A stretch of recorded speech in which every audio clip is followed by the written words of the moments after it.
for the pride. To be the best, you gotta beat the best. The story of a legend in the making. Defeat the best to be the best. Yeah, of a legend in the making. Story. History in the making.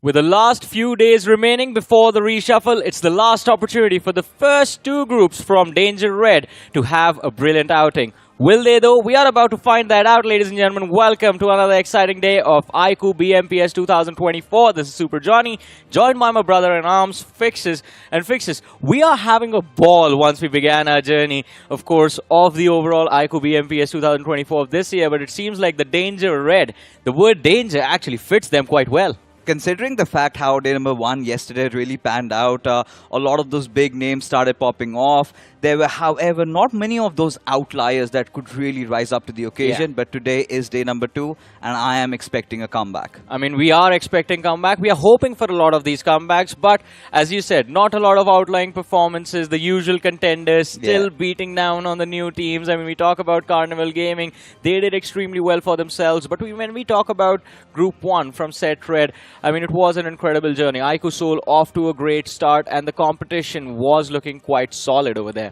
Along with iQOO Seoul, we also had Hyderabad Hydras performing really well. 3 games they played, all 3 games they positioned at rank number 3. They got 15 position points, had decent finish points to their name. So Hyderabad Hydra is definitely one of those teams to watch out for. But I feel iQOO Seoul is going to be on the top of the table. It's a redemption journey for them. Nakul was exceptional yesterday in that game of Sanhok. But again, when you talk about those bigger names, right, there have been a few that have somehow dwindled down. I think one of them has to be FSC Sports. We saw Numenex forever. They've also been on a little bit of a dip down. And same goes with the likes of Orangutan. Just one good game. But I hope we get to see a little bit of a consistency coming in from their side. Exactly. I mean, we are going to hope for a lot of these things. But I mean, what will happen? Time will tell. Ladies and gentlemen, in the meanwhile, let's find out what these teams are fighting for. I mean, there is a prize pool of 2 crore rupees on the line for the 16 teams that make it all the way to the grand finale. Our journey has just begun, but it is a journey of finding the top contenders for that prize money. 75 lakh rupees is for the champion team. That is phenomenal. I think the biggest ever right now if you talk about all the official events, and then again it keeps on descending down. But what is even more exciting, Johnny, is the individual accolades that we have. You're talking about raising the bars. It is also the 4 lakhs that the iQOO MVP of the tournament receives, along with, you know, those great sexy bikes that come in, with the MVP of the finals getting that Hero Extreme 160R and the lone survivor of the finals being gifted that Hero Extreme 125R. Exactly. I mean, it's going to be exciting to see which these individuals are going to be. We're going to ride back home from the stage of the land finale with the Hero Extremes, and it is going to be exciting to see how that journey unfolds for them. But talking about the competition, talking about how things happened yesterday, as you were talking about Hyderabad Hydras, yes, the top 3 performance was there in all 3 matches, but you know what was lacking? It was the finish points, because look at the point structure, right? You win a game, you get 10 placement points. You finish second, you get 6 placement points. Finishing third gets you 5 placement points. But there's that 1 point for each single finish that I think teams like iQOO Seoul, Carnival Gaming, and Versatile eSports definitely capitalize on quite well. I was just about to come to Versatile eSports. They have been phenomenal. You talk about the clutchy moments, Equinox, especially that one player. He's been doing so much for this team. And whenever it comes to Versatile eSports, I think Miramar is a giveaway for them. Every single time we have that map of Miramar, and if Somraj and his band of brothers are playing, we know who we have to really root out for. But, you know, barring all these big names, we also had Alibaba Raiders playing extremely well yesterday, getting a chicken dinner as well. So I loved how they performed, considering that little bit of a dip down that we got to see in the BGIS 24 this time around. But when we talk about the outliers, there were a few. I think B2R Esports is definitely one of those names. Erangel performance was lovely. Then you also have Angry Swans. We remember how they were playing in that game of Miramar. So I'm really excited to see how Angry Swans performs today. But if you talk about a few more consistent names, I think Phoenix Esports is definitely also one of them. Yeah, I mean, Phoenix, they were quite consistent in their own right. But again, one outlier that I would like to bring some light upon was TWOB. That first game, that first win of Erangel, it was big. After that, there was a little bit of slowdown, but that win has kept them still in play, fighting for the top spot. But let's have a look at the overall rankings so far, ladies and gentlemen, for this set red and see how the teams have been doing. We spoke about Carnival Gaming playing exceptionally well. 15 points secured in 3 games they played, 1 chicken dinner as well, 42 points being the total tally. And Versatile Esports, what an amazing win they had in that game of Miramar yesterday. It was phenomenal, going up against iQOO, so going up against Carnival Gaming and Orangutan in that final fight. And we were talking about how it felt like it was already worthy of the grand finale. It certainly was. And even when you talk about the other big names, Hero Extreme, Godlike, they were extremely aggressive, getting a lot of finishes to their name. However, today is something where they need to work on their position points a little bit, considering you look at the previous Hero Extreme, Godlike, where they were always focusing on getting the circles. This time, they're engaging in their fights with something that we, even as commentators and even the supporters, really wanted. But FSE Sports, Numinex Forever, Bot Army Esports, these are those teams that we used to accustomed to see them perform really well. If you look at Bot Army Esports' run in the BGS 24, they went really far. But the way they're playing right now, I think that is on the line. I'm pretty sure, or rather I'm hoping, that they make a comeback today. But there were a few teams that impressed you quite nicely. I mean, the Originals was one of those lineups. Yeah. And again, they had an interesting approach to the game. They were aggressive, but not really being able to make that push towards the extreme late stages of the matches. The aggression in the early stages looks quite well from them. Yeah, it was, because when you talk about the Originals, they've always been around that 4th and 5th position. Yeah. They've been getting a couple of finishes here and there, and I hope they perform well. But taking a look at the caster predictions, all right, Anki Bot, he surely is on a different warpath. I think always, apart from the rest, he goes for a different name, and I don't know how he does that. But he usually goes out winning. Yeah, he has been getting quite lucky, both in real life and... It's the kiss of Lady Luck. Yes, it is, I guess, the kiss of Lady Luck. And I love Necro's pose over there. Picks Carnival Gaming and his pose just says, you know what I'm saying? You know what I'm saying? Yeah, that's his signature line, by the way, for those who don't know. But anyways, I mean, Carnival Gaming yesterday were quite phenomenal. But today, do you expect that the other teams can catch up to them? For Carnival Gaming, I feel like they would be actually tested once round 3, round 4 begins, where the competition gets even tougher. But today is one of those days where I want Orangutan to be a little bit more consistent, because from Orangutan's side, we saw yesterday, it was just that one game of Miramar where they were absolutely bonkers.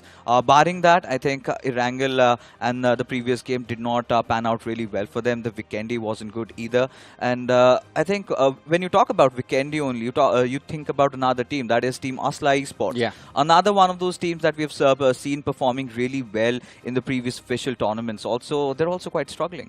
Yeah, they are struggling indeed, and it is a surprise, because ASLAAA Esports always used to be the aggressive lineup, but now that aggression has completely faded away, and that can be a sign of concern, especially considering today they played their last 3 matches. But then again, I mean, last 3 matches means you have the opportunity to go all in as well. And plus, in round 1, all you have to do is finish in the top 64 out of the 128 teams that are there in this tournament right now. But ladies and gentlemen, we have the matchup of the first game on our screens. And of course, Carnival Gaming. This is the team that everyone's eyes will stick on, along with Team Versatile. Because fixes, the goal still remains the same. At least for us, can anyone beat Team 8-Bit and Silly Gaming? That is a tall ask, because we've seen teams that play really well in day number 1 usually tend to crumble in day 2. Not everybody is Silly or 8-Bit that they get a lot of finishes. But for Versatile and for the likes of iQOO, Hyderabad, Hydras, Carnival Gaming, we would be hopeful. Yesterday, even WSB was struggling in the first 2 games, eventually just to get that chicken dinner in the final game of Erangel. So I'm pretty sure even the boys from WSP are on a high right now. But then again, the first game is going to be quite exciting, because the circle yesterday was absolutely ridiculous. Now, when you talk about the circle of Erangel, I think Godsaints Girl is one of those teams that we need to talk about a little bit more, because they had the entire circle to themselves. but still could not get that conversion done. I mean, that has been the case not just on Erangel, it happened on Miramar and happened on Vikendi as well. Their positioning is quite solid, right? Yeah. I mean, from their stance on Vikendi, it could have easily been a conversion into the top 4, into the top 5, but that late game rotation is where they struggle. Again, same thing happened on Miramar as well, that second guessing where we saw them move towards the players of Phoenix, and then instantly, as soon as they saw that team, they made a decision to push up north and breach in from the eastern side, and that is where they were caught by the players of Team Godlike. But it is time. And as I said, it is time for us to step into game number 1 of the day, ladies and gentlemen. And the map of Erangel, it is on our screens. I have to say, quite a weird flight path this time around. It starts all the way between Zarki and shooting range, and it's going to stick to the northern half of the map, ending just underneath Lipovka. We've seen worse than this, so I would still take fair, it, considering there have been worse flight path trajectory, especially the ones that just go way down south itself, right? From Primos to Nova. That's the worst kind, I personally feel. But taking a look at this particular flight path trajectory, you've got teams dropping down here and there. Gods and Girls already taking their plunge. You've got Bolt Rusher eSports heading over towards Zaki, maybe. It's going to be the boys from ASLAAA heading towards Siverni. But the Originals, one of those teams, really looking out for some decent performance coming in from their side. Godlike, rather Hero Extreme Godlike, dropping down at the school apartment split. So that's also going to be quite handy for them, considering nobody is there to challenge them. But look at that. Towards Siverni, as you were talking about ASLAAA, it seems like they are about to head into a drop clash, or maybe they have avoided it by moving towards shooting range. Siverni taken over by 4 aggressive men, and that team actually lives up to their name. I think yesterday for 4 aggressive men, they've always shown that aggression, but more often than not, they fell flat on their faces. Oh yeah, that I think one good memory would be that fight against Carnival Gaming that they took in Miramar, where they did have that upper advantage eventually, just to delaying that fight a lot and hence crumbling down. But Genesis feels like they're also in a bit of a kerfuffle there. But for now, Phoenix in close contestation against the players of Team Laser as Kaptan. He won't miss his spray. It's going to be a freebie gifted away. And the Kakarot, Mr. Goku, he is already out of the lobby. Yeah, Kaptan, just like Brawly, does not like Goku. Yeah. But that's the first frag of the game. And Laser yesterday also were looking quite interested in going for those early fights, but unfortunately they did not work out for them. In the meanwhile, though, an awkward situation develops. Genesis up against the players of TCW, sharing 2 buildings amongst the 6 players that are there within this fight. The other 2 individuals not involved, 1 man from Genesis, 1 man from TCW. They might be a little bit further away from this entire fiasco, looking for that loot. TCW, it seems like I'm seeing too many pistols here, Fixes. Yeah, it's just dropping down for vehicles and pretty much finding whatever you can and acting upon it. And there you have it. Yash just decides to charge in, but Krishna Jord, he's got that beautiful AUG to himself, and also that QBZ just mowing down players after the players. And now TCW just final 2 remain. Suddenly it feels like the tables have been turned in this fight, and Krishna Jord, maybe he's got his eyes on the 3rd one as well. No, I don't think there were any tables to be turned. It's just a beatdown, man, and it is going to be one indeed. The players from TCW, they get wiped out within a matter of seconds. They somehow managed to secure a knock, but even that was a big feat considering every single one of them was just armed with pistols. It was different variety of pistols on all of them, but 4 aggressive men, they have been pushed on shooting range. Well, they made a push on shooting range to try and take on the players of ASLAAA, but ASLAAA, well, they had a little bit of warm-up fight. 4 points secured. 4 aggressive man wiped out from this game already. And you can see Zyro, he's got 3 finishes to his name. Yeah. And I loved how he just got that revive and instantly went in for the pounce. He knew that had to take that numbers advantage into account over there. As for 4 aggressive men, this is exactly what I was talking about. They tend to get so aggressive that they forget that they need to get some basic loot. I could see no reason for them to really force this fight against Team ASLAAA. And now ASLAAA, they've got good control over not just the shooting range, but now also around Siverni, because one of those teams right around that area, they've also decided to depart. And they can get their merry ways and they will start getting the job done. But talking about the circle, Johnny, I think again a circle which can tend to move around Yasnaya Polyana. Yeah. And this is also one of those circles where Hero Extreme Godlike, they would be quite happy about it. Yeah, they're definitely going to be quite happy with this, but it's always awkward when you see Yasnaya Polyana empty. Yeah. There's absolutely no one there. I mean, if the zone actually takes a shift towards that southeastern or the eastern edge, it could mean there's going to be a lot of possibility for GW, Hail India to actually move in, no one blocking their way. Especially when it comes down to Hail India. Yesterday's day is one of those days which they would really want to forget. Yeah. Not one worth remembering though, because every single time they came into fight, they had been fended off, thwarted, smacked down, and I hope they went back to the drawing board, figured what is going wrong for them, and they should be implementing all that's necessary and all that needs to be done, because still a lot remaining in their journey in the iQOO BMPS 24, because after today they will be playing 50% of their games, because next week we're going to have a big reshuffle. But this is what we were talking about. Team Phoenix off to a bad start, and then we followed up with Genesis, Krishna Chord just holding the bay and in fact taking down all the players, in fact 3 players of TCW, a team that had quite a good run yesterday. Oh yeah, I mean TCW yesterday, they did do quite decent for themselves, but it seems like now all of that good luck has been passed on to Genesis with this fight. And this is what I wanted to see. For Aggressive Man, I don't understand fixtures. I mean, they had such good control of Severny, and yet they decided that, alright, we're going to go with basic loot and then try and take on the players of ASLAAA eSports. Oh, I figured out what went wrong for them. So they dropped down at Severny and they wanted to go for those vehicles. So ideally for all the esports competitive players, what they tend to do is first secure the vehicles and then get the loot done. And they were caught blindsided. They did not know that Team ASLAAA was around them. And suddenly, there's a vehicle spawn over there, by the way. And the moment they arrived there, they realized, oops, we're not just the only ones. And in turn, they just get smacked back. But that was a nice standoff. I think did come down to the wire. It was a 1v1 situation, later on converted to a 1v2. But I think for Aggressive Men, again, learning lessons the hard way. Yeah. Get your loot in first. At least get a few weapons and a few throwables. They had it. It's just about, you know, not really knowing that the enemy was there. It was that element of surprise that went against them. And this team... Aren't there a few vehicle spawns on the road north of Severny? Yeah. So shouldn't they... Wouldn't that have been a much... But that is a little bit further away. Yeah, but there was no one there. The city was theirs. Exactly, but they were of the opinion. Moving to shooting range was like... It was a risky play. Plus, they saw the parachutes. That's the big question. Had they seen the parachutes or not?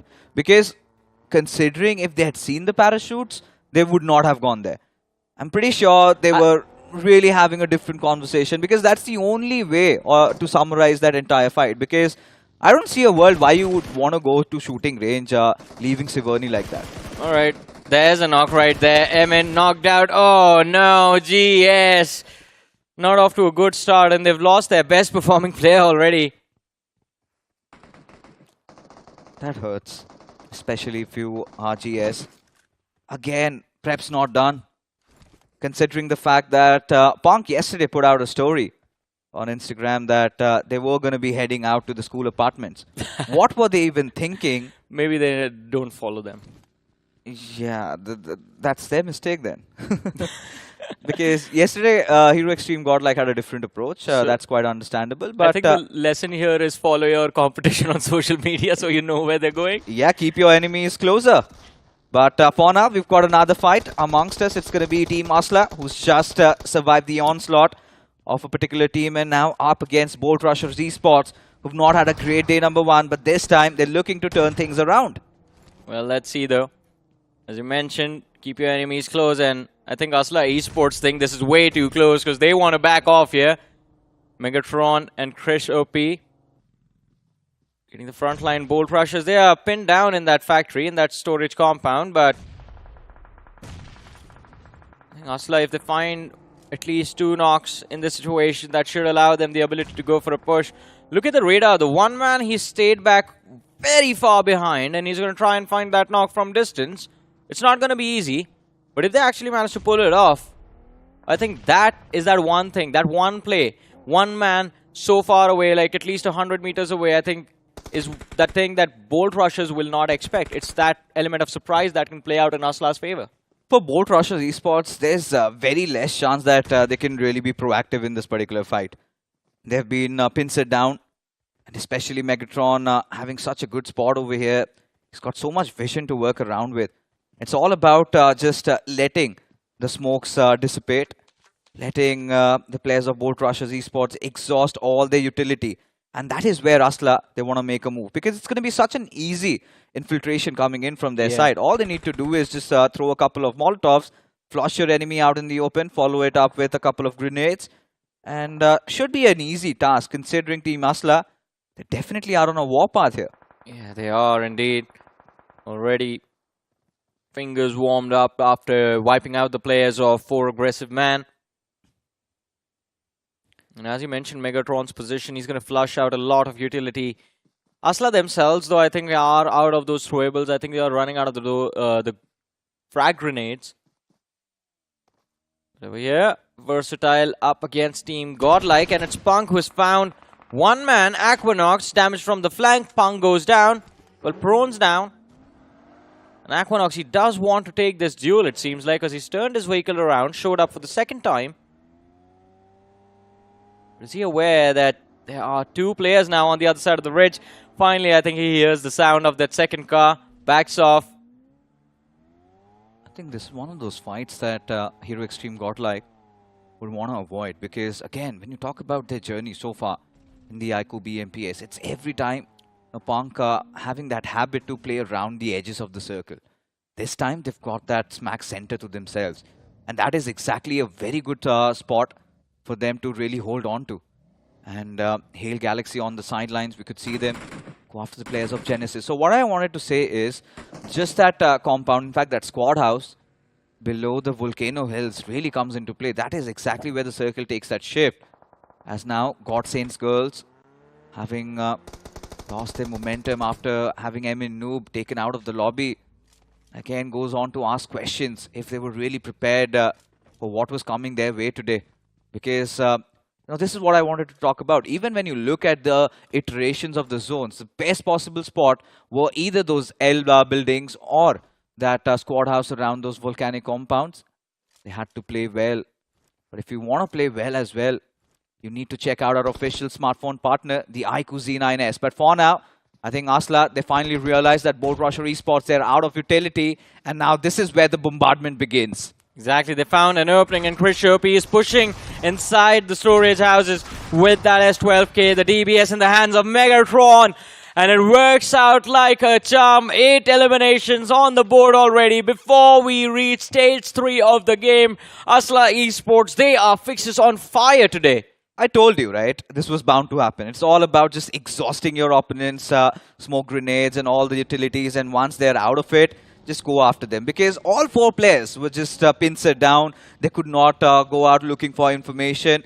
So ASLAA could have it their way.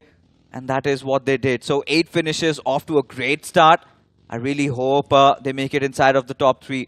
Eliminating competition pretty early on, in quite stark contrast to what we saw yesterday. Yeah. Yesterday's day was all about, testing the waters. It was all about understanding the depth of the lobby. It was those small, slow games going on.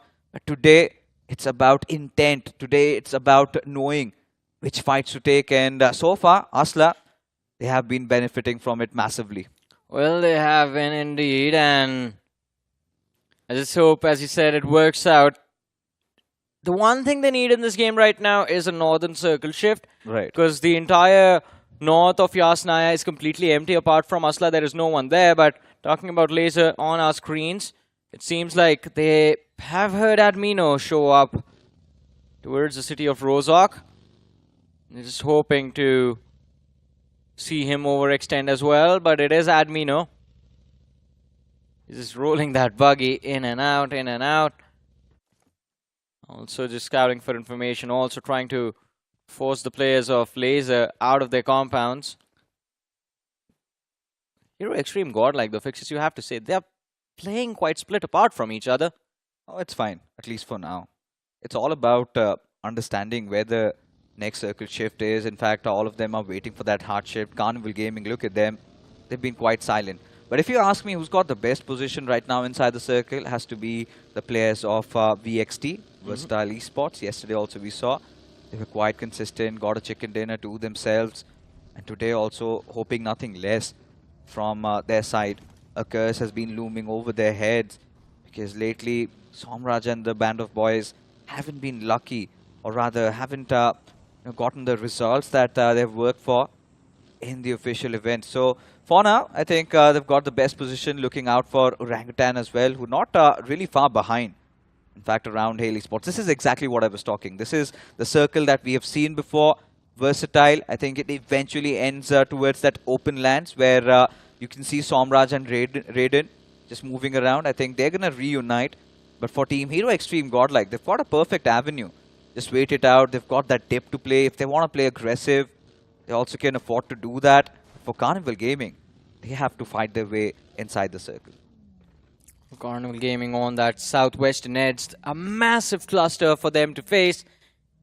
And I think based on what we saw from them yesterday, if they get the ball rolling, then this is the preferred situation. Even they themselves want them in. They want a lot of fights. They want all of those finishes to themselves. Versatile and Carnival for this particular group have created a huge vacuum fixes. Both these teams, well, Versatile, I think they were at 40 points and Carnival Gaming 42. Yeah. Everyone else under 30. I see what you're trying to do there. Silly and 8-bit were also in similar situations like this. Post day number 1 of Set Blue. But now all the teams are starting to get mobile, just like our official mobility partner, Hero Extreme 125R. I love this colorway as well. That blue over there. I think certainly, yeah, go on. We were talking about Carnival Gaming, right? Yeah. That's the Carnival Blue. That's the Carnival Blue, is it? That's the name? Right? No.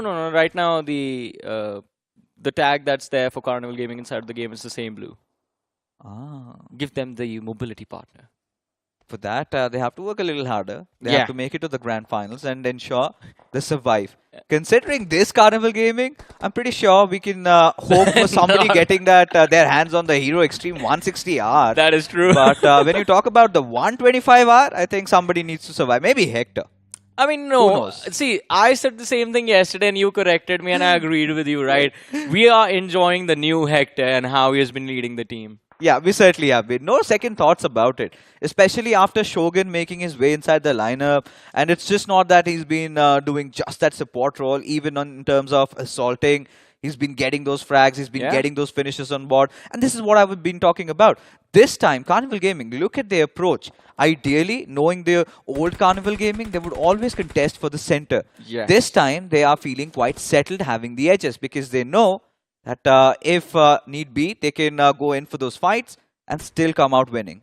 Exactly. And again, I mean, they have proven that time and time again. Yesterday, that game of Miramar yesterday from their side was absolutely insane, man. Oh, yeah. I mean, there were multiple moments where they found themselves sandwiched between a lot of strong contenders, and yet they were not going down.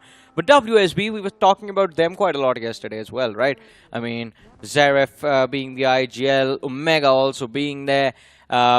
We want to see what the team was going to look like under Omega's leadership, but we haven't really gotten an opportunity. Or did you get a chance to talk to them? Yeah, it's still Zaref. I think Omega over here is just filtering the calls because when you talk about WSB also, their style of play is not similar to how Omega likes to play. They're also playing from the edges, and it's all about waiting for that hard shift, having a good position. Now WSB is one of those teams. They've got the players who can get the conversions done. Yes. We have been talking about Gods being one of the prodigies, still waiting for him to really burst out. Hasn't happened so far, but one good match, just like yesterday. If they can make it happen today as well, who knows, even WSP has the chance of making it past 60 by the end of their first half. But for now, really rooting out for the players of Team ASLAAA. Because look at that aggression, just spotting enemies out and constantly creating nuisance in the lobby. And this is what I was talking about. We saw this coming. This had to go out in the open. And now, this is where hell breaks loose, Johnny. Exactly. It's going to be so much chaos, especially on that western edge and the southern edge of the circle. Look at that. Hail India moving in. You have the players of Orangutan as well who've taken control of east and the southeastern edge of the entire play zone. And as you were talking about Carnival Gaming fixtures, right next to them are the players of Hero Extreme Godlike. In front of them are the Originals. And of course, shots being fired upon Carnival Gaming, I believe, from Hero Extreme Godlike. Should be a little bit of pressure felt. But Genesis still in the blue zone. Now, this is quite surprising considering they had a very amazing win right off the bat. Yeah, for Genesis, to be honest, at this point, it's going to be a long way inside the circle. But like you said, we want to talk, or rather get the conversation back to Carnival Gaming and Hero Extreme Godlike. There's been a little bit of that rivalry going on. Even yesterday, if you remember that Miramar matchup where Carnival Gaming went and took down the entirety of Hero Extreme Godlike. So, as the saying goes, revenge is a dish best served cold. If Carnival Gaming intends on getting inside the circle and Hero Extreme Godlike takes down a couple of players, that could really work out for them. But even for Hero Extreme Godlike, their trouble is also there. They also have to make it inside the circle. Given the fact that Versatile eSports, they're keeping a close watch on them, it is going to be an arduous task. Oh, yeah. It will be, but I think at this point, Hero Extreme Godlike, even yesterday, as you mentioned, their focus was on finishing. They were getting those conversions as well, an average of 7 finishes per game, 21 finishes secured in the 3 matches they played. Placement points, I think they finished with single-digit placement. Just 5. Yeah, but doesn't matter, right? 26 was the total tally. They got 21 finish points. Yeah. And if you just talk about their own overall standings of their group, they finished 4th, which Not is bad. by Hero Extreme Godlike standards, they have been always constantly improving. So it's all about that graph going up, but the Originals, got to see them play really well yesterday, but now Orangutan. AKOP is back. I hope he still has his long hairs because he was absolutely deadly with that. This time going after the players of Genesis, having spotted one out, but needs some cover. Where are his teammates, Johnny? Well, they are right behind. Look at the radar.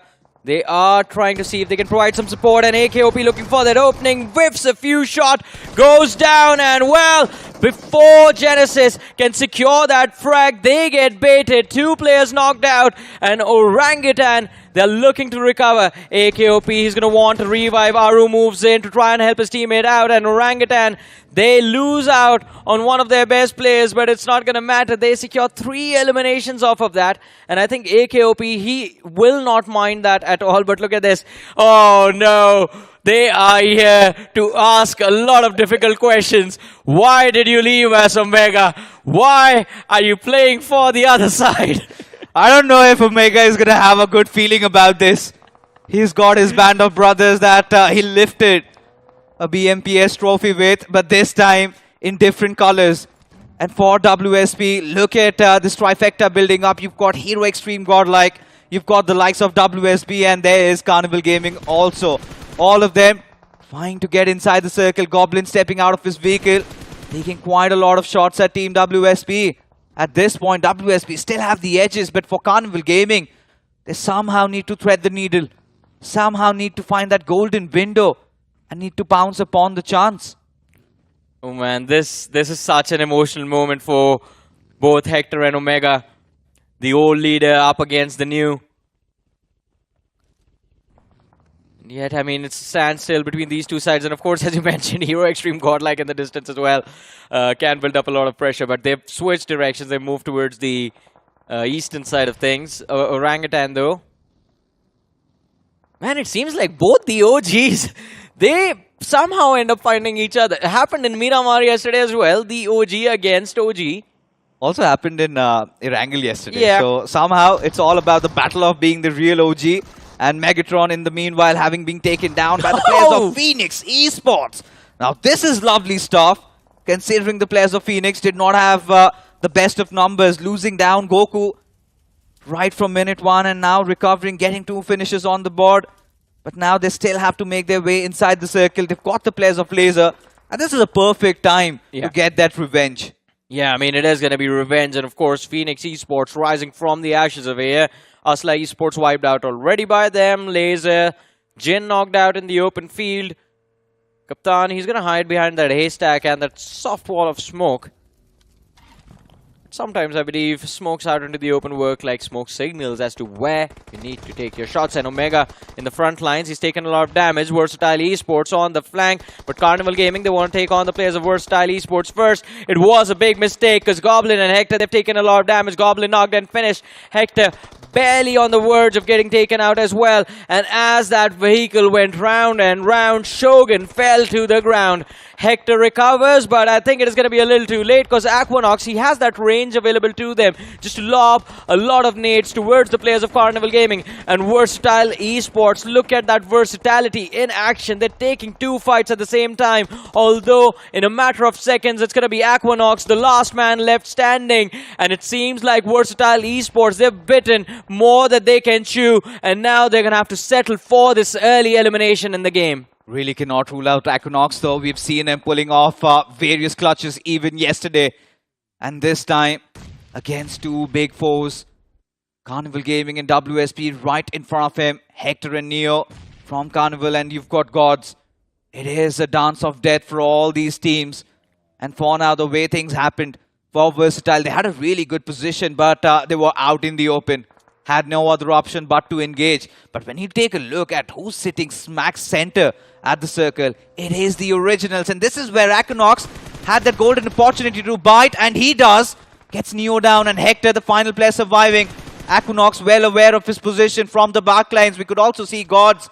He's starting to close in as well. This is going to be an interesting fight as Hector, he responds back with that grenade, and Aquanox still alive with a sliver of HP though, but still wants to go on the aggressive. And there you have it. From the backlines, it's going to be Bunny who takes down Hector for good. And that's all she wrote. But Versatile, they are still in the game. Yeah, still in the game.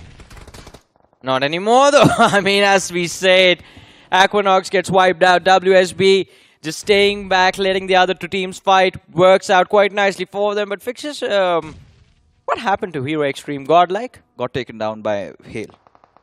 When? Yeah, they went around that southeastern corner and eventually wanted to get inside the circle. The door was held, but for Galactic Wolves, seems like they're also out of the game. But who isn't out is Godsaints girls. Again, having a good position inside the circle. They need to convert this one. They need to get a couple of more finishes. But for the Originals, they're playing around the dip. You've got the players of WSP, 3 players still alive, and few couple of grenades, and the OGs could be deleted from the server. But look at the backlines. You still have Team Hale in there surviving. So it's going to be really interesting as to who gets the chicken dinner. Yeah, but Orangutan OG, they move in for Godsaints. 1 player knocked out, 2 players still left standing. On the other side, Hale India, it seems like even they have taken a few hits upon themselves. The OGs though, just playing that dip, I think that is an easy top 3 finish that they can secure from this match. Phoenix on the other side taking damage from the blue. And he will again on the knees, knocked out. 1 more nade from Orangutan if it lands perfectly. Oh, Yen in the backline's knocked out. Clutchy, the last player standing. This is what we were talking about Fixtures before the game began. Godsaints, they have amazing positioning, amazing reads of the zone, and yet they just fail when it comes to those team fights. Seems like a little underconfident, and that is a 3-pointer coming in. A nade just finished off and wipes out the entirety of Godsaints girls. They were pinned down in that position for so long. Either they should have backed off or just pushed forward for the fight. There was no escape for them. Yeah, they were completely cornered over there. Really expected them to drop down a couple of smokes, but seems like they were out of utility. And Aru sent them home packing. But for now, WSP still having the edges, and the Originals. This is trial by fire for them. Phoenix eSports also alive, still beside them. As Hale eSports, they're being taken down. Orangutan, they're all over the place, especially Aru having secured 5 finishes already and looking nigh unstoppable. At this point, oh my god, he somehow dodges this vehicle slam in on him and yet manages to come out of it alive. And the player from the Originals, he's been taken down, but it is all down to Aru to go up against Blade and Bunny. Blade this time showing a little bit of that aggression. Let's see what he can do. Well, Aru already up to 7 eliminations now, and Blade, He's trying to push that ridge, but there's pressure from the players of WSB as well, from the backlines with Gods hiding in a corner. Finally decides to peek, goes for the spray. Blade is going to get knocked out, and the OGs, they're going to be wiped out. Orangutan hits the dust as well, and WSB, no matter how much you question them, this is their game, and it's going to be a big one. 9 eliminations on the board, and all that is left to do is just to enjoy their meal, enjoy the chicken dinner, and their win on this game 1 of Erangel. And even Phoenix being consistent as ever, rising from the ashes from minute 1, losing out on one of their players and getting that second position finish. And Gods, yeah, he's getting a little naughty there, trying to get that final finish. And this is going to be special for WSP, because this is just not a chicken dinner, Johnny. Yeah. This is a back-to-back chicken. Yesterday also in Erangel, they ended the day on a chicken dinner. And this time also starting things off with the chicken. They certainly are on fire. Yeah, they are indeed. Last finish point. He's going to try and secure this one. He's not going to get it. Yeah, he ran out of first stage, so he had to go for a fight. I think he wanted one extra finish point over there. But a big win, as you mentioned, fixes a back-to-back win on the map of Erangel for the players of WSB. An incredible start to their last day of round 1. Not round 1, first half of round 1. Love this approach coming in from WSP. They're not going their old ways. They're not playing the center. They realize if you are around the center, you are going to get clobbered down by so many different teams. So it's always better to play from the edges. Look at their journey in this particular game. They had to deal against Carnival. They had to deal against Versatile. They stood their grounds against the Originals, taking down the players of Orangutan as well. So much was happening. And for them to come out swinging when they were not even the favorites to win in this particular game. So goes out on to say that the inclusion of Omega and Zeref, I think the way they're working in tandem with each other is definitely producing results. Exactly. I'm happy with WSB. I'm happy with Phoenix. I'm happy with Orangutan, and especially Aru. That was a wonderful performance. That was a brilliant performance, especially considering he's responsible for calling the shots for the team as well. But you know who I'm upset with? Because I'm upset with AKOP though. Why? He does not usually tend to choke those 1v1s there. If you remember that moment, I think given any other day, AKOP always gets that. Not just one, he gets a couple more. But this time falling off, who knows? If Orangutan held on to their numbers, they could have gotten the chicken dinner. I mean, they could have, but look at this. The winning moments of WSB in this game. And again, they did not stop. They did not take their foot off the pedal. Just kept going all in again and again and again and again. I was worried about WSB when they came across the players of Carnival Gaming and Versatile eSports decided to third party that entire fight. But this snowballed from that fight. Before that, WSB, they were just focused on their rotation.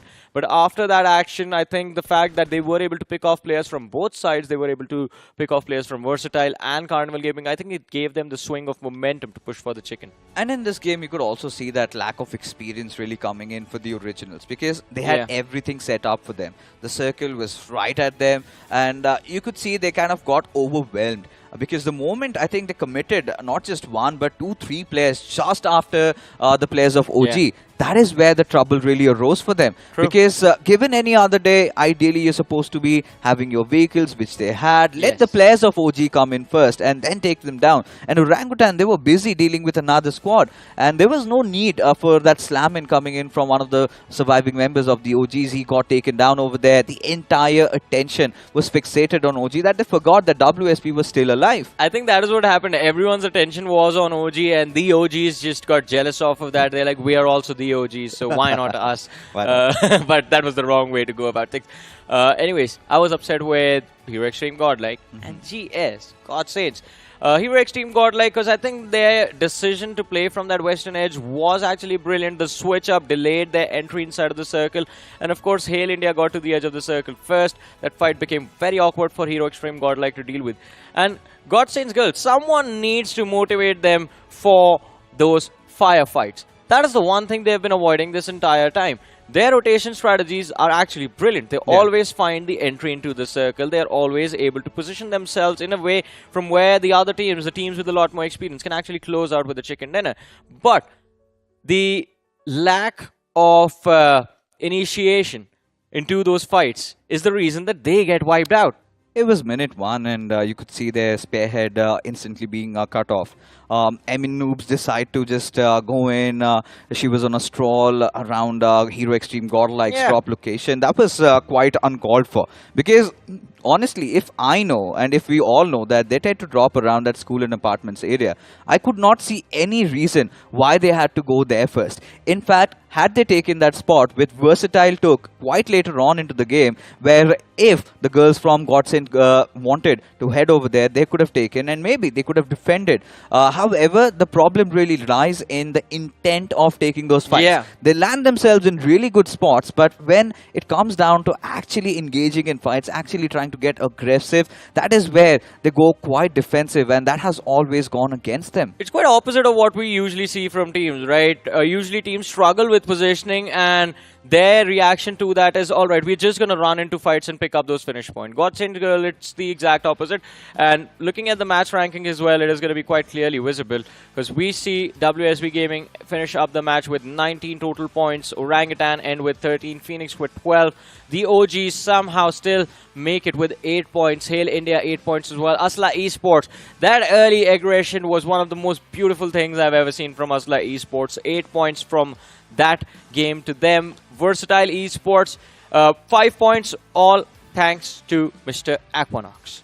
Yeah, I think Aquanox was quite good in that one. Yeah. And Carnival Gaming, again, 0 points. So Erangel hasn't really been one of the grounds that they've gotten things straight. Because this time, that was such a tough fight actually for Carnival Gaming, and they took too much on their plate, going up against WSP and Versatile at this very same time. That really did not end well. I hope that we get to see Carnival Gaming taking a few early fights because of the players that they have. But for ASLAAA eSports, it was a great start nonetheless, but just 8 points aren't going to make the cut, especially considering your day number 1 did not go that well. I think they need to be a little bit more consistent, like the lads from Phoenix eSports. Imagine, talk about them. They started off with a loss of a player and still managing to end up second. That's a really good feat. Yeah, it was an impressive feat from the side of Phoenix, and I think with 2 more games left, even ASLAAA eSports have an opportunity of securing a win, and then maybe in the last game or maybe a game before that, just again go for finishes, manage that aggregate out. But what is going to happen in the upcoming matches, ladies and gentlemen, only time will tell. But for now, we're going to take a very short break. Don't go anywhere. We'll be right back after this. Ain't nobody fresher than a mega tasker. Talk about stronger, quicker, faster. Slider, slider, gonna make way for the mega tasker. And fully loaded, go the ammo. Can't get it bigger, better, that's the plan, yo. Throw a challenge and you shall know. Tap, tap, tap, tap, slide of ammo. Who's winning? Who do you think? Mega Taskers win the game at every level. iQOO Z9S Pro with Snapdragon 7 Gen 3. Fully loaded for Mega Taskers. Search iQOO Z9S on Amazon. Move out with my baby on the side. I move out with my baby, got a style. Seatbelt, please. And we go right, baby, it's a long way home. The new Extreme 160R4V, the fastest 160cc. Challenge the extreme.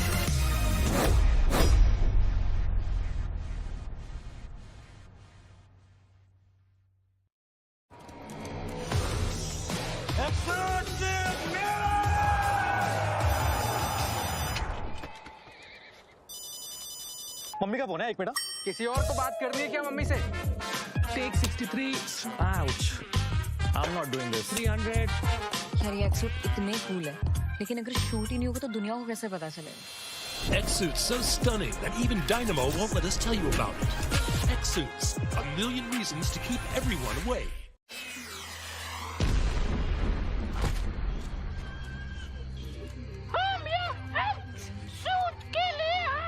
भाई इसको कोई acting सिखाओ यार क्या हो रहा है Scott shoot cancel आना प्योर बस अबे बंद करो बे आंख में छुप रहा है।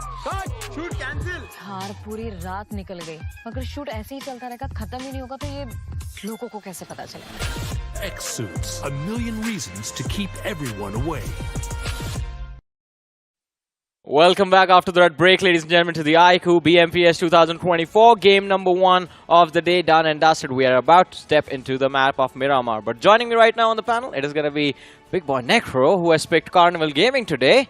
And they took an early exit in that previous game. How do you feel about that, Necro? First of all, you do not need to point that out. I was just sitting in the back lines, enjoying my coffee, sipping onto it, and then I just look at the fight starting off the rip like that. TCW got taken down. Even 4AM got taken down quite early off. You also saw one of the players on the side of Godsaints getting taken down quite early. But still, the fact that they were there in the final few moments, that's pretty impressive. Why are you walking away from the conversation, man? Carnival Gaming. We're talking about you picking Carnival Gaming and things not working out. They do not need to perform once again. Let's be honest. Why do they need to perform again? Because you picked them. Yeah, I guess, well, maybe that's a whole nother story. Let's not focus onto it yet, because you're making me feel bad at this point. But yeah, CG, I'm pretty sure the second game, they might just establish that comeback that's needed. But you cannot really forget the fact that Phoenix eSports, this team, is coming in out of nowhere, and now they're starting to dominate the overall standings. Exactly. I mean, we are going to notice that on the overall leaderboard, ladies and gentlemen, because we are about to move forward and have a look at that. But along with Phoenix, I think we have to give props to Orangutan as well. It seems like they have also started to pick up the pace and are moving consistently upwards on that overall leaderboard. But looking at things, Versatile eSports 46 points, they move up just a smidge. WSB make their way into the top 3 with 45 points on the board now. Carnival Gaming, a dip is there on the 3rd. I mean, CG's still not doing that bad, man. They've got 42 points in total. One single big game, they can instantly propel themselves all the way at the top. Not even a big game, maybe 10 points in the upcoming game. It's all good in the hood for CG. But Phoenix, this is a new and upcoming team, and they're rising from the ashes. Of course, and I mean, they have been burning the rest of the competition as they rise from the ashes, as I mentioned. But moving to the second page of the rankings right now, I think ASLAAA eSports, they are off to a good start. 8 points from that first game. Not a shabby performance at all. TCW, though, and 4 Aggressive Man, both of them suffered the same fate as you talked about this. First 2 teams to take an exit in the matchup. But GS, Godsaints girls, what are your thoughts on this team? Because me and Fixers, we were on the same page. Positioning inside of the match is brilliant. But the intent to take those fights, the intent to actually pick up arms and go to battle, that is not there. It feels like I'm watching Hacksaw Ridge. Johnny, sometimes, you know, I can be an evil man. And I like to be brutally honest. I like to be brutally honest. And I'm going to say this, that Godsaint girls, they just lack firepower. They're not able to come out on top in those fights. Sometimes they do not even know where to exactly reposition. And that's something that they're not able to come up with on the fly. It's something that maybe they're cracking under the pressure. I'm not exactly sure what's going on, but that's what is clearly visible on the moment. Yeah, I mean, I agree with that. The intent to go for those fights is isn't even there, so we can't really say anything about the firepower because we haven't really seen it in action. And we saw it once in that match of Miramar when they had Rob Clash and Hacian Del Patron, and they were able to outsmart TCW over there as well, forcing them to abandon the compound and sticking around for a longer time. But apart from that, it's just the firepower that's been missing. They need to pick up those fights, and the moment they do, I think they're going to be good to go. But, ladies and gentlemen, what is good to go is the iQOO Z9S series. It is out for you guys, so go ahead and check it out. Starting at 17,999. Of course, while you're at it, go on to Google, search iQOO Z9S series, and you could stand a chance to win prizes up to 50,000 rupees for yourself. Isn't that exciting? That is super exciting. That's a lot of money, I'm not going to lie. And not just that, speaking of some of the features of this entire device, you've got 5,500 mAh battery with 80 watts of flash charger. Yeah. Now, that is super interesting. But moving on the conversation towards the teams once again, you're still waiting for teams like Hero Extreme, Godlike to pop off. Yeah. Yes, they're in the overall standings, doing pretty decent. But, you know, that's not the Godlike performance we're all here for. That is true. I mean, we want to see them win at least one game. We want to see that chicken dinner performance. But at least, I mean, from what we have seen in the past, this is a big improvement. They are consistent and they're constantly putting pressure on the opposing teams as well, looking to move forward. And considering the next game is going to be the map of Miramar, hopefully we're going to see the same intent as we did yesterday. Yesterday they were forced into a lot of fights and they did secure a decent number of eliminations in the map of Miramar. Yeah, and teams like WSB, now they've also got a big momentum with them, right? Oh, yeah. It is a team that is driven heavily by momentum. I'm still waiting for teams like OG to step things up as well. As you turn the page over here in the matchup too, you've got 4AM, a team that completely got demolished in the previous game off the rip like that. Godsaints, they're constantly able to place themselves in a better spot in the game, but unfortunately that closure, the firefights, the elimination points, they're lacking. Team Originals, the previous game was quite nice. Yeah. I just hope they keep on moving with that same boat. I mean, me too, man. I mean, Originals, they have been doing quite well. It seems like they are not afraid to go up against anyone they see. That was what was clearly visible in that final moment, that push towards the players of Orangutan, but that was also a mistake. Sometimes before taking a fight, you have to think and analyze the situation that you're in. Because the Originals, they were forced into that bold dip, and they were surrounded from every single direction. But the one advantage that they had was before anyone could reach them, all the other teams around them had to fight each other. The Originals coming out of that dip just put them in the line of fire for no reason at all, and that was the one mistake in their decision making that resulted in the chicken dinner going into the hands of WSP. That's the exact thing I was wondering too. The fact that Team Originals did not get targeted by all the other teams, they were not the focus. Yes, that's the biggest thing in my opinion in the final few moments. Luckily enough for them, at least they were able to survive for a decent amount of time. They got those placement points, even a few elimination points to top it off, but still not enough to place yourself in a better spot in the overall standings. As we know, in the latter 6 games, teams are going to give it all they've got. It will be a super try-hard moment. Sweaty games will be there. Exactly. That is when things will get intense. But as of now, you still have the luxury of pulling off a few shenanigans and moving up on the leaderboard just on the virtue of those finishes that you are able to secure in the matches. But this opportunity is not going to last for a long time. So while you have it, make the most of it. Otherwise, as you mentioned, once you show up to the later half after the reshuffle, it's going to be full-on panic. And not just that, even Hail India is going for some big shots this time, man. Oh, yeah. Yesterday, they went for a formidable force, too. Now they went against the players of Godlike, and I'm loving that confidence from this team. Hail India is one of those names that is returning back in the official tournament once again. The only thing that was lacking from Hail India in the past was the aggression. But now they're showcasing that. They're not shying away from taking the fights. Yeah, again, I mean, Hail India, today they were very impressive. And again, going up against a team like Hero Extreme Godlike, it's not going to be easy.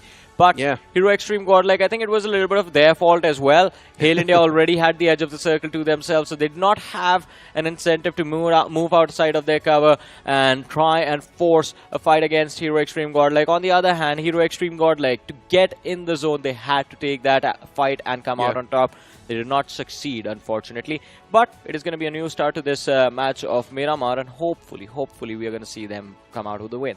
I mean, if it is Miramar, the first name that pops up in your mind has to be Somraj. Yeah. Too versatile. And Somraj has been so good on this map every single time. He calls it as his home ground, so it makes a lot of sense too. Even Somraj, in the recent interview, he himself mentioned that he wants to master this map. And so far, it feels like he's the best player to ever touch this map, at least in this Indian region. Exactly, but again, I mean, it is going to be interesting to see if they can win it again, because yesterday's Miramar was conquered by the players of Versatile Esports, and again, as you mentioned, it is Somraj's home ground, and he has a very high win rate on this particular map, no matter which lineup he leads. That is the most impressive part. It's not with the same team, it's with different teams, different set of players. He always comes out on top. Exactly. Last time he was playing with Pakar, Gamla Boy, even he was dominating the map, and Miramar over there too. Now this time he's got a complete new team. Once again, his new team is completely oriented on the firepower. You love to see that. Equinox is there, Troy's right there too. These two guys, they pack so much punch in the lobby, and you move on forward with brains like Somraj. That's just going to be adding the cherry on top of the cake. All right. Yesterday we saw a drop clash happen in Hacienda del Patron. Do you think that's going to happen again? I think that is something that I would love to see. But while you answer this question, it seems like we are getting a few questions from our lovely viewers as well. We are going to have that on our screens now, and it's going to be from Ritz Nav. The question goes, what's with Team Limra and other such teams that perform exceptionally in an official and then go through a dip, at times not so minor, like Big Brothers and GlitchX, in the very next week?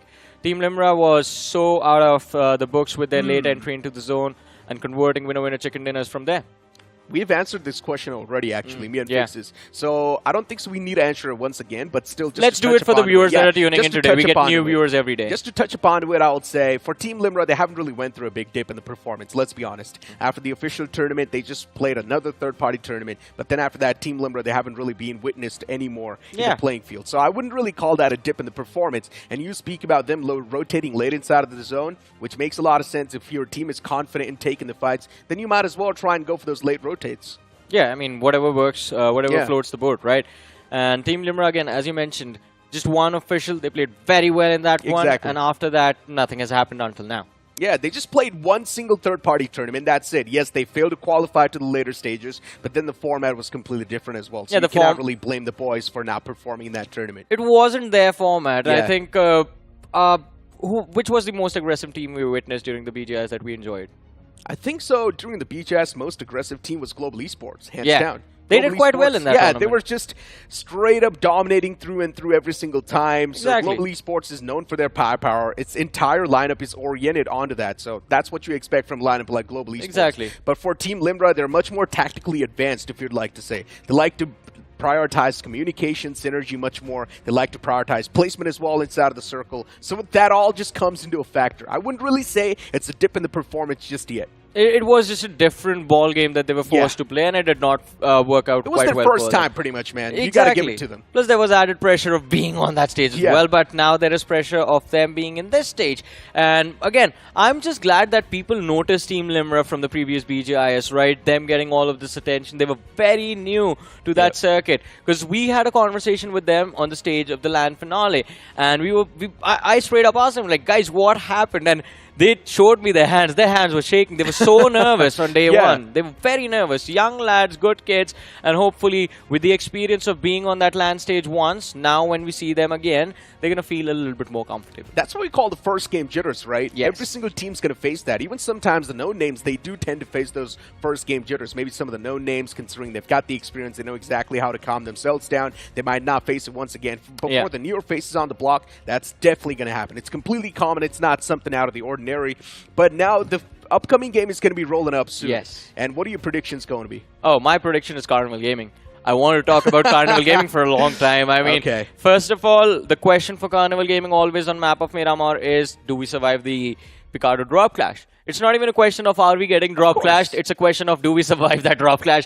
And majority of the times the answer is yes, but from there on out, it all depends on where the zone is. If it's a zone closer to their drop location, just like yesterday, they tend to do quite well because they're used to the aggressive front on this map as well. But if the zone forces them to run towards one of the extremities of the maps, that is when Carnival Gaming start to struggle. Because, as I said, the team right now looks very aggressive. They're running from one fight to the next, to the next, to the next. And while running into these fights, they tend to lose out on bodies. And because of that, they do not end up surviving till the late stages. So here's an important point that no one really touched, in my opinion, right? Yeah, first of all, just to touch upon to your point, Picardo is their home turf. Yeah. They should be the one to come out on top with flying colors. That's no other question about it. Moving on forward to the conversation towards the second question that you asked. Yeah, while they try to rotate, they keep on losing the players in that rotation. They're looking pretty aggressive. Keep this thing in mind. The playing floor is not the same anymore. They went through a recent tweak too. So even that plays a crucial role.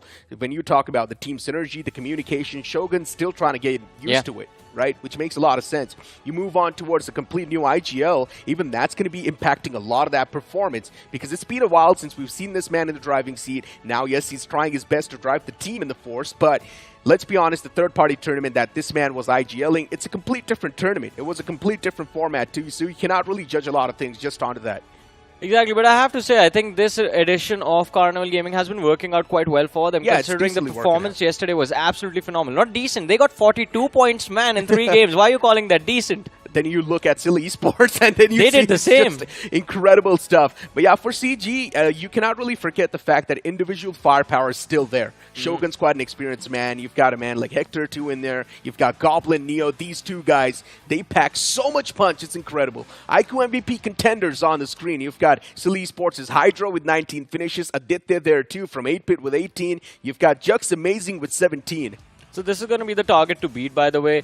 And I think it's we still have to wait for the teams from Set Red or individuals from Set Red to make to this list, considering they haven't even, no one from Set Red has played 6 matches yet.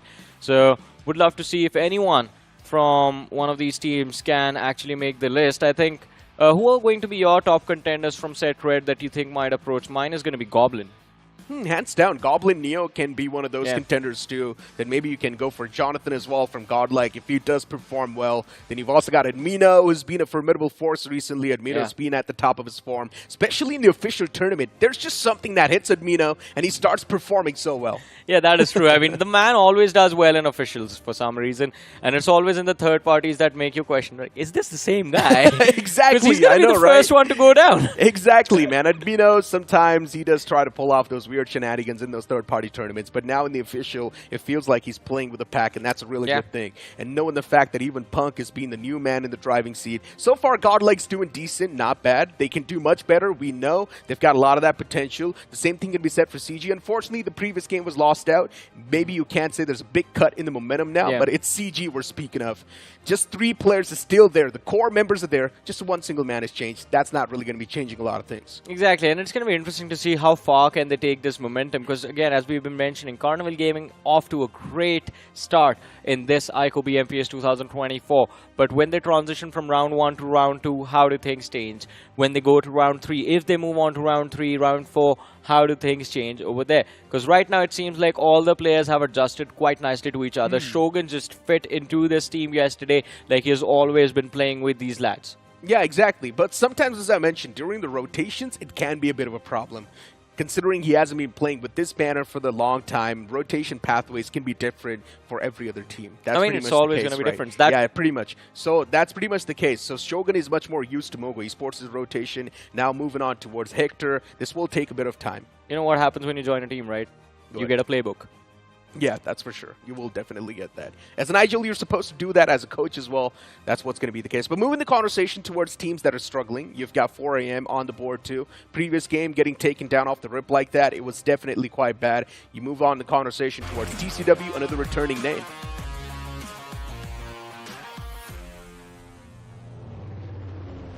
And even TCW tend to struggle quite a bit. But we've got the maps too on the screen now, starting all the way from La Cabrera towards Truck Stop. And this plain flat path is way too tilted up north, Johnny. This is going to be a struggle for teams. Man, it seems like someone copied the flight path we had on the map of Erangel and just pasted it on the map of Miramar. It's the exact same one.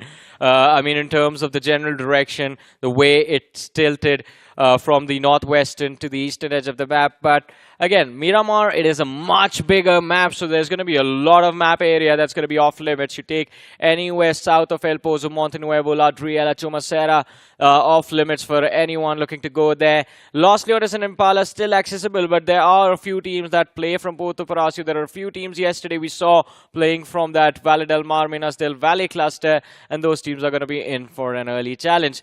TCW, they're taking an open exit, quite a split drop, I think, looking for vehicles which have been found, but then again, how does this team regroup? It's going to be a big question. Oh, the apes dropping all the way in towards the corner.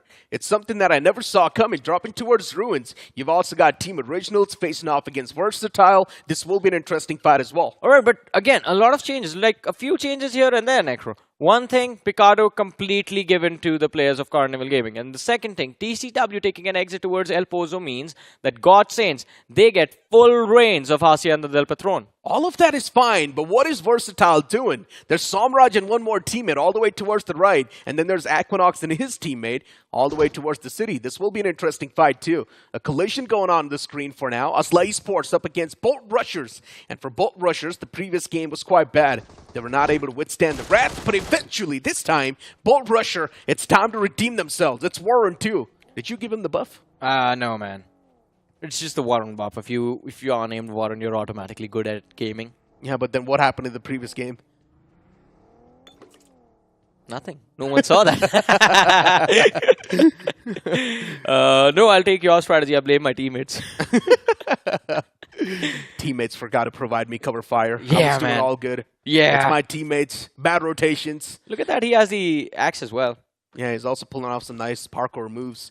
But looking at the zone, you try and look at the centric part too. Monte Nuevo completely uncontested. Team Originals moving all the way down south towards Valle del Mar. Now that's quite a bold rotation. It's quite a long rotation too. Team Originals, they're going to be burning through a lot of time in the early phase. Look at the symmetry, though, both the OGs sticking together towards the western edge of the map. In the meanwhile, though, I think it's going to be interesting to see how does ASLAAA eSports react to that early exit of one of their key fraggers. In the previous game, they were able to secure 8 elimination points, all of that early aggression, but now losing out on one man from your side, you're going to be forced to play passive. And especially considering when we had a look at the map a few seconds ago, there was a big cluster towards that eastern edge of the play zone. So ASLAAA, either they move inside the circle a little bit quicker, or they're going to be in a world of pain. And speak about pain, I miss pain fixes too. Yeah, now we are just left to deal with normal fixes. Yeah. Do you like normal fixes? No, I like the older version. Pain fixes. Much better. Yeah. But you know what? The zone was there in front of us, and when the zone popped up, we also saw some of these teams wanting to reposition. One of those was Team Originals, even OG. They dropped in towards that ruins area, got their hands on the vehicle. Now they're moving all the way down south. So for OG, it must be quite a fluid rotation, considering they like to drop in towards Chumacera, even CG right towards Picado. This time, no drop collision. So that's a great news. Yeah, it is definitely something that has been welcomed by the players of CG. And Hail India, I want to see what their adjustment was like. They are towards... Well, Hail India dropped between Picado and Los Leones. And I think now with weapons and vehicles, they are looking to move towards the players of CG, try and see if they can challenge that fight in Picado. But for advice again, for that, I mean, it's Carnival Gaming. It's going to be asking for trouble. But Orangutan, as we were talking about them, still in the open.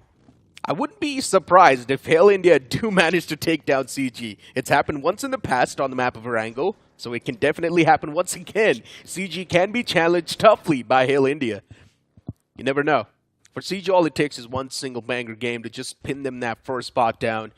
You do not really get anything extra if you do manage to place yourself in the first spot in the overall standings in the round one. So it's completely fine. As long as you make the cut, that's all good. You've also got teams like Versatile Esports trying to be pretty versatile, actually.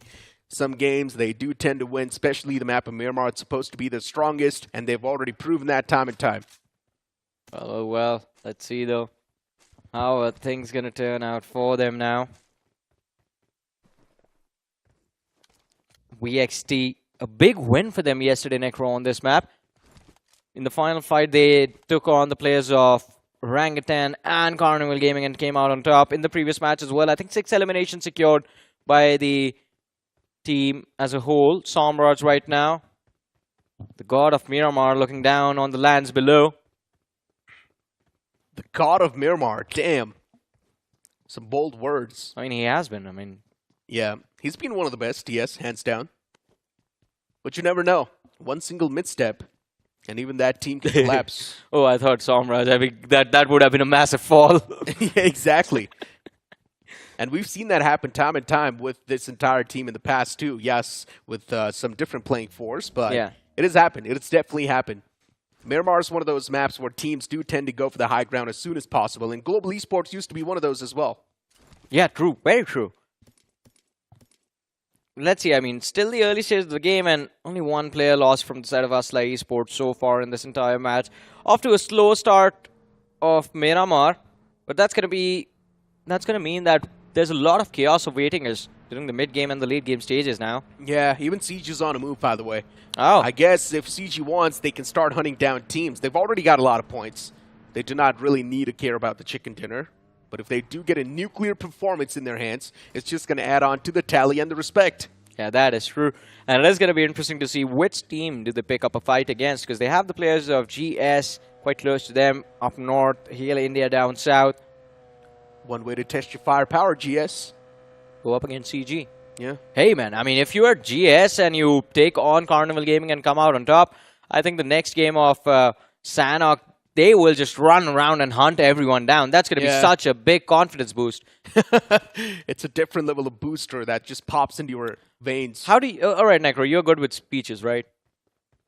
How do you give a motivational speech to the players of GS to force them to run into fights? All I'm going to say as a coach is that this is the moment you've been waiting for. Look at the point structure. What do you see? It favors aggression. And the way you're playing right now, it's super passive. Yes, you're able to get in the top 5 pretty much in every single game, but look at the amount of points that you've got. That's a coach's speech, man. I need a motivational speaker, Necro. That's exactly. Motivation comes later. First, you're trying to give them a reality check. All right. And then you give them the cure for the problem. That's what I was doing, okay? So I will say, look at the overall standings. it's not looking too good. Every game you're placing yourself in the top 5, but still not exactly at the place where you want to be. You're at the last page. Now what do? You show others what you're made of. Show them what you're here for. Show them why you're here, why you were selected as one of the best teams India's ever seen.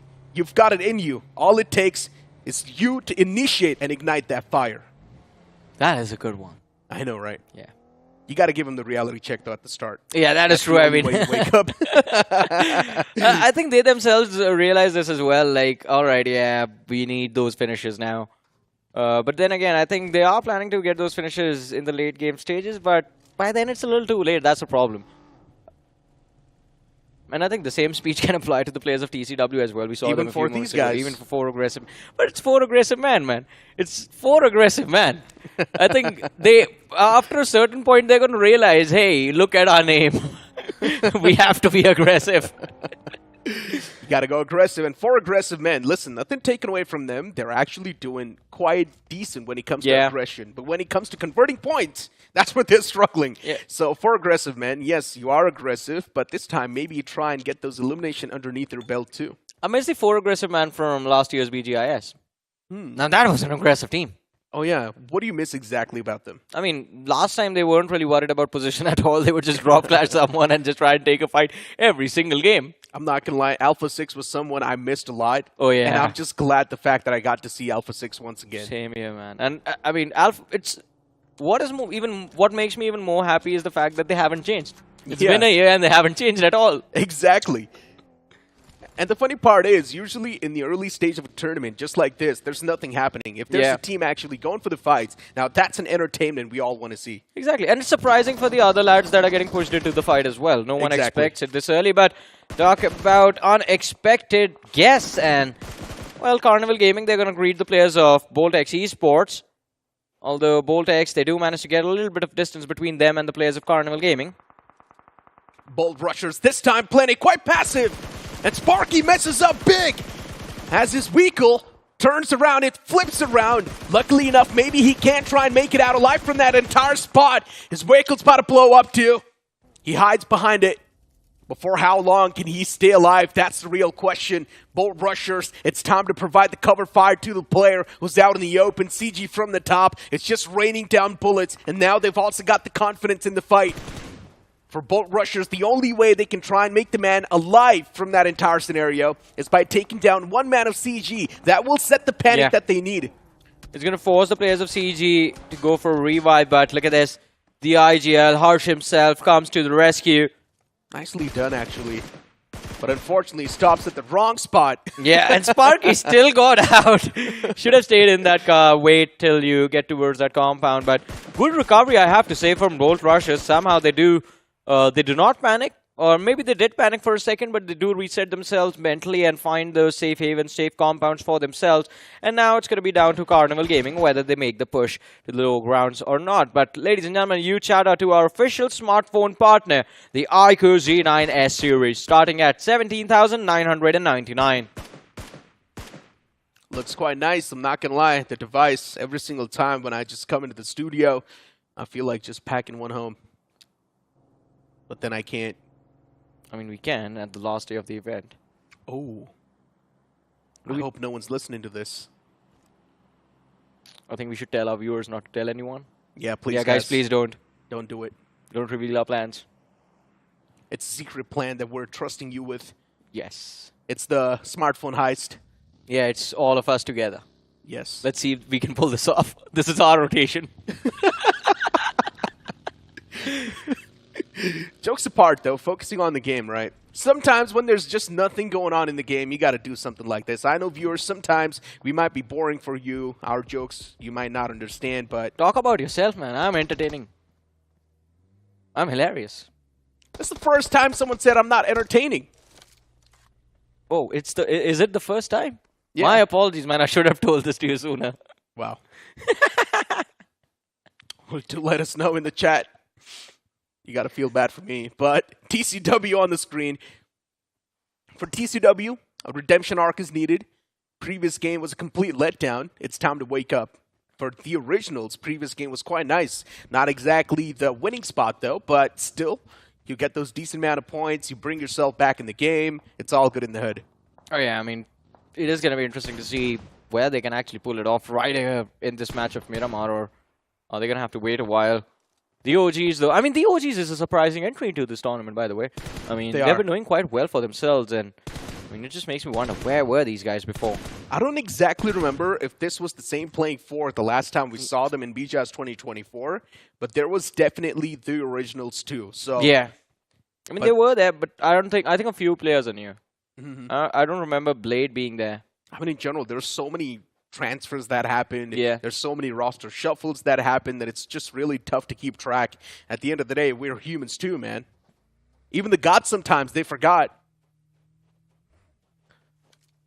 Gods forgot what? There's a lot of things, Johnny. I'll let you know sometimes. I'll ask them and be right back. The OG, they're doing decent, but then you've got the apes on the screen, orangutans. And for them, iQOO's back in the playing four, and I'm loving to see that so far. But iQOO, the first time he played the previous game, wasn't exactly the way he wanted to execute that fight. He whipped a lot of those shots too. I was just sitting in the back. I was like, okay, iQOO's back. And then he just puts himself in a bad situation and he gets knocked out, missing all the shots. Necrom, you and I both know this, man. Warm-up game. That was a warm-up match. Maybe. You know, jitters we talk about. Yeah. That's what he's trying to get rid of. That's why he put himself in such an uncomfortable position where he's now going to be stepping out of his comfort zone. Hopefully he does well now. We have just praised him so much. But anyways, I mean, not a lot going on in this game. 30 seconds before we reach stage 3. But I think finally we're going to have a big fight in front of us. It's 4 aggressive men going up against the players of Hero Extreme, Godlike. And they found an opening. It's the IGL. Punk knocked out. Oh no, Charan. The man's on the run for now. And he's actually going to make the great escape too. Or maybe he's just repositioning himself on a different angle. He still wants to go for the fight. The man's all by himself from 4 aggressive men. Now, these are some weird shenanigans he's trying to pull off. He's actually gone for a solo play, and I'm not a big fan of this. He needs to wait for his teammates to back him up. And he actually wants to push up close and personal. He's got his hands on the DBS too. Wanted to cook the nade, but then he realized that the opposition, they might just be wrapping around from the back as well, and now he's looking to back away. Ooh. But it's a little bit too late. He can't just escape that scenario. Admino, he creates a perfect flank angle and catches him. The trade comes in, and now 4 aggressive man. How do they react? Both the teams down a player. Punk already knocked and finished off from the side of Hero Extreme Godlike, but as we spoke about it and saw it happen, Admino found the trade, but it looks like 4 aggressive man. Harry has gone quite close to Charan, looking to go for a revive. 4 seconds remaining. Admino going to flag this position. Simp with a nade can make sure that the revive is going to be denied. No. How did he not get knocked? Ooh, that was so lucky. It just blasted right in front of his face, but he still didn't get knocked. And he knocked out Admino in return. The favor has been repaid. Finally, the second nade from Simp finds the trade. Charan back on his knees, but it's a little too late for Hero Extreme Godlike. They're already down to 2 players.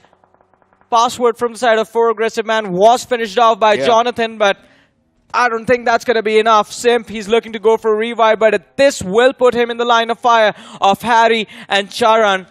Yeah, but for Simp, he can also try and prioritize better this time. Considering for Godlike, they do not really have a lot of those players left alive anymore. But still, if Admino is back up on his feet, this can be a major revival coming through. Utilities tossed out, Admino gets re-knocked, and now Simp is in a world of trouble. Jonathan is there to try and provide the cover fire, but he's a little bit too late. I'm not sure what exactly Jonathan was doing so far away, but now even Jonathan himself is chipped down low. S12K up close and personal, and eventually he does hand out the death blow. Confirms both those eliminations, and now is wanting to get the revival onto Simp. Goes for the fresh magazine onto his shotgun, and now the opponent's right in the front. Unfortunately for Jonathan, he gets taken down by the play zone, considering 90% of the damage was done by the DBS of Spirit. Yeah, man, denies that final point. Well, luckily he denied that final point, but look at this. Versatile up against the players of Bolt Rushers. Wave finds a knock. Aquinox finds the trade. So Bolt Rushers over here can't really do much to bring themselves out of the situation, but going back to that action. Jonathan, first of all, that moment, it gives me a lot of hope for that last game, right? He was able to pull off a 1v3. Not a 1v3, a 3k in that fight. Looking to pull off a 4k, but Unfortunately, we could not succeed. Too much damage already taken. While he went for a reload, the last reviving player from the side of 4 aggressive man decided to move in. It was a little too late, but good recovery coming in from Hero Extreme Godlike. Unfortunately, they do become the first team to get eliminated in this game of Miramar. Looking at the map so far, a big cluster of teams in the smack center. You've got ASLAAA, GW, Galactic Wolves, the Apes themselves, and even Hail India. And this time, Hail India, they're playing with a lot of those precautions. I'm loving that. It's a little bit of change in the pace. Then you've also got Team Phoenix moving from down south. I really want to keep an eye on Team Phoenix's rotations. They've always been so incredible. On Team Phoenix, they have been incredible indeed, but I got extremely confused by what Laser was up to, just rotating now around the western edge of the map. But again, a huge shout out to our official mobility partner, the Hero Extreme 160 R4V, waiting for the MVP of the grand finale. They need their hands on this bike so they can rotate faster. The Apes from the top. It's a place where the Apes do not want to be in. They don't really feel too secure about this. From the back, it's going to be Hail India. From the front, it's another team, which is Team ASLAAA. It's a pretty uncomfortable spot. The next zone centers on up once again, right on top of the players of Hail India. They find themselves in the prime spot. OG a little bit on the off-centric. And then you've got ASLAAA in the back. ASLAAA, unfortunately, losing out on those 2 players now just keeps them with 2. And in this game, it will be quite tough to defend themselves with just a 2-man squad. Even WSP, if they do decide to breach in with that same breaching point, they will face off against Genesis. And as you were talking about Orangutan, Necro, look at that. That is why they were panicking over there between Hail India and ASLAAA, because Orangutan went for a 2-2 split. Yeah. You see Aru and one more of his teammate toward that western edge of the map, and Veron is there with another lad right in the center on top of that hill. But I guess we say bye to Bolt Rushers eSports. The last surviving player, he gets pushed upon by the entirety of Carnival Gaming. This fight was going on for such a long time, Johnny. Yeah. Remember, CG, they managed to put one of the players in quite an uncomfortable spot, and now finally the execution's over here. They get those points secured too, but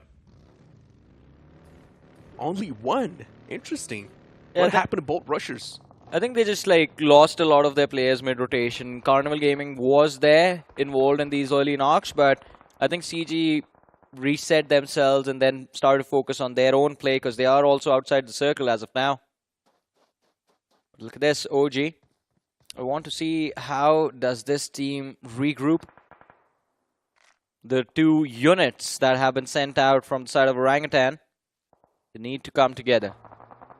Not going to be easy, though. I mean, they're surrounded by a lot of different squads in that position. I'm not a big fan of CG's position here. Yeah, me neither. Out in the open, way too exposed. Especially when you're exposed from all the different angles, it's not going to make you feel safe, and that's exactly what's happening with the players of CG. And keep this thing in mind, Hector's vehicle just got blown to smithereens, so he's got no way out of that spot.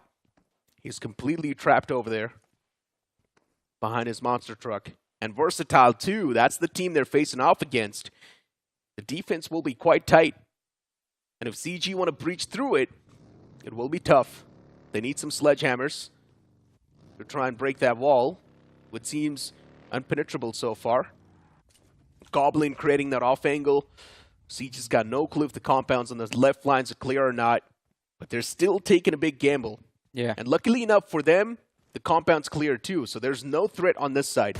Yeah, and it's not just about this compound. I believe if they can take on the players of Versatile Esports and then come out on top, it gives them a lot more map control than they have been expecting. The entirety of, well, the northeastern quadrant of the play zone right now is completely empty. Majority of the cluster is sticking towards the western and the southern half. WSB playing from the southeastern edge. I think a few opposing teams have been spotted out, but look at that. Shift of the circle takes us towards the southeast itself. Genesis Esports, prime spot for the win, but they'll have to defeat WSB before they move forward. Yeah, Genesis has got quite a decent spot, I'm not going to lie. Galactic Wolves, as they try to charge upon the players of Phoenix, it's not going to be good news, considering they've already lost out on 2 players. Galactic Wolves once again lacking with the positioning too, considering they're positioned themselves in such a bad spot. They're in a big state of panic. And you've also got a man like Snowjawed wanting to hold off the player. He's showcasing his back. But luckily enough for him, Khalif does not strike. And that's where he might just get the advantage that was needed. But Phoenix, they're challenging 2 different fights on 2 different spots. And that's super impressive. It's a 2-2 split that's coming into fruition. For Phoenix, they're just really confident with every single fight they're approaching. Exactly, and now as well, GW, Kaliug, he's going to be put down on his knees. Noob, he's taking damage from the rear as well, so there is a little bit of third party coming into play. A lot of pressure on the players of GW. Phoenix, they move, and another man, Sonic, hits the floor, and the entirety of GW is going to be wiped out. But Necro, as we were talking about the third party, it is the players from the side of GS that might have taken a few points from this entire fiasco. We're going to have to check. It was WSB2 from the back, constantly firing them down. And now even GS, they chime inside of the action, considering they've made the rotation. Oh, it's not a good position at all for the side of Phoenix, considering they're right in the smack center of these 2 teams in a big pinch. And they might as well just want to take an exit from this entire spot. For GS, they do want to go for this fight. And every single time, GS's rotations, they've been immaculate. Yeah. But this time, they might just be testing the waters. They want to go for the fight, too. Utilities are being tossed. But unfortunately for Emin Noob, she runs out of every single piece of util. They've already burned through it. And now for GS, they've got another team pouncing on top of them. Clutchy tried her best to fight back, but eventually, even she will meet her demise, as now Yin's trying to back away from the entire fight. GS, it's a big state of panic, and I'm not sure what exactly can hold them. Don't back off. They were doing so well. They had the momentum of this entire fiasco going in their favor. And then for some reason, Clutchy just shows her back to the players of ASLAAA eSports. And, well, they're going to take that free frag for themselves. But now ASLAAA put under pressure by the players of Orangutan. And now the nades, they're going to be lobbed in their faces. Atanke, you evil man. Let them breathe at least for a second. His backpack as well. This the smiley one. Is just sitting in the back on top of a rock. Yeah. He's never been more exposed in his life, and he's still taking those shots. He's tossing a nade actually out of the open like that. And he wasn't even cooked to perfection. It's kind of funny. Take this! OG, 3-man standing. Pretty strong for WSB, a team that is heavily driven by momentum. But this time, Versatile Esports, they failed to convert this game of Miramar, which is a definitely big blow. Nothing taken away from that. You've also got teams like Hail India now wanting to breach inside of the lines. Even Genesis Esports is there. CG2 looking to breach from the Netherlands side. And yeah, that replay. This is what you call a surprise package delivered. Yeah. It can be good, it can be bad. And that was a good one for CG. Bad one for the players of Versatile Esports over there. My goodness, but I think, yeah, Carnival Gaming, that was revenge for yesterday. Orangutan still not looking to slow down. Atanki's been left behind too slow in the rotations, apparently. And the rest of the team just moves in for this factory. Aru is going to get knocked out by Devil IGL. Hail India, they gain the advantage, the numbers in their favor. AKOP finds the trade, but gets knocked out. Veron on the outer side does find another trade for his team. Yeah. So numbers kind of equalized. I think he's still not made it, by the way. He hasn't. But Veron's the last man standing in Hail India. They're also getting shot at from somewhere else, as even Polar gets knocked out. Atanki's the one that saved the day for Veron. And now Veron makes the pounce. He's on the he's on the chase. But Veron gets knocked out too in return for OG. Now they're taken down to just that one last glimmer of hope for Naughty. It's time to run. He needs to let his teammate go too.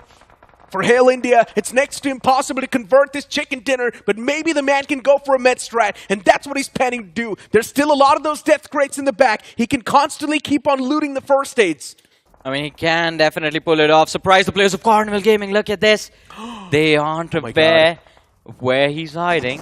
He sees all of them. He can definitely pick off a few players and swing this game into the favor of Genesis.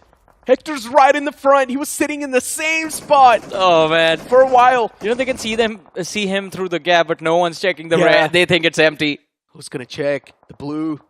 And that's what exactly is happening with the players of CG. They've got this false confirmation that the backlines are pretty much cleared, but instead, they're exposed to a big threat named Naughty. And now Naughty strikes down.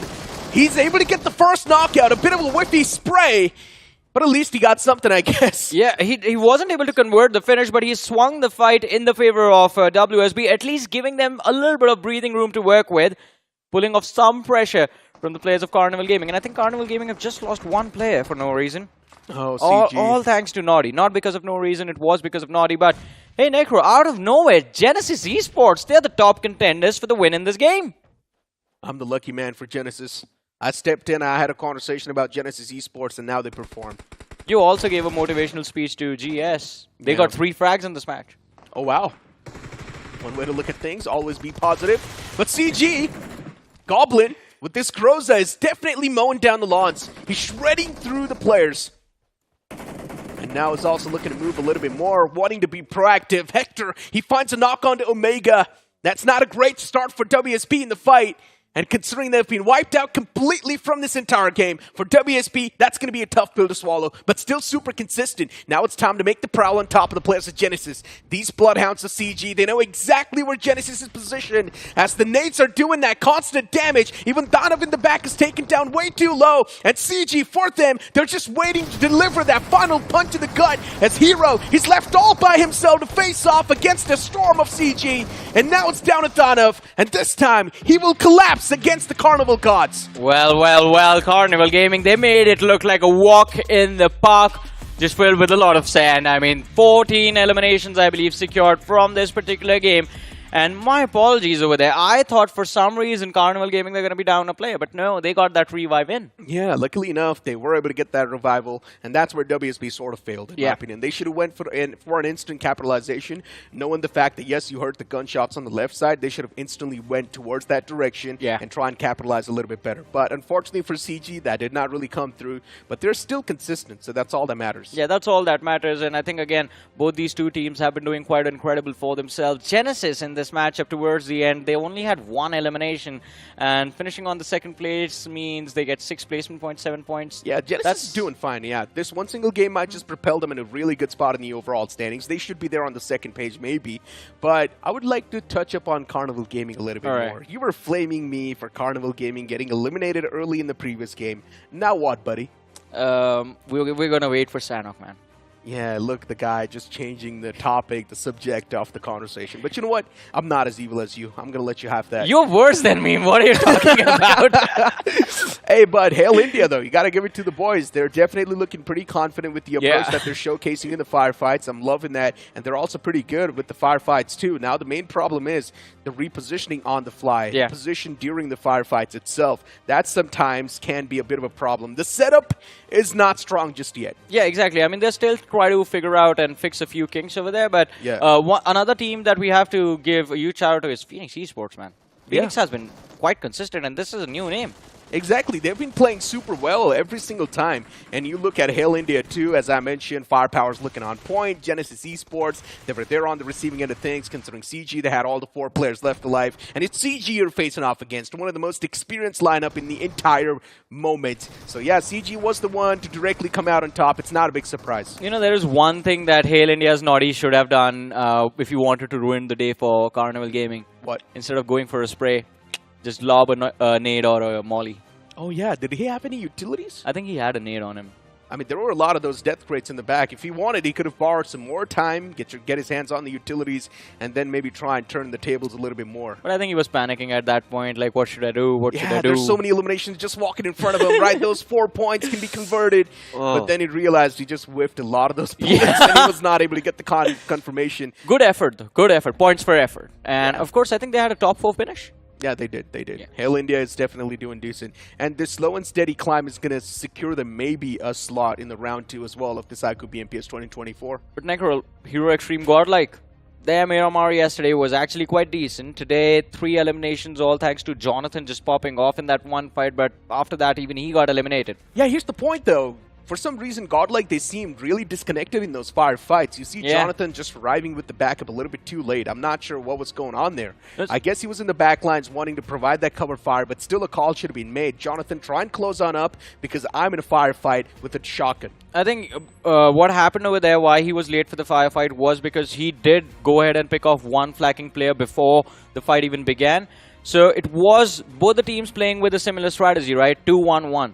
And Jonathan, of course, is one of those players that you would always want to put him on a flank because you know he can handle on his own if he gets pushed on by multiple players. And if you have him in an isolated position, you know those conversions are going to happen. All you need to do is provide him with the damage prep, the players from the opposing side, and he is going to come up and clean up whenever he can, just the way he did in that fight. But again, as you mentioned, I completely agree with you. The call should have been made that, all right, we're going to need the entire team over here. We have lost too many bodies already.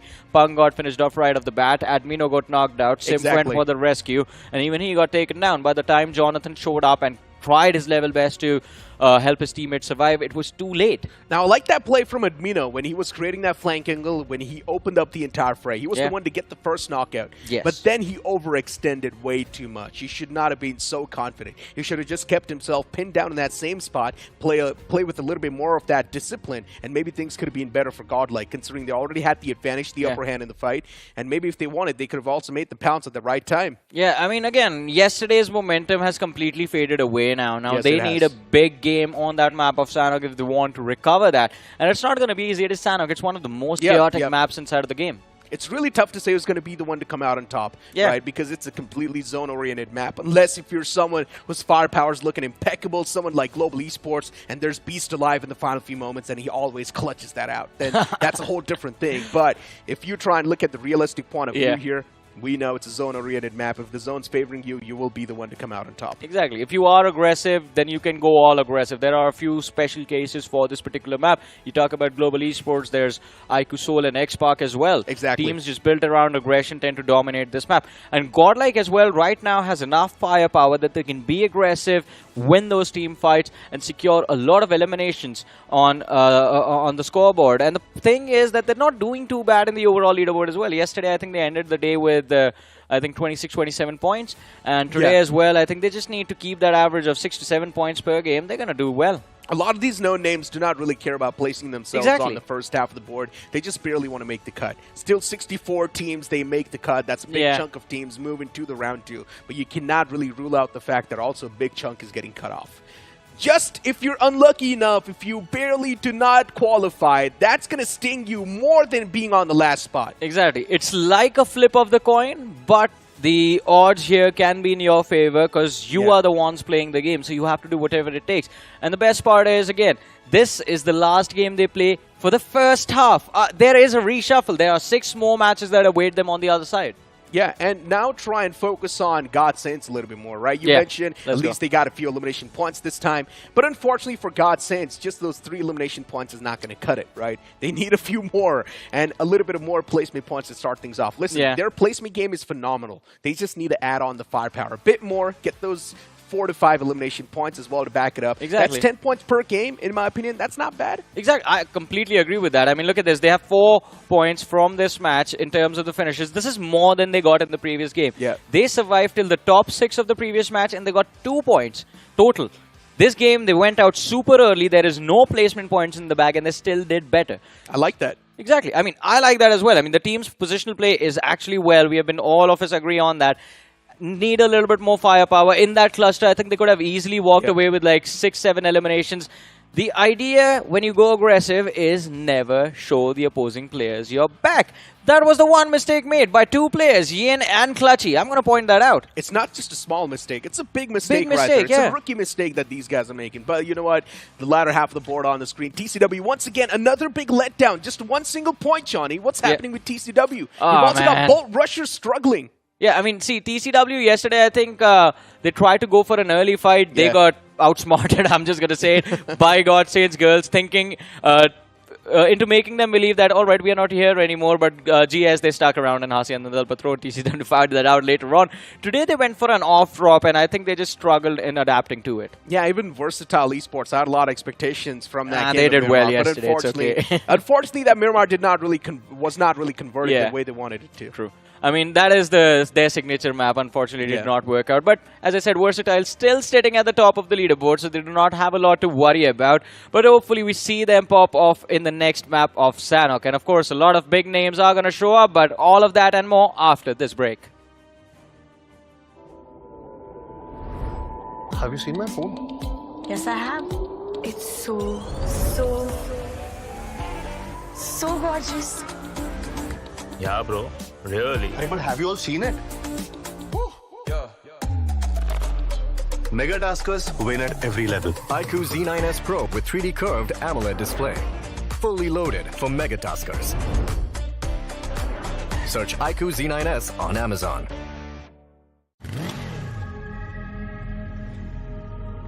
The movie starts in 10.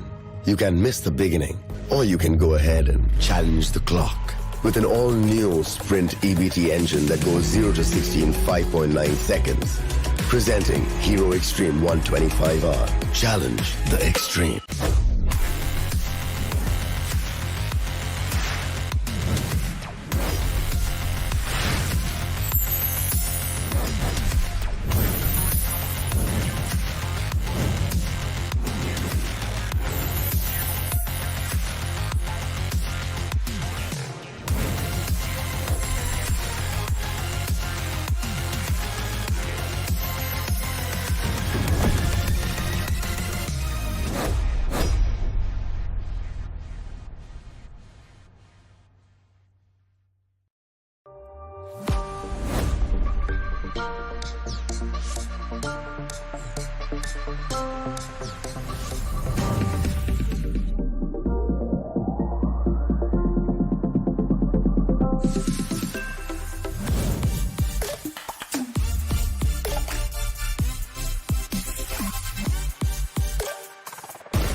Welcome back after that short commercial break, and now I've got Paint Fixes right next to me.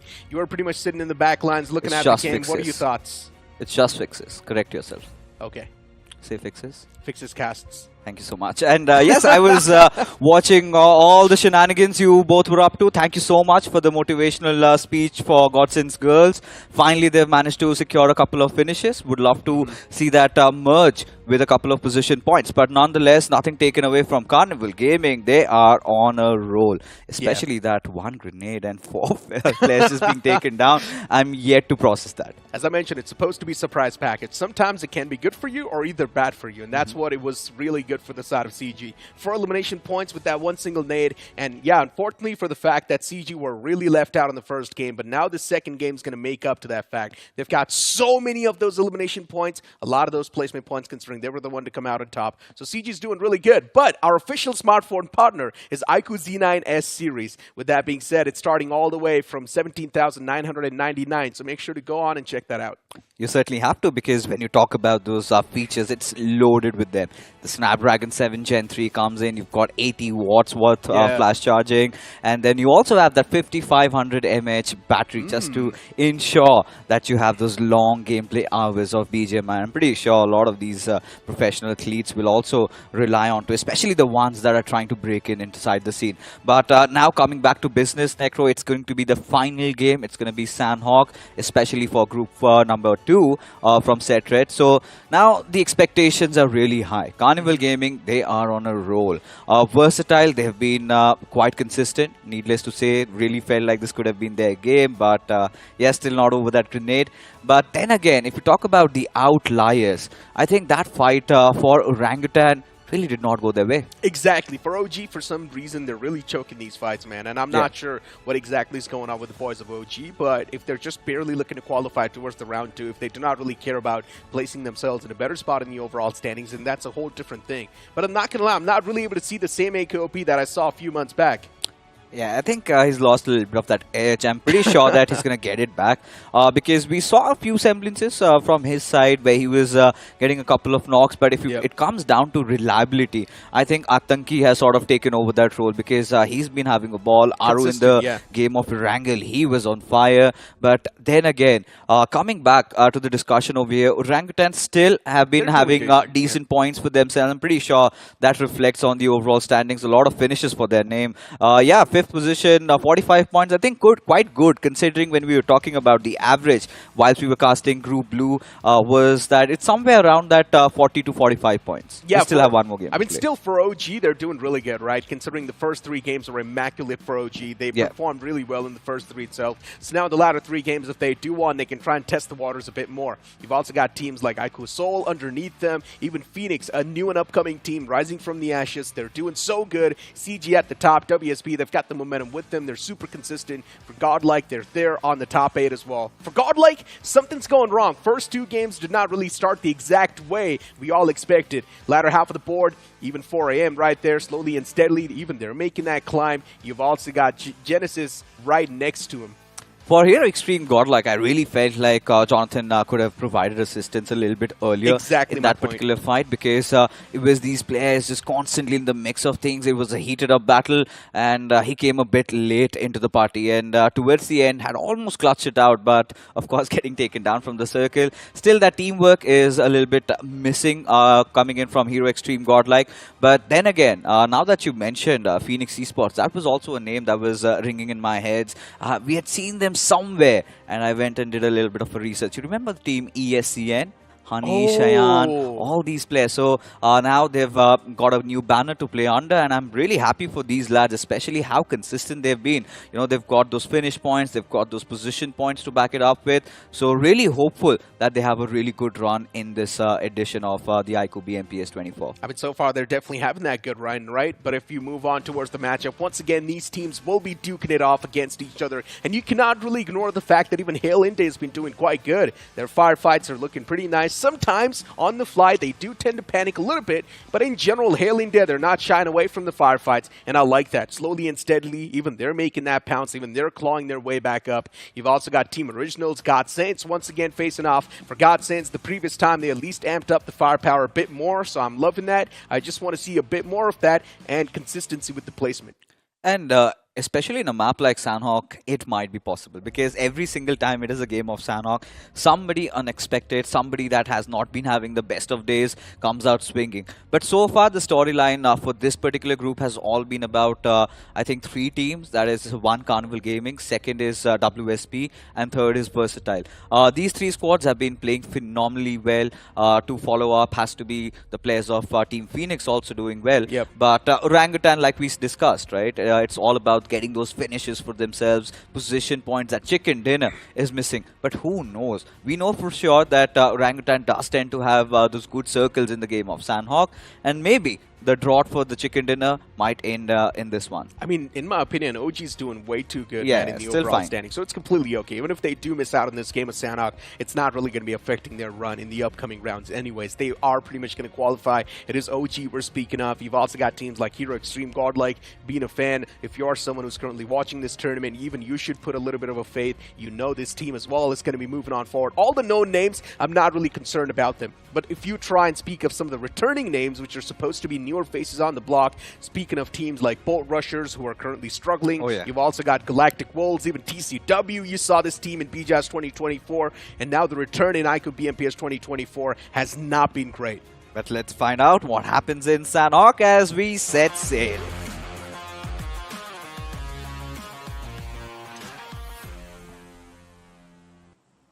The third map of the day boots up on the screen as the plane flight path begins all the way from Sami towards Cow. This plane flight path is looking perfect, just completely dividing the map into 2 equal halves. If the teams do want to move in towards docks or any of the extremities, it's not going to be a struggle at all. Necro, you and I, we've been both talking like broken records. It all comes down to where the first circle forms, right? Gives us a slight idea as to who's got the strongest chance in winning the chicken dinner. And coming back to the conversation that we were having, TCW, I must say they started off pretty well yesterday. I think they had a really decent day in the office. Today they've sort of have started falling apart. But for the Hero Extreme Godlike, even yesterday they were getting enough of those finish points, if not the position points. But today that has been missing. So 1 good day, 1 bad day, sort of averages it out. But hoping so that Hero Extreme Godlike get a chicken in this one, as WSP still quite intact, still quite stoic, just around that bootcamp area. Haven't really left that place. But this is definitely one of the most trickiest circle to play, and seems like we've got some early collisions. And Team Godlike, all right, they somehow still have managed to come out swinging, still have that one finish to their name. Yeah, they will be the one to come back to life. But then you've got Warren too now approaching this fight. And Admino screwed. He cannot even back away from this entire spot. If he does try to show his back, he cannot really defend himself properly. And Warren is over here on the path for redemption. Instead, he gets his hands on the vehicle, and he instantly just backs away. He steals that vehicle away from the side of Godlike, and they can't do anything about it. At least, luckily enough, he did not really pounce on the man who was right there in the front. He did not even have the HP to defend himself. Neither did he have any gun. Godlike still not out of the woods yet. They have to get decent weapons on them. For God's sake, they need some healings on them as Orangutan. They're on a collision, and this is a fight against the Wolves. Sonic already down and dusted. For Hail India, nice comeback today, but this time they're also surrounded by the players of Carnival Gaming, and I'm pretty sure Carnival know exactly where Team Hail are. But seems like they're looking at the bigger picture, and they would want to back down and get their loot done, and then maybe focus on the circle. As Polar still going unchecked, still does not fire a lot of shots, but it's going to be Devil who starts the show, and Goblin already being taken down. Yeah, and now Polar spotted. Even he gets taken down for CG. They've lost out on 2 players in return too. It's an even Steven trade on the board. For Hector is way too far away from the pack. Hail India can actually make sure that the gods are bleeding this time. And unfortunately for Carnival Gaming, these 2 knockouts could have been really bad. But luckily enough for them, Hail India did not really have their full backup available. Galaxy's all the way in the back. I'm not sure why they were even looking to challenge this fight in the first place. The only reason why Devil went for the shots is to provide the cover fire to the man who was trapped in the front. But then they screwed up big, considering they were facing off against CG in the first place. And we also saw this happen yesterday in the game of Erangel, where it was Hail India who did come around and third-partied Carnival Gaming and eventually wiped them out. And now they're sent back, almost backpacked. For Carnival Gaming, I think that was a really nice comeback into that fight, especially considering this could have gone wrong in multiple proportions. Nice return fire being shown in by Neo over there. Even comes in, Hector gets a knock, gets traded out, but still gets the job done. But when you talk about the circle, Necro, where do you think it's going to end? Is it going to go towards that Western Island, or do you think it's going to go towards that ruined side, or Top maybe left. towards the boot camp? Top left. Top I'm left. telling you. Camp Alpha is going to be in contention. ASLAAA, this might just be their game. We want to see a little bit of that variety in the winners. And ASLAAA eSports, they might just propel themselves in a really good spot. What about you, though? Which team do you predict? I have a slight inkling that says it might go a little down to where Phoenix are. Okay, so you're saying Phoenix is going to be the one to come out on top? I really hope so, because they've been quite consistent, just as good as our iQOO MVP. Goblin from Carnival Gaming, those 6 finishes, out of which 4 are the bodies of Versatile Esports. I mean, what were they even thinking? Just getting that shack position, this little one. Just one grenade goes in and kaboom. 4 of them explode and get deleted. But now, again, coming back to this game, so far, the journey for a lot of these outliers hasn't really been that well. I think something that we look for, both of us combined, would be the fact that you want them to be consistent. And barring Phoenix Esports, we haven't seen anybody else show up like that. Pretty much. Versatile Esports losing out in the previous game, as you mentioned. A desperate attempt to try and make it inside of the zone, but that's where CG, they noticed them. And they got the better of them as well. OG is right next to the players of Godlike. And I do want to see this collision come through. I want to see it in fruition. If Godlike won, they can make the pounce, but look at what's happening on the screen. An interesting moment's brewing up. And ASLAAA eSports, they make a big rookie mistake. Moving out in the open like that. Luckily enough for Megatron, he's going to be alive for a bit longer. But Charan, he just gets 1 elimination point for free. Yeah, this is not acceptable. Especially when you come into play, you should know about your nearby surroundings. You should know that for aggressive men, they tend to take over that shrine. And ASLAAA, literally with blindfolds on, they decided to take over the hills. We've seen iterations of the circle, which kind of goes towards the southern areas. In fact, from that Western Island, You remember that game where Beast clutched it out? That open warehouse? Yep. You've seen Circle end over there. And there is a slight chance. That is exactly why WSP decided to instantly jump boat and go towards that Western Island. And now they've got TCW right in front of them. And quite aware is Omega. He knows that TCW, considering the vehicle, that's a giveaway. Again, you know, at this point, it's all about WSP trying to get that first opener. And I'm pretty sure the moment they know it's TCW, they are going to strike. Still, though, WSP right now just trying to get the lay of the land. And as you mentioned, if they know it's TCW on the receiving end of things, there's a high chance they can instantly make the rush. But you never know, though. Right now, it's time to play a little bit more safe. Try and find yourself a better spot inside of the zone. And Xerath catches a few bullets upon himself. Guru was the man to go for that commit. But now for WSP, considering it's an equal exchange going off from both the sides, WSP is going to be a little bit more cautious.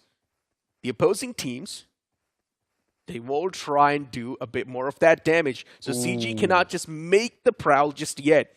But looking at the zone this time, it's contesting a lot of that island from the right side, which is the main Sanhok island. Look at this, though. Abortation tactic coming in, and nice cosmetic. There, you've got beautiful shark skin. If I'm not wrong, GS dropped in all the way towards Cow, and they took the boat from there. No. They went towards Mongnai. I pretty much remember, because they were on the northern side of where Team Hero Extreme Godlike was, and they were of the opinion that the circle might go towards that western side. So hence that rotation. But eventually they realized that there still might be a chance where the circle could come back towards that eastern side.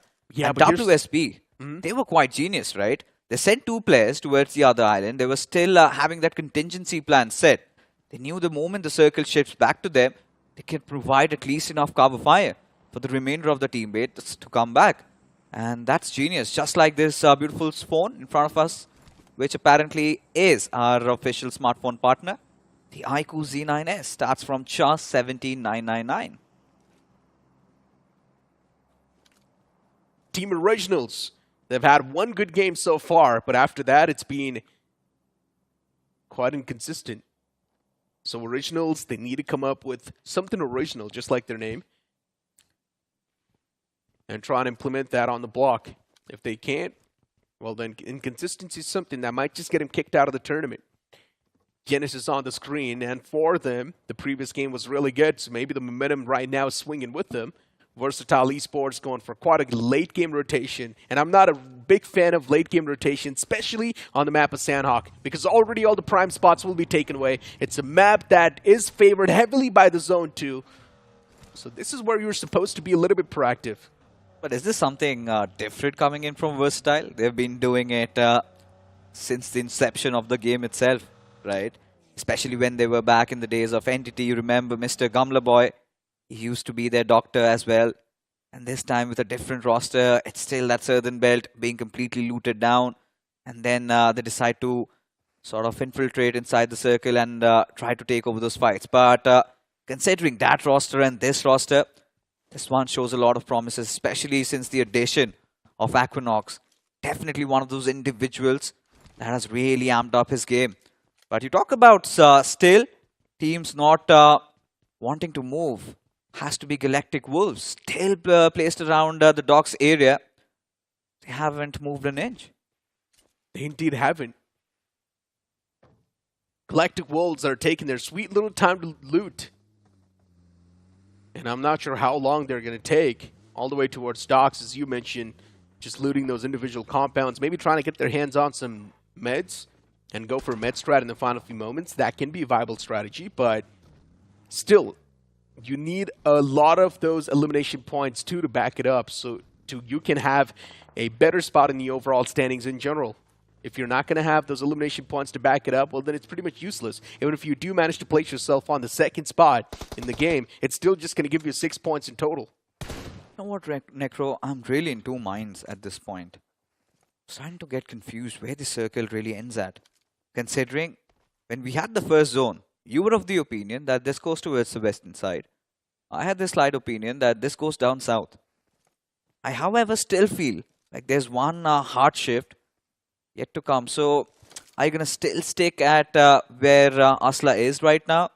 That open warehouse? Or do you think it's going to take a shift maybe this time around boot camp? I like to play it risky, so yes, I'm going to say that. And the still zone chances, though. actually centers on up. Yes, still there's a big chance, but a big chunk of water is there too. If GS wants, they can move in towards that little bit of that piece of land in the water lines. That can be an interesting position. Yes, it's not something that's going to work out 100%, but for GS, they found themselves the edge lines to play with. It's better to just keep yourself pinned down in the same spot, not really move a lot, considering they like to play for the placement points every single time. But maybe if you can try and get your hands on a few scrappy elimination points, you might as well try and go for those. Exactly. This is what I wanted to point out, because the position that Godsaints girls are holding on to, I think that's quite pivotal. You get to see a lot of those teams trying to rotate inside the circle.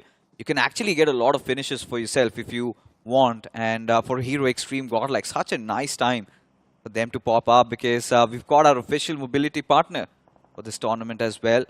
Hero Extreme, and a huge props to them. But Phoenix eSports, they decide to strike and look at their prey, look at their victim.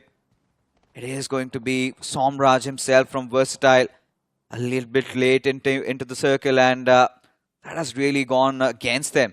But for Hero Extreme Godlike, the big question is, are they aware that Genesis is right in front of them? Genesis around the corner.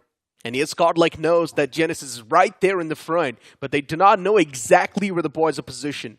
And that's where Genesis can have the upper edge in the fight. Godlike, they're trying to make quite a bold move, and Krishna has to be the one to open up the fray. But he's also going to be the first man to be cleared out by Godlike. Do they know that there's a man in that closet room? Utilities are being tossed inside the house too, and somewhere down line, Godlike knows there's someone there. And Krishna peeks out with the util. And his position's now compromised too. He can't back away from that spot, considering the man's taken down way too low. There needs to be cover fire. But Godlike, they've tossed in so many smokes that it's just blocking off the entire cover fire. I love this stuff. And this is how they're able to isolate the duels. I love it. I love it, what Godlike are really brewing up over here, especially those smokes. And that was a good pointer that you mentioned. However, what is it Genesis actually? Because if they had done that, they pretty much dug their own graves. But a little bit of a switcheroo in terms of how they want to approach this fight. Look at Admino. This time, he decides to stay back, while Simp, Punk, and Jonathan, they decide to be the ones initiating this attack. And now the idea was to isolate the players of Genesis and go after them. And they have struck the first blow. The big ask, however, is are they going to wipe out the entire squad or not? Yeah, pretty much they're going for that. They really want this compound in their hands. You can see Godlike clearing out buildings after buildings. They're prioritizing individual building every single time. And now Admina on top of one. There's a man right underneath him, which is Hero. For Godlike, this is not that great of a news. Before Hero's got the exact positioning noted down too. Utilities in the hands being cooked over and over again, and Godlike, Jonathan, somewhere down line, he knows there's a man in the compound right in the front. A few footsteps were heard. Utilities should be exchanged from both the sides, and eventually Danov, he's got way too many nades pounced on top of him.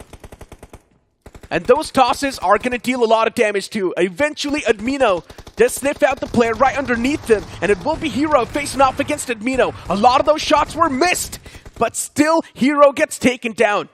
I'm loving what Hero Extreme Godlike are doing over here. Once again, just trying to sniff out the players and get them out of their hiding. And Punk, such a selfless lad he is, always putting his body on the line. This time the grenade connects though. And Danav, the last member alive, and his position has also been given away.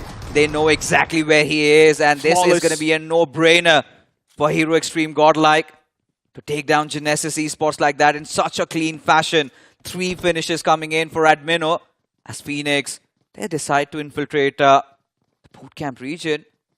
You still have Versatile, but look at the circle shift. In fact, all our predictions have gone wrong. The circle has come towards the central island. Almost has. Still a bit of that piece of land right there. You're still hopeful. Maybe if there is a drastic shift, It's going to catch everyone off guard. Think about it, Fixes. Could happen. It will be a race to try and move into the opposite side. Bolt Rushers on the screen, and this time they wanted to make the third party, but they're a little bit too late to the party. Godlike, they made a flawless execution against the foes in the front, but now Bolt Rushers, they've got no clue of that. They just saw the elimination feed going crazy towards this compound, and even they want to get their hands onto this. But with the way Godlike was able to isolate those duels against the players was incredible. Smokes being tossed out to create the isolation, clear this entire compound, house after house. Even that was quite brilliant. And now look at the tracing from Simp as he's able to knock one of the players out. For Bolt Rushers, they just walk into their own death trap. Yeah, for Bolt Rushers, they were in two minds. Initially, they wanted to take this fight against Godlike, but Godlike were reluctant in giving their position away. And the moment that they decided to enter inside the circle, Simp and Admino both spraying in tandem with each other. And eventually, Admino gets one more on board. 4 finishes for Admino, and he's been on a stellar form in the iQOO BMPS this time around. It's still stage 4 though, considering the meds on Team Hero Extreme Godlike and all the vehicles. They're not going to have a hard time getting inside the circle, especially having so many finishes secured already. I think this could be a big one for Team Hero Extreme Godlike. For Hail India, this time losing out on 2 players early off. It's not really keeping them in the advantageous side of things. Instead, for Hail India, it's a run for the safety lines. They've got a lot to worry about as 4 AM, Charan gets knocked down in return. It's CG getting the knock onto that player too, and CG is just wrecking chaos on the opposite side. They're like the fishermen's on the island, ready with the nets, and they're actually able to count a lot of those elimination points too. What a circle this is. Literally in the middle of nowhere, out in the open grounds. At this point, Carnival Gaming, they're literally finding every single body they can. And now for Aggressive Man, Harry is being pushed at by the players of TCW. You could see the players over here at very low HP. Despite that, they're getting those knocks. And for Aggressive Man, down on their knees. But TCW, they also have to enter inside the circle, given the fact that you've got the girls from Godsaints holding on to that little island, which is now again gone out of control. Not inside the circle anymore. But look at WSB. If things go right, this chicken dinner could be theirs. It's like Godsaints girls are listening to me. I said this to them at the start, remember? You can try and get that piece of land in their hands if you want, and they instantly move in towards that area, but now someone needs to break it to them. They're trapped.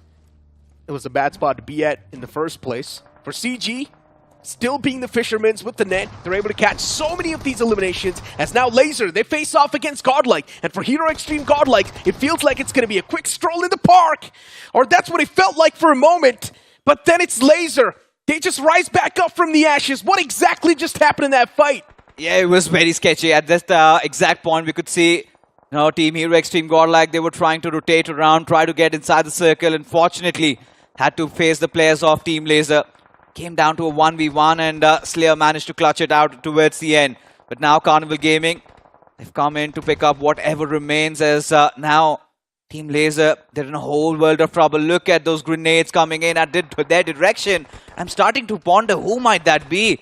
In fact, it is going to be Team Orangutan as AKOP just blows that vehicle up. And Laser deleted from the lobby as Orangutan, they stand a very strong chance. When we were talking about this, their Sanhok games have been quite impressive. But Carnival Gaming, they're also caught astray with Goblin. The solo survivor for this team has to go up against TCW. But look at this, TCW. Where are they looking? For Goblin, unfortunately, he had a 3x on his DBS, considering he switched on over the scope from the M4. And now Goblin up close and personal against the 2 players of TCW. And the man does not even have the HP. But luckily enough for Goblin, TCW, they're also getting strike from the back. And this time by the side of Godsaints girls. And they're doing quite a great job providing this cover fire unknowingly to Goblin. And luckily enough, he's also being saved by them. And let's not forget, they're still inside the circle. For Godsaints girls, this could be the game, which could be a biggie. But for Team Phoenix, look at them. This is a death push. Pushes come to shove and Snowjaw delivers a beautiful opener with that S12K. Already has 1 player gone down and AKOP, he's getting the better out of the players of Versatile. As Veron, he gets his hand on the Godsaints girls. And already down on our knees as Phoenix is still trying to gauge the situation. WSP, they've got a beautiful setup working for them. But Snowjord, he needs to thread the needle, he needs to find an opener. Oh, Phoenix, they want to go for the flawless execution, but it will be Armand this time, striking down that player. Phoenix, they failed to execute this entire warehouse. As now they're down 3 men, just taken down to this one last glimmer of hope. And I don't think so a lot can be done just by this one single Goku. He's going for the Met strat at this point in time, just try and squeeze as many points as possible when it comes to the placement. But WSP, they need to face off against OG right here, right now. Goku, this is the last first state that he popped, and now he needs to make it in the zone, but that's next to impossible. He will be devoured by the play zone itself. And even if it wasn't, Omega was waiting for him. But now it all comes down to Goblin and those beautiful grenades, and he gets it.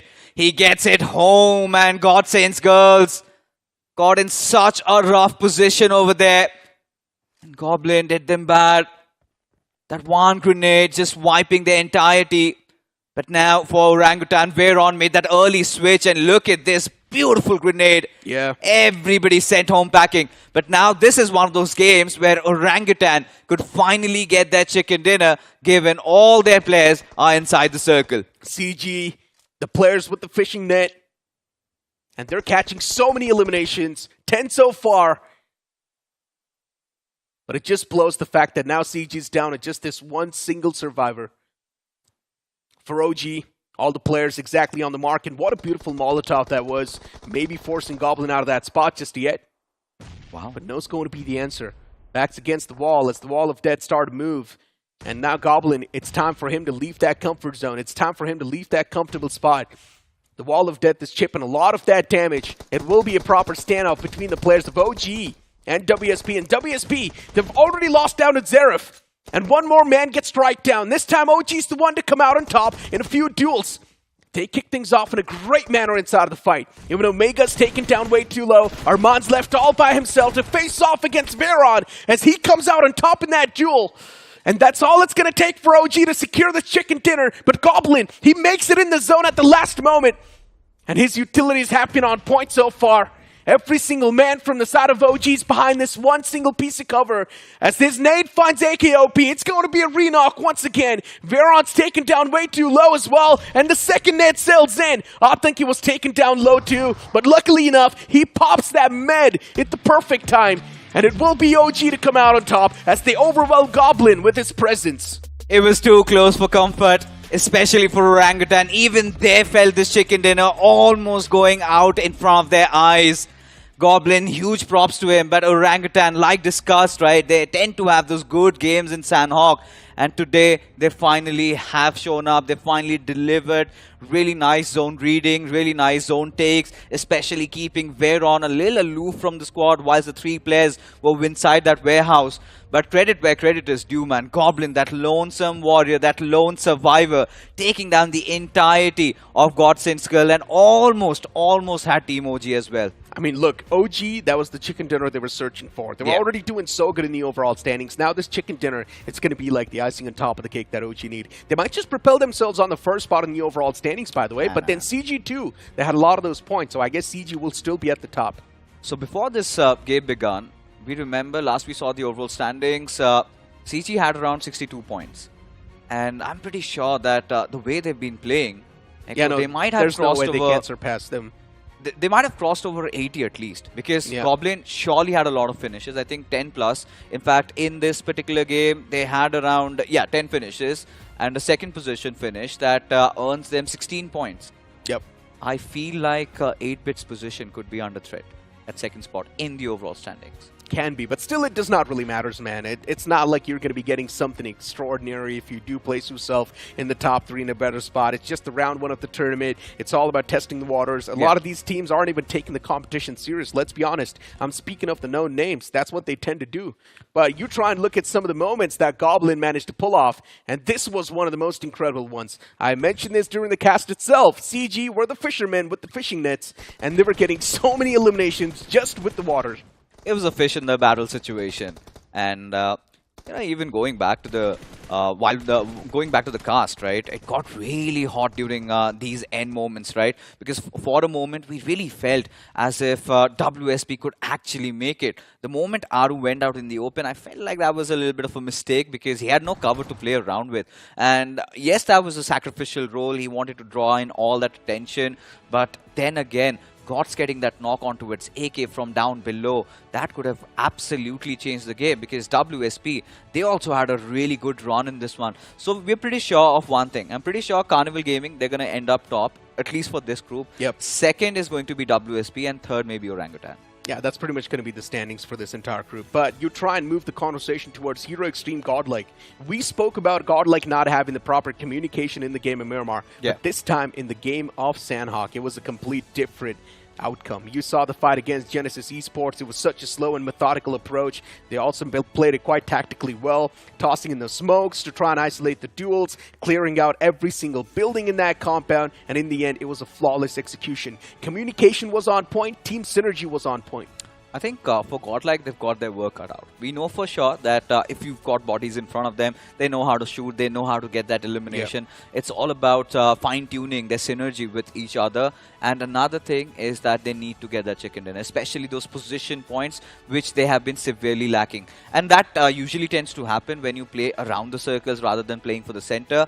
And I think for Punk, he knows what he's doing. He's trying to ensure that he puts his team under very severe circumstances where they need to get conditioned how to survive, because I'm pretty sure with how Hero Extreme Godlike they've been playing, there is going to be no trouble for them to qualify into round number 2. But heading on, this is one of those teams that we want to see them finally break that drought. They want to make it inside the grand finals, and in order to do so, these are those rounds where they have to, fix everything that has been a problem so far. I mean, there's a lot of fans still asking the question, can Godlike make it to the grand finals of an official tournament? And I guess the only way Godlike can actually answer or break that curse is by showcasing how they can dominate the early phase of a tournament. But so far, they're not really doing the exact same thing that we want to see them, but which makes a lot of sense too. Maybe they just do not really want to reveal their cards off the rip like that. Again, when you go back to this particular conversation, we have to go a tournament before than this. It was the BGIS 24, similar storyline for Team X Park. I mean, heck, this team was looking in shambles, was looking worse than how Hero Extreme Godlike were, if you remember. Nothing was working out. The teams, the players did not have synergy amongst each other. They came in from the in-game qualifiers after failing to qualify from the grind itself. After that, every single stage, they somehow fine-tuned themselves. And look at what the result was. Eventually went on to win that entire tournament. So if Hero Extreme Godlike do the work in the right direction, who knows? They also might surprise us. As you like to say, it's all about threading that needle at the right nick of time. Yeah. If you do manage to pull that off when it matters the most, it's going to be helping you so much with that momentum and the synergy that you need with the teammates. Point standings on the screen. CG 16 points, OG getting 22, and then you've got Godsaints Girl this time. 10 points accumulated. A solid performance with 6 finishes. Yeah, I love that. Especially you were the one who wanted them to head over towards that island. But yeah, that's what they exactly did. Yeah, unfortunately, they just could not make it out of that place alive, and that was bound to happen. Had Goblin not survived there, who knows? They might have also had their hands on the chicken dinner, because they still had all 4 of their players alive, and Goblin absolutely slayed them all. But when you move on ahead, Genesis, even for the likes of ASLAAA, they started off with a bang in day number 2. And even for the originals, yesterday they played so well. Today we saw them dipping down in terms of their performance. Same can be said for Versatile as well. Because let's be honest, I think for Versatile, it has been Aquinox who's been doing majority of that heavy lifting. You talk about those clutchy moments, you talk about him rescuing the team. He's always been there. But as a team, somewhere down the line, Versatile eSports, day number 2, hasn't panned out really well for them. Yes, sometimes they do tend to struggle in those firefights, but then here's the conversation, right? Did they really care about the day number 2, considering they performed exceptionally well in the day number 1 itself? For Versatile eSports, they're already doing so strong in the overall standings that day number 2 does not even hold a lot of that value for them anymore. And then you move the conversation on towards the map of Sanhok. As I mentioned, it's supposed to be a zone-oriented map. And once again, Versatile eSports, them going for the late-game rotation, just did not pan out, considering the zone was constantly moving up north. Yeah, it certainly did not pan out. And that being said, Necro, lots more to talk about that. But we're finally done with all the matches of Group 2 from Set Red. It is time for us to go for a short little break, because right after we will have Group number 1 coming into play and who showcase all their medals. So a lot of those big names coming in. But after this short little break. Ain't nobody fresher than a mega tasker. Talk about stronger, quicker, faster. Slider, slider, gonna make way for the mega tasker. Fully loaded, go the ammo. Can't get it bigger, better, that's the plan, yo. Throw a challenge and you shall know. Tap, tap, tap, tap, slide of ammo. Who's winning? Who do you think? Mega Taskers win the game at every level. iQOO Z9S Pro with Snapdragon 7 Gen 3. Fully loaded for Mega Taskers. Search iQOO Z9S on Amazon. Move out with my baby on the side. I move out with my baby, got a style. Seatbelt, please. And we go right, baby, it's a long way home. The new Extreme 160R4V, the fastest 160cc. Challenge the Extreme.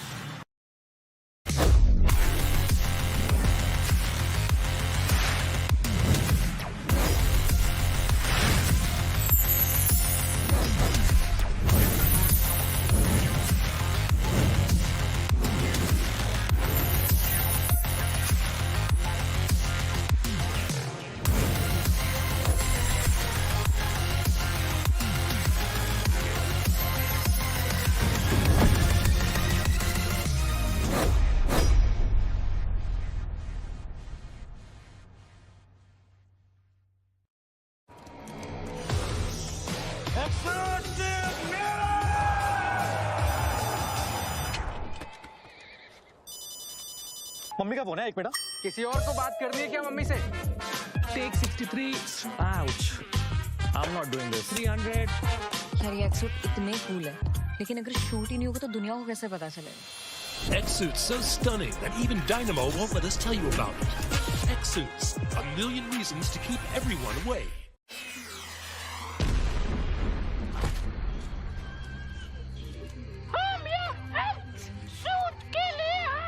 भाई इसको कोई acting सिखाओ यार। क्या हो रहा है? Cut, shoot cancel.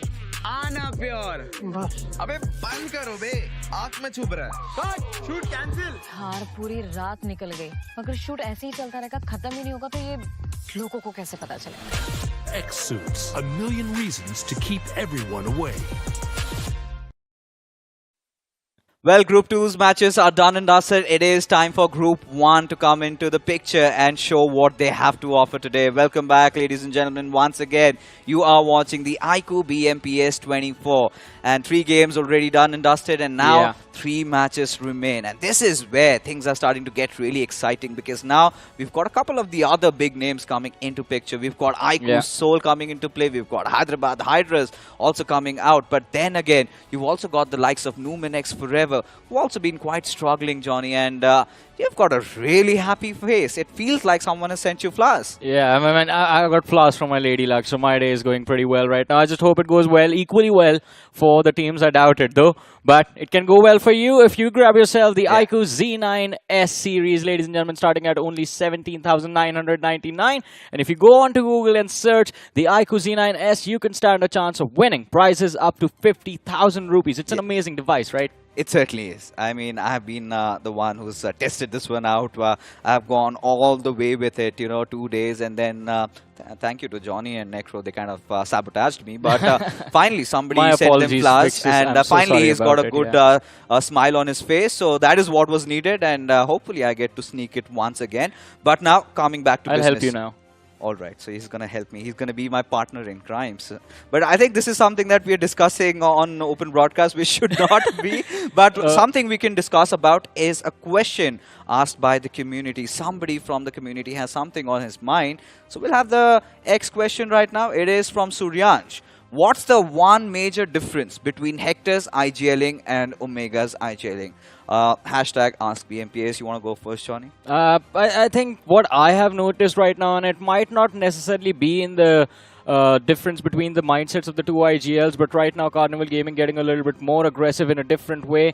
They are playing not exactly the center, but a little bit off center right now, looking for fights proactively. That wasn't happening. Back then, they were waiting for teams to push upon them and then reacting to it. This time, they are moving out of their safe havens, moving out of their safety cushions, and then aggressively approaching teams. I want to know your take, though. I think I have to add on to what you just said, because I completely agree. This is one of those discussions we've had earlier in the first game that we were casting. But yeah, I think for Hector this time, it also comes down to the players that he has. He's got the likes of Shogun coming in. He's got Neo in a very good form. Goblin, the form of his life. The way this lad has been fragging, I'm pretty sure he's sitting atop the iQOO MVP list. In fact, in the previous game of Miramar, he had around 5. This game, he has around 6. He's a man on a mission.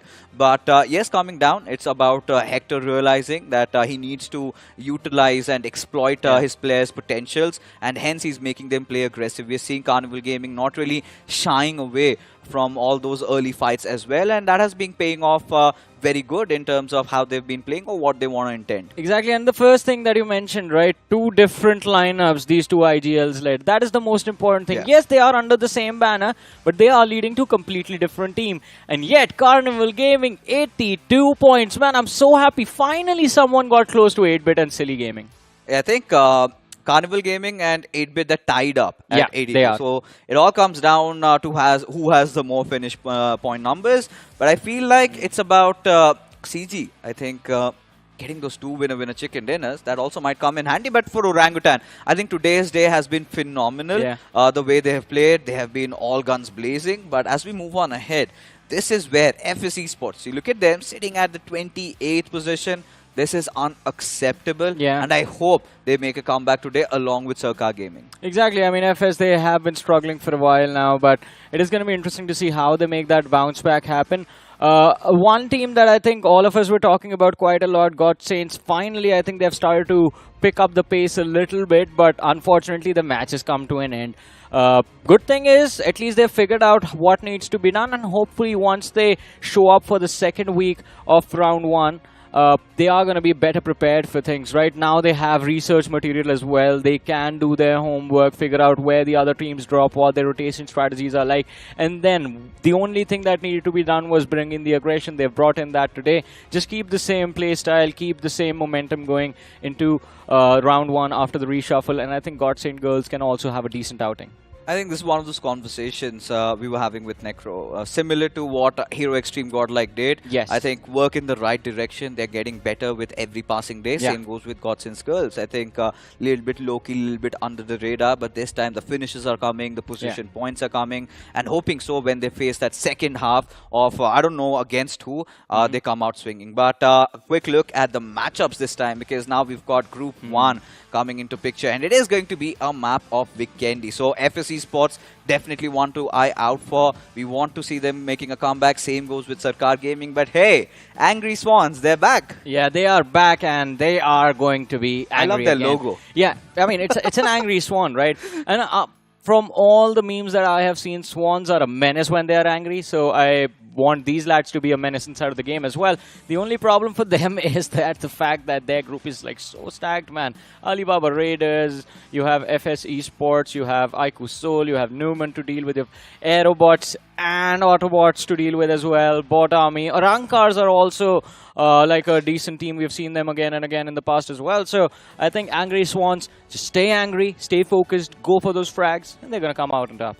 On any given day, you look at Swans, they're very calm, very peaceful, till you just anger them. And suddenly they decide to get a scythe and cut everyone apart. And we saw Divya especially, and even they've got Butcher. And Necro is of the opinion that they have apparently consumed Compound V, and they've been going all out. So we really asked them if they could get a couple of more vials of Compound V so that they could give it to their teammates, get that temporary power boost, and perform really well.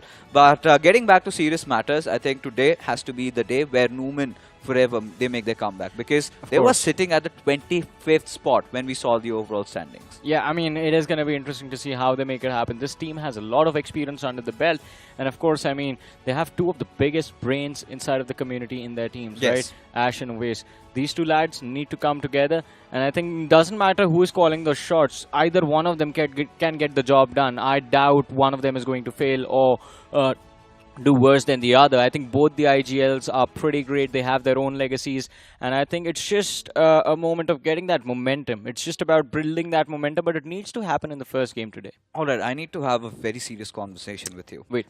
All right. Let's get our serious faces on.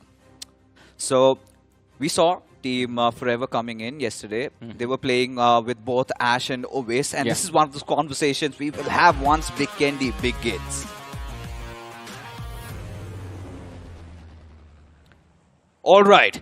Here goes the flight path trajectory all the way from Dobromesto towards Milnar. A nightmare for every BGMI eSports athlete, because right now that long stretch towards the east is going to really break your muscles down. But coming back to the discussion that we were having, now looking at their roster, you just spoke about them having the two biggest minds in the country right now. They've got Ash and Ovis. But when you look at the firepower, they still have Mafia and Omega.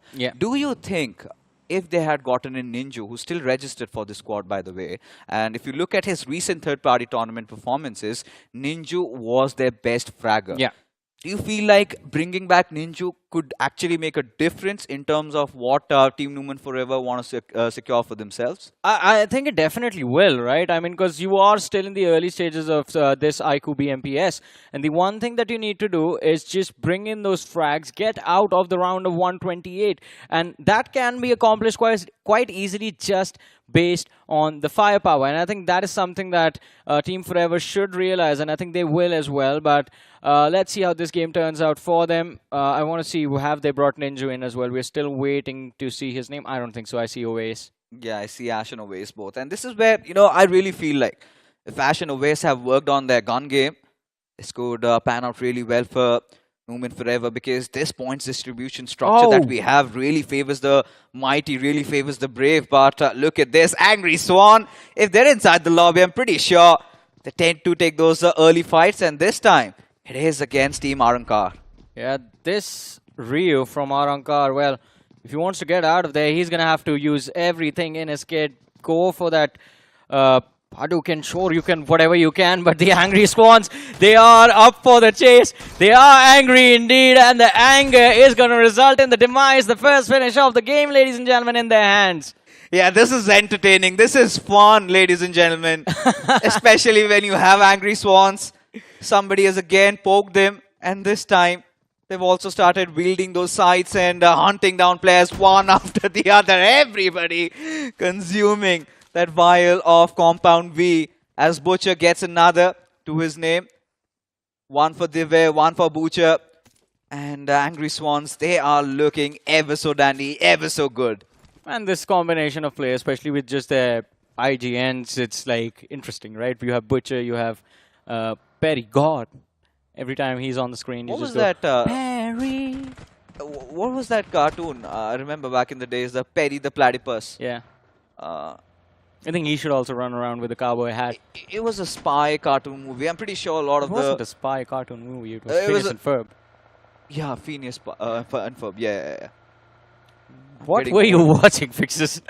I'm getting old, Johnny. It's been a while since got back to our good old days of just sitting back and sipping on some good juice and then watching all those cartoons. I think summer vacations.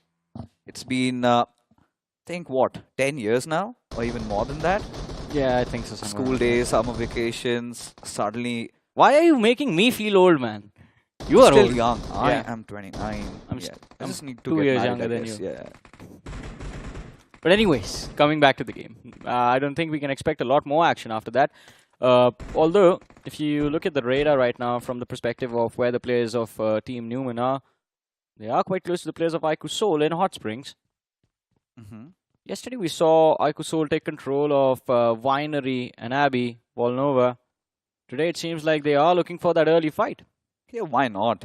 Pretty much at the TWB top. They've been doing exceptionally well, and what has been missing out that feather in their caps is that chicken dinner. So get a lot of good finishes, get a chicken dinner, please their fans, and get on to round number 2. And what better way than to kick this off, taking a fight against Team Newman Forever.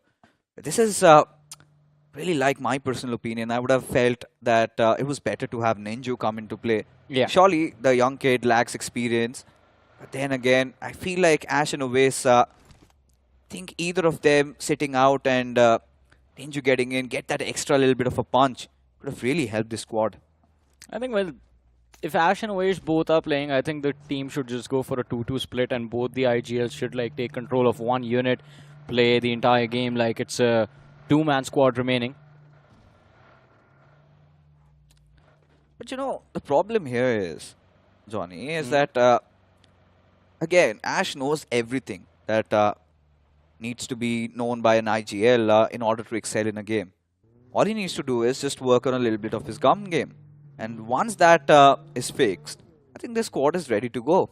Oasis could just be that mind working on the back lines, or maybe it could be the other way around. But having 3 assaulters in your team really helps you out. I think could give you avenues or could open doors, like you have options like how Global eSports likes to play. Yeah. If you want a recent example, I think Carnival Gaming also get 3 young assaulters and just give them a call out, just go and finish people around, and they will do that easily. And talking about Carnival Gaming, the iQOO MVP of the previous match, it is Goblin from Carnival Gaming. Yeah. 6 eliminations, 60% finish contribution. Extremely frag heavy this year, Carnival Gaming. And it's been working out quite well for them. List of top 5 players from the previous game as well. Goblin followed by Veyron. You have Admino from Team Hero Extreme Godlike. Galaxy from Hail India, and AKOP from Orangutan joins his teammate. But here we have it. Players from Heroes Gaming, they are making a push against the lads from B2R. And B2R yesterday did very well for themselves. They had a brilliant start to the day. Unfortunately, there was a little bit of a slowdown in game number 2. But today on this map of Vikendi, and especially in this early fight, if they win it, the momentum is going to be in their favor. And this is a very momentum-oriented team. They need those early frags. Both these teams, in fact, Heroes Gaming, a little extra aggressive. B2R, we remember how well they played in the first game of Erangel yesterday, only to fall crumbling apart in the remainder of the 2s. In the Miramar game, though, they went a little bit defensive, just playing around the edges. The players of Sarkar Gaming posed a lot of threat for them. But this time also, you could see that B2R, they want to be a little bit on the defensive side. They want to let the players of Heroes Gaming make that mistake. And for Heroes Gaming, it's always about that edge to initiate that fight. I think something what they can really do is go after Janu. Just drop a couple of smokes, hinder the vision of the remainder of B2R players, try to pick one off, and then from there onwards, carve out the entire of the other side. Well, let's see though. Does this work out for Heroes Gaming? It's not going to be easy. They found themselves that concrete cover, but they've let B2R escape in the back lines. And I think, again, considering it is Vikendi, there's no incentive for the teams to move out for an early fight. Considering they are in the smack center of the circle as well, I don't think B2R this time get a little too eager. Over aggressive over there, but Aerobotz. Shots fired by Carry, no connections made. Why were they trying to take out the tire on that car? I saw sparks coming out. I think that could be the right decision also. You know, do not have to really hurt your opposition just by, taking shots at them. It's part of their escape mechanism as well. I think this car was closer to them than the opposing team. Could have been an escape option they could have utilized, but let's see, I mean. Maybe they had enough cars and they just want to yeah, cut off others trying to get that car for themselves. It's always confusing, like Aerobotz or Autobotz, very close to each other always. Yeah, pretty much. They've been sister squads, both from the Southern Circuit. Both have had good runs in the previous official tournaments, but not those long runs. We've seen them, they've had their moments, but pretty much been here and there. And for them, especially for the Autobots coming out there, getting that chicken dinner yesterday, but barring that one chicken dinner game, they had been languishing, they had been struggling. So I really hope that this time they find that little string of consistency. But for Alibaba Raiders, I think the same can be said. But this is one of those teams that focuses a lot on getting a good position inside the circle before getting a fight. And hence, we also saw them get a chicken dinner yesterday. Oh, well, let's see. Alibaba Raiders, I mean, it's a big name now.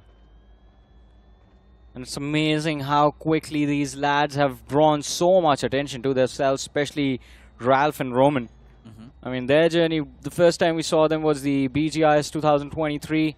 They made it all the way to the LAN finale. And again, like with all the rookie squads, they also succumbed to the pressure of that LAN environment, especially considering, man, we had a sold-out crowd. I mean, not sold out, it was available to anyone who showed up, first come, first serve, but the entire arena was packed. And along with that, it was such a beautiful journey for them. And it has been a beautiful journey, but I believe fixes, they're just getting started. Just got started for them, and now instantly they're question marks. Because right after that, they went on to Alibaba Raiders. We've seen so much drama because could not perform well in the previous BGIS 24. Then you could see Duke and Scuba departing. They joined Arms again, back to their old homes at Glitch Reborn, and Alibaba Raiders having to build the roster again, get in two good players, and getting in Sarvit, getting in God X4, I think has really bolstered up the squad. They needed some young guns. They needed players who could take fights, along with getting Sarvit, who had performed really well in the BGIS 23, in fact. I think was a good decision. Have a little bit of an experience also going in their way. But when you talk to, when we take a look at this particular circle, Johnny, look at that cluster. Not a lot of shots have been fired. So many teams around that central area, especially B2R having that standoff there and being so reluctant in taking those fights. Who takes that first move is the big question. I think up until stage 4, no one will. Also, I mean, as we were talking about the cluster forming at the center, it's quite surprising seeing iQOO Seoul still all the way in Volnova. I mean, we don't really know what they're up to, but one thing we do know, ladies and gentlemen, is a huge thank you to our official smartphone partner for the iQOO BGMI Pro Series 2024. It is the iQOO Z9S series, starting at 17,999. Let's talk a little bit about Sarkar Gaming. All right. They've gotten back to their old ways. Finally have gotten Kanha in, because when we saw Sarkar Gaming come into action yesterday, I think it was Dash who was playing instead of Kanha. And could go on to say that they wanted to try things around. Clearly did not work out, because for Sarkar Gaming, I felt like the only one good map worth remembering was that game of Miramar, where they got a couple of finishes to their names. But Sarkar Gaming, if you talk about their DNA, it's all been about trying to get a good position inside the circle and somehow win out those fights. Especially just in a recent third-party tournament, the way they qualified for the finals in that final game, I think that pressure was surreal. And for these lads to still overcome that, play so well, I think finally they know that what the secret sauce is for success. And I hope, even after having a good run in the BGIS 24 last time, this time at least they make it up to the grand finals. Oh, of course. I mean, these lads have recently gotten a little bit of LAN experience under their belt as well. So I guess they've learned how to handle pressure, how to stay calm, maintain their composure and move forward, focus on the game itself, focus on the bigger picture of making sure you have good enough points on the overall leaderboard rather than just going all in one match and then just bombing the rest of the day. Team Forever, we were talking about them. They started from Hot Springs, Fixes. They're now in Peshkova. While the circle is towards the west. I think the idea is Ovesh and Ash both realize that the circle is kind of clustered up. Not a lot of those fights are happening, so no point going in for the center right now. You're eventually going to take it down the moment you try to contest for a compound. So that's a smart decision actually, but I still want to get back to the conversation that we were having about Sarkar Gaming, because these lads, I've seen them from the past 4-5 years fighting it out. First they were UP50 eSports, then after them performing so well when they were actually under gods, they got signed into Hyderabad Hydras. And then there was a little bit of a letdown. They could not do that well. Eventually they had to let go of their roster. And they came back to their roots. UP50 eSports once again. Couple of players departed, and it was KSR and Sarkar that stuck onto each other and got in a couple of young lads especially Anonymous and Kana. Yep. And in that recent third-party tournament that we were just talking about, Anonymous was phenomenal. Yep. Even Kana had his moment. So it feels like they have also found out the recipe for success. Have 2 experienced players, get 2 players with good gun game, and who knows, this time that could be that missing puzzle that they were missing in BGS 24. It could be, but my thoughts on their journey, I mean, it might be upsetting, but again, always used to be back in the days. I mean, the entire journey that you talked about with the UP50, I mean, that was a middle of the pack finish every single time and failing to qualify for even a single major event. And I think the one thing that even the experienced players that you're talking about needed was figuring out how to handle pressure in intense moments. You will never figure out what real pressure is like until you step foot on a LAN stage. And I think that is the one thing that has changed, a big change for the side of Sarkar Gaming right now. But again, a huge thank you to our official mobility partner, Hero Extreme 160R4V, waiting on that LAN finale stage for the MVP of the LAN. Now we have talked about finals, yeah, very long journeys and some upsets. Let's talk about some success stories. All right. FS eSports, one of the cleanest runs in the BGIS 24. Okay. Eventually, I mean, they were doing well to just bottle it up during the final 2 days of the grand finals. Completely choked, but you've got players who've been playing for a long time. I mean, Hitman and Clutch, they've been ever so together. Then they suddenly realized getting in 2 new players. If you remember, Wizard and Trey Scott. They got them in, and they were the third-party kings. That is the tag that we'd given to them in the 24 BGIS. Oh! But Look at that replay. after that, yeah, of course, that's really nice. But after that, in the recent third-party tournaments also, and even yesterday, the performance has been lacking. What do you feel, Johnny, has gone wrong for them? First of all, Fixers, I would like to ask you, how do you define success? Because, I mean, that was a nightmare what you're talking about there on in the BGIS LAN finale. I mean, no matter how much people like to criticize the lineup of Orangutan, finishing in the top 3 every single time is not an easy task, right? And I mean, that lineup did that again and again in the past as well. They were consistent, at least making sure that the top 5 finishes are coming in. That is what I want to see from the teams. Yes, winning the trophy is always going to be a big deal, but once you get there to the finals, finishing high up on that leaderboard is not easy. So every single team that made it into the top 5 and every single lineup that has been consistently inside of the top 5, they have a lot to be proud about.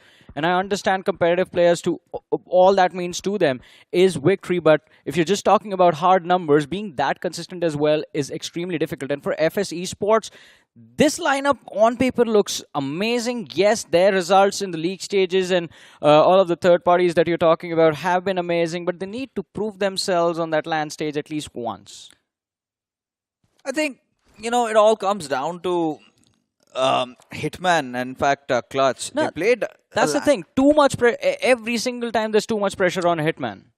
It took around, what, 3-4 years for Hitman and Clutch to play an official LAN. We've seen them play different third-party LANs before also.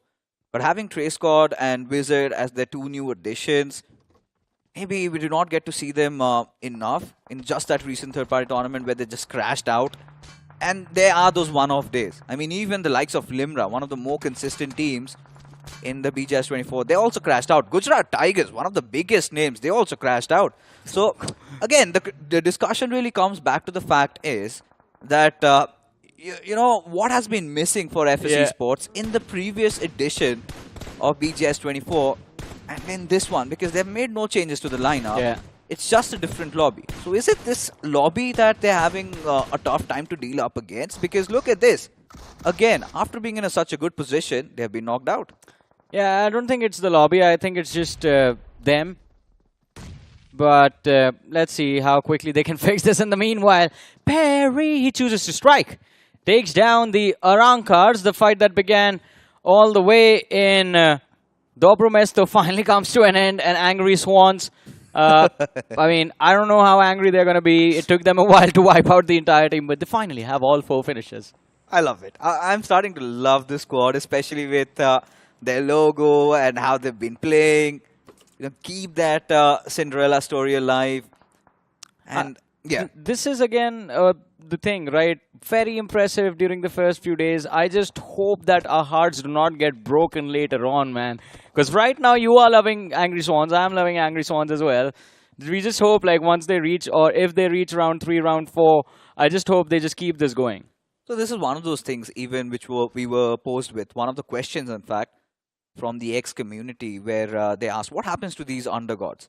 And I have this opinion that initially when they come into play, we do not have a lot of information on them, on their style of play. And that is the element of surprise that has really worked out in those initial rounds. But, as we keep on progressing inside of the tournament, you finally see all those big names coming up. The lobby gets quite tough. And they've come in with so much research, so much of input, which eventually kind of backfires for them. And there's another discussion where you could also say that they tend to gas out as well. Yeah. I mean, handling pressure for a long time definitely does get to you eventually. I mean, you talk about a month-long tournament, it's going to be very difficult to survive. And, of course, that has been the case for a lot of these teams. But then again, that is what it takes to be the best. It might not always work out for everyone, but let's see. DCENT official in some trouble. They find themselves up against the players of Bot Army eSports. One man knocked in the open. And I don't think there's going to be a recovery coming from there. So much silence. Yeah, man. It's Vikendi. What do we expect? And the Tundras of Vikendi. And this is something that, I really felt like someone needed to open things up. Somebody needed to go all out. I really felt it could be maybe iQOO Soul this time around. Just go after taking squad fights after squad fights. Because we know what follows next, right?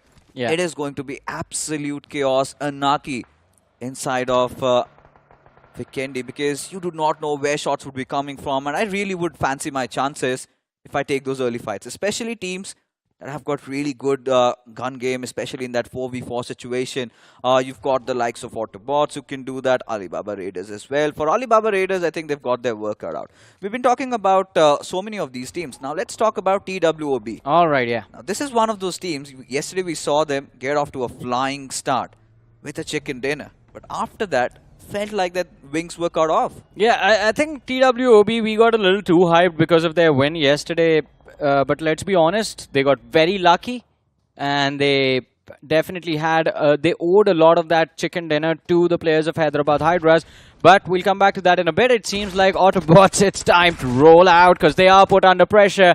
And now they are succumbing to it. Autobotz taking on the players of Aerobotz. Nade lobbed in, carry goes down, 1 versus 2, but Angry Swans, still very angry, and they show up with all of that anger, looking to mow down both these two teams. And Aerobotz, they're going to try and secure as many finishes as they can before they get eliminated. Same goes for the players from the side of Autobotz. But Butcher is going to look for those frags. Rico finds a knock. Angry Swans down 1 player. Nade lobbed up on the first floor. There's the finish. There's the frag. They're going to try and bring their player inside the play area to avoid the damage from the blue. But Hyderabad Hydras, who is going to win? A Hydra stronger than Swans? Well, mythologically, yes. But in the game, I don't think so. Because there's the trade they wanted. Termi on the outside of the broken wall is feeling the pressure of the blue. In Crypto goes down, hits the floor. And Hyderabad Hydras, they've just fumbled this fight. Insidious ends up nading himself under pressure. What is going on? A team backed up by one of the biggest organizations in the community, and a lot of mistakes being made in this fight. Yeah, one after the other, and suddenly Angry Swans, they take that swan dive, but maybe the swan dive could be to the depths of hell, as they really need to force those revives pretty early, because right now both these teams still not out of the woods here. As that Insidious, he decides to push in a little bit strong. He knows he's got all the players pin set down, but look at this grenade coming in from Pratik. Gets a beautiful knock and instantly gets traded off by the players of Hyderabad Hydras as Termi delivers, but it is going to be Dive towards this end. Does not lose his temper, holds on, and somehow Angry Swans live to fight another day. 10 finishes already to their name with just the loss of that one single player. Man, I love this. It seems like Angry Swans, they've been following the competitive circuit for a long time, and they've come to realize that, all right, if we do not want to complicate things a little too much, who do we follow? Who do we learn from? Global esports. Decision making kept to the easiest. What is the thought process? You look for someone, you look for a squad, you see a squad, you go take a fight. That is it. Took 2 fights in a row, came out on top, 10 finishes secured in the game already. But FS Esports, we were very critical of them a few moments ago. 3 finishes already secured in the game. But now, as they move forward, the first challenge fixes in their way. It's going to be the side of Sarkar Gaming. They avoid it. Wow. They somehow have avoided it so far, but look at Hitman. He's taken quite some hefty amount of damage, but look at this. Suddenly TWOB come out of nowhere. Sarvit on real low HP gets taken down as Perigord and Deve piece it out together, but Newman Forever coming in from their backlines. They have also been deleted, but for now, TWOB survive with Cyrix, Legit and Prince. They have to conjure something special. Somebody needs to throw their hat onto the ring as Dive gets taken down by Cyrex's Molly.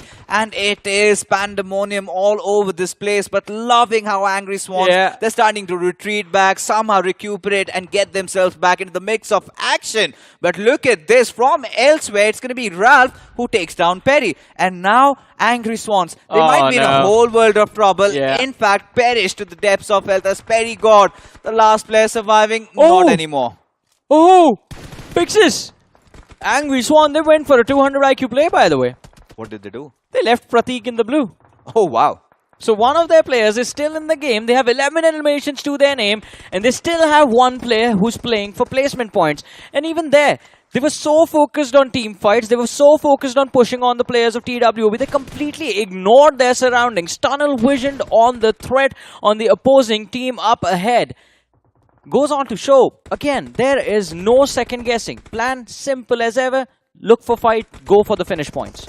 They've got it. They've got it all. In fact, if they make it inside of the top 5, that would be great. But what is even greater is this grenade being flung over by Hitman. Gets 2 right on the mark.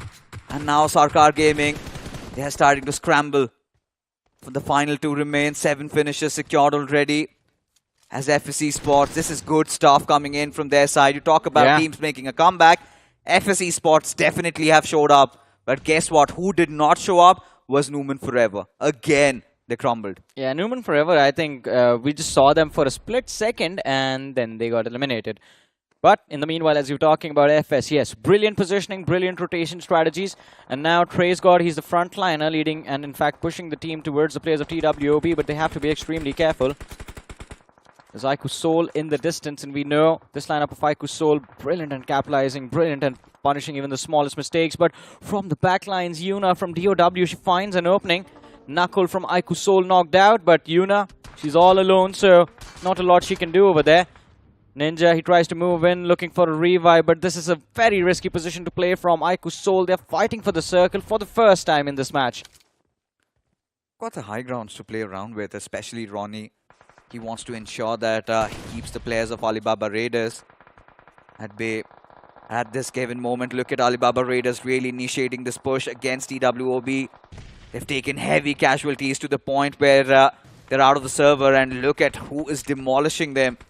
The players of FS Esports from the backline. So FS Esports, the comeback that we all wanted is finally there. It's game number 1 for them, at least for this evening. And they've been nothing short of special.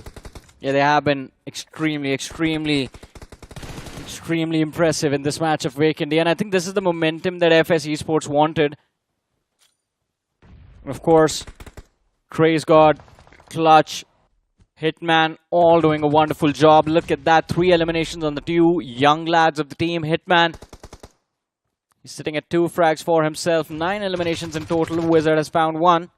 And I think this game is an easy conversion for the players of FS Esports.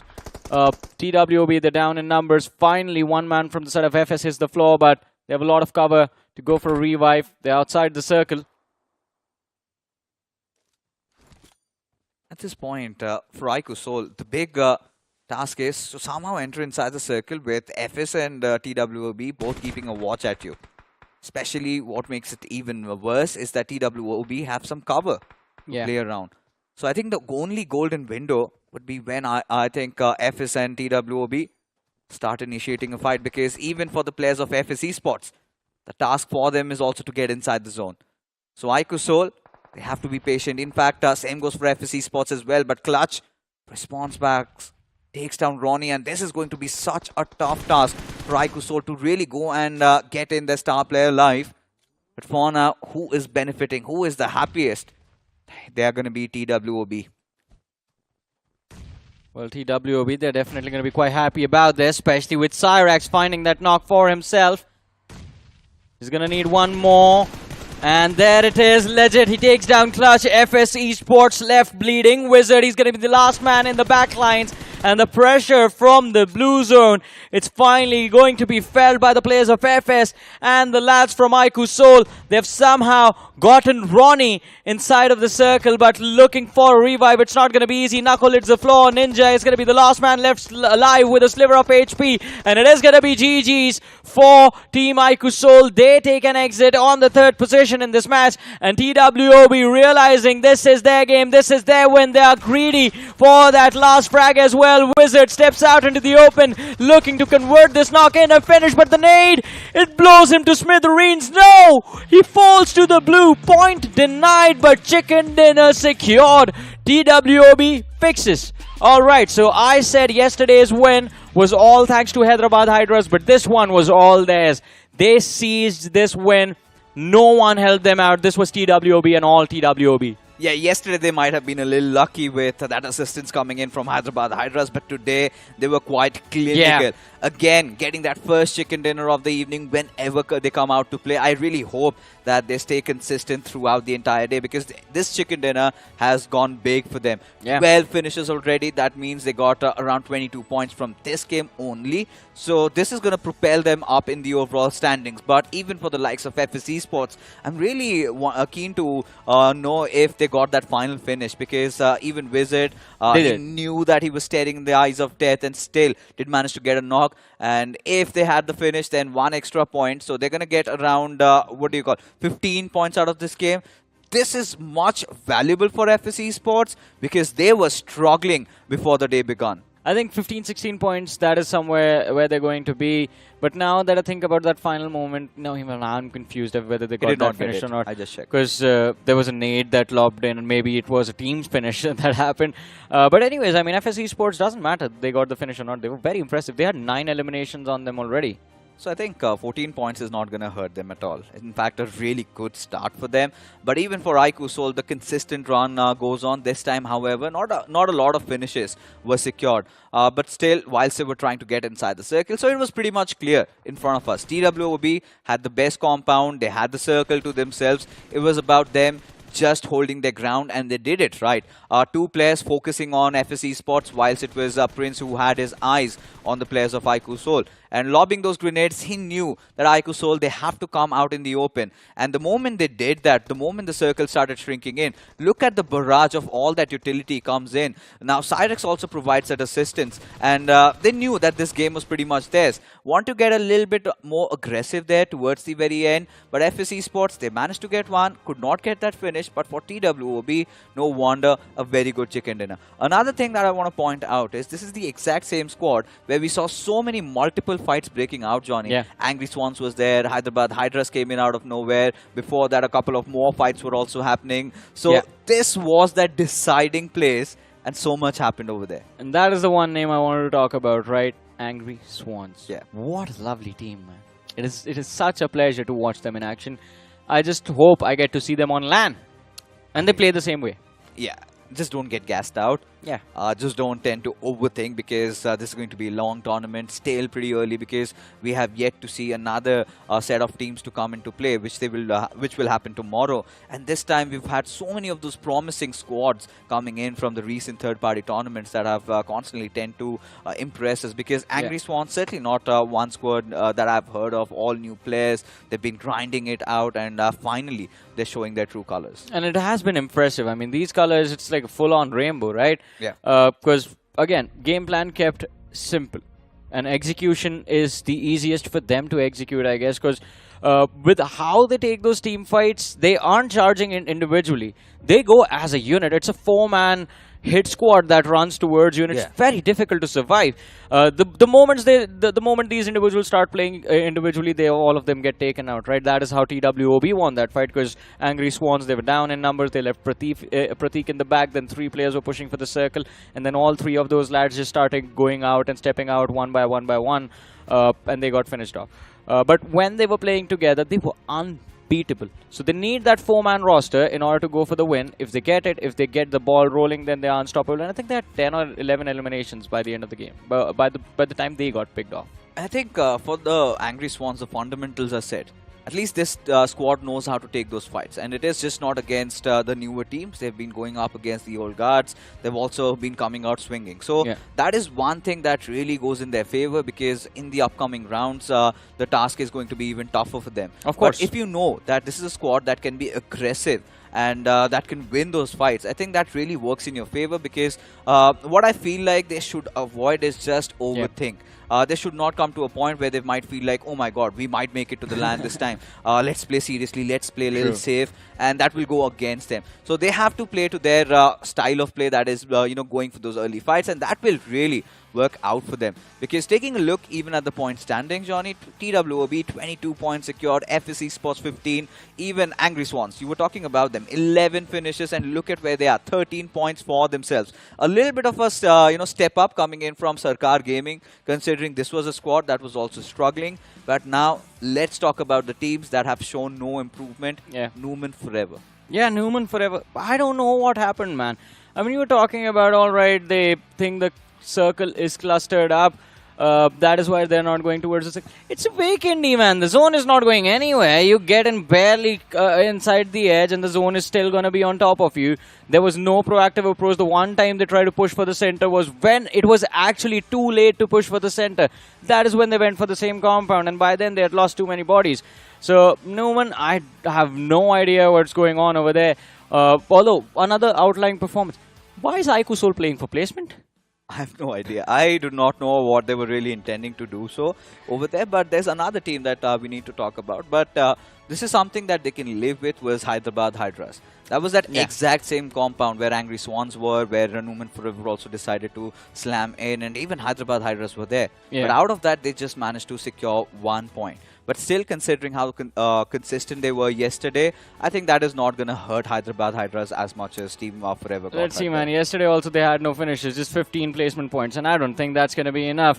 But let's see how the rest of the day is going to turn out for these teams, ladies and gentlemen. We still have 2 more matches remaining, and a lot of that and more. But after this very short break, don't go anywhere. Have you seen my phone? Yes, I have. It's so gorgeous. Yeah, bro. Really. Hey, but have you all seen it? Mega Taskers win at every level. iQOO Z9S Pro with 3D curved AMOLED display. Fully loaded for Mega Taskers. Search iQOO Z9S on Amazon.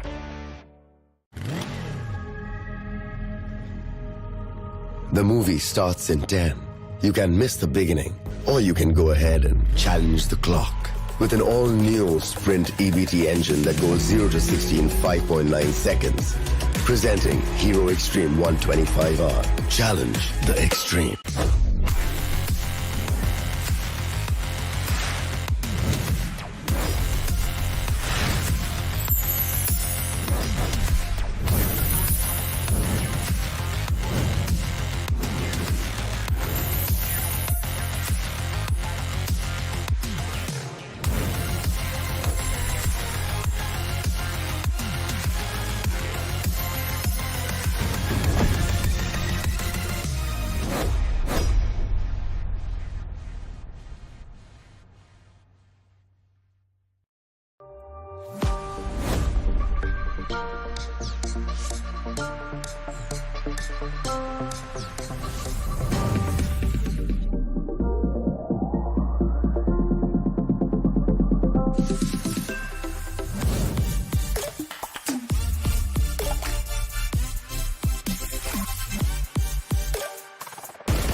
Welcome back after that break, ladies and gentlemen, to the iQOO BGMI Pro Series 2024. And of course, it is an amazing start to the journey of Group 1 from Set Red. But now, they have 2 more matches left. This is Super Johnny now, joined by Necro alongside with me. And Necro, you must be very happy watching Angry Swans play the way they did. You know, I called them pissed off Swans, and that's one of the main reasons. They were so aggressive. I love the fact that at least they were the one to bring in the heat on the map of Vikendi, because it's getting so cold out there. A lot of these teams avoiding to fight, and iQOO Seoul is one of those. I do not want to see a passive iQOO Seoul. I want to see an aggressive one. Yeah, man, it's so weird seeing iQOO Seoul play like this, because you know for a fact if they go all in, they can easily take down at least 1/3 of the lobby without even breaking a sweat. Yeah, and they've done it in the past. They've done it They did it yesterday, for crying out loud. I don't know what happened in this particular game. But anyways, I think they have Miramar and Erangel remaining. Maybe we're going to see them play the way they usually do. But ladies and gentlemen, things that are not normal. It is going to be the amazing iQOO Z9S series starting at only 17,999, which is our official smartphone partner as well. And why is this device not normal? Because it is the segment's fastest phone with a Snapdragon 7 Gen 3. Isn't that amazing, Necro? You know what I love? Considering looking at the price point, it's stacked up with the specs. It's crazy. But you know what? Moving on forward to another positive side of things, FS eSports establishing a comeback. Yeah. Now they're clawing their way back up in the overall standings, and that was quite a nice game from them. Yes, it was. FS eSports, I mean, yesterday I was very disappointed with how their run went. Yeah. And I mean, FS eSports has always been one of those teams that can definitely bring the frags in. We understand due to lack of experience, maybe on the stage of LAN is where they fall. But now they have even that handled, right? In the last few, at least for this year, they have been a part of enough events that they have enough experience to know how they want to play on that LAN stage. So now it's all about getting there again and proving that you have what it takes, finish on the podium, and it's all going to be good. You know, there's always goods and bad side of the thing, and then you try and look at the side of Newman, and that's where the struggles really do tend to start. It's quite a known lineup. They've got so much experience to play with. Unfortunately, though, still missing out on those firefights, and it's really not panning out that well. Exactly, and let's see how the impact is going to be on the overall leaderboard, because we have the overall rankings on our screens. And from this particular group, I think iQOO Seoul, they've taken a big leap. Not a big leap, they've just moved slightly up. They were on the 3rd before. They weren't playing the earlier matches of the day. This was their first game, so they're still sitting on that 6th position with 43 points. TWOB, though, now that is a big leap. TWOB have a wonderful game, and of course, as we were saying, this one was well-deserved. This was their 2nd chicken dinner in the 4 matches that they played. 42 points is the total tally, but that's the team we want to talk about. On the 12th position, Angry Swans.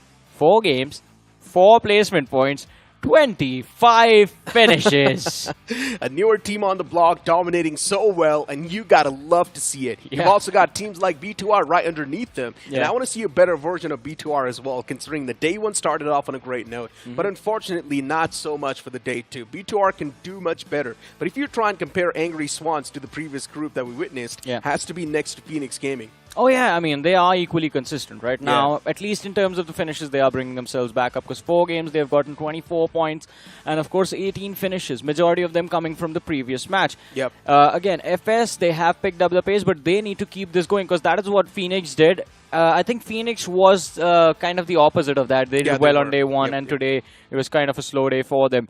FS eSports yesterday was a slow day, but with how they have started the journey today on Vikendi, especially that high frag performance that we just witnessed, just replicate it. You do not need to finish in the top 5 if you have 10 eliminations already in the start. Hey, but Johnny, look at the positive side now. You've got TWOB playing so well.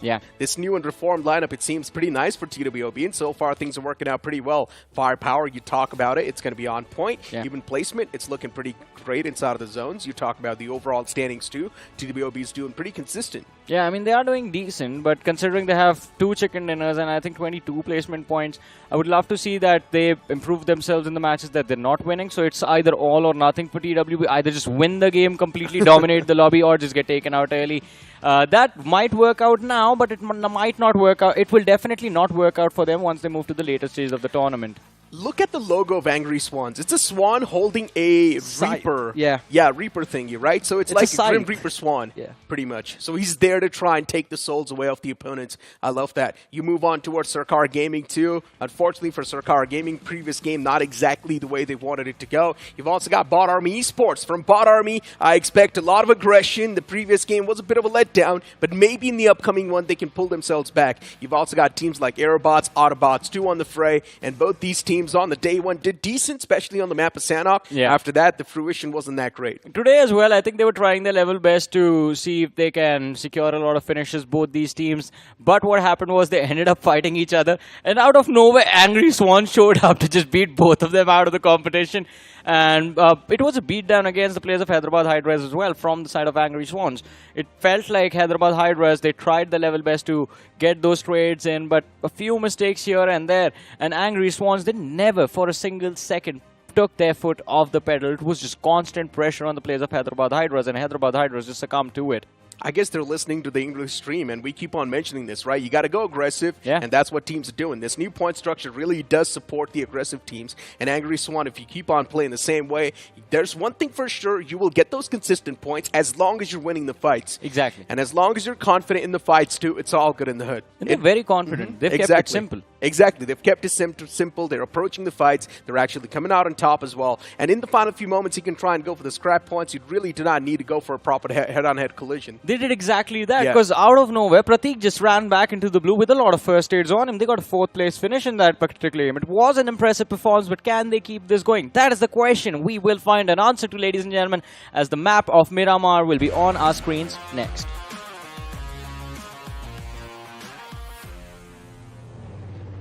The plane flight path starting all the way from Oasis towards the southern side of Los Leones, and this plane flight path is perfect, dividing the map into 2 equal halves. You've got El Pozo as well, maybe a bit of a tough stretch, but still, it's not going to be that big of a deal. Teams can easily make it towards the spot where they want. Los Leones, I want to see that being stacked. Maybe a drop collision towards Picado as well can be super interesting. Hacienda del Patron, it's been a while since we witnessed a drop collision over there. Oh, yeah, I mean, it is going to be interesting to see if we get an early fight towards the side of Hacienda del Patron.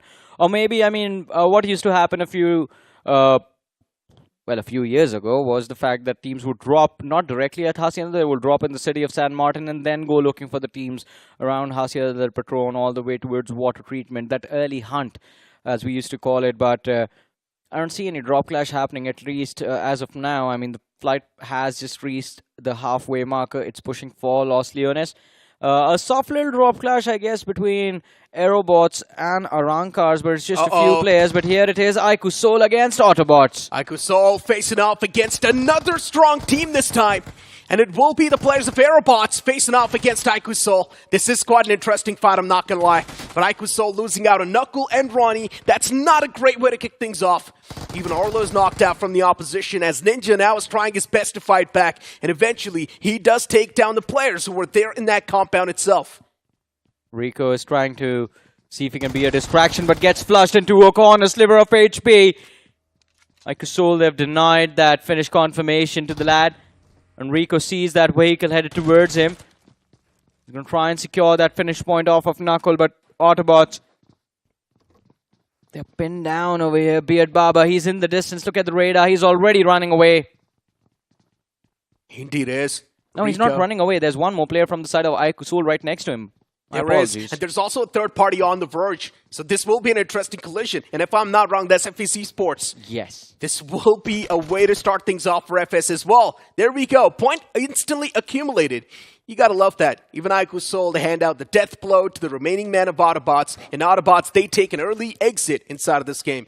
It's crazy. We just had to talk about this team, and we mentioned how they need a few more points, and then instantly they get eliminated off the rip like that. Yeah, but it's quite unfortunate, man. I think this was just a scramble of early loot and looking for a few vehicles for both these two teams. Unfortunately, in fact, all three of them just end up colliding against each other. But now, FS eSports, they have the man advantage to work with. It's going to be a 3 versus 4 situation in their favor, but all of them need to regroup and surround these houses if they want to pick a fight. But iQOO, I think Wizards' position is compromised because we saw Manya checking this ridge. It's completely fine, though. FS Esports, they've got the positional advantage anyways, and Yes. they've also got the man advantage. That's the most important thing. You're trying to look at the players of FS Esports. They've set themselves for perfection. There's no way they can lose out in this fight. For iQOO, they're pinned down in this spot forever. And if they do want to make it out of this spot, the only way is Wakel. But unfortunately for iQOO, there's no Wakel available for them, so they cannot even make an exit out of that spot. And if there is any Wakel, it's pretty much pinned down by the players. I mean, there are two cars, but that's the thing, what you said in the end. They are pinned down. Because Wizard has a line of fire, so you're going to see a car right on the slope of the hill that Wizard is on. So as soon as the players from iQOO start stepping out, they're going to fall into his line of fire. That's the problem right there.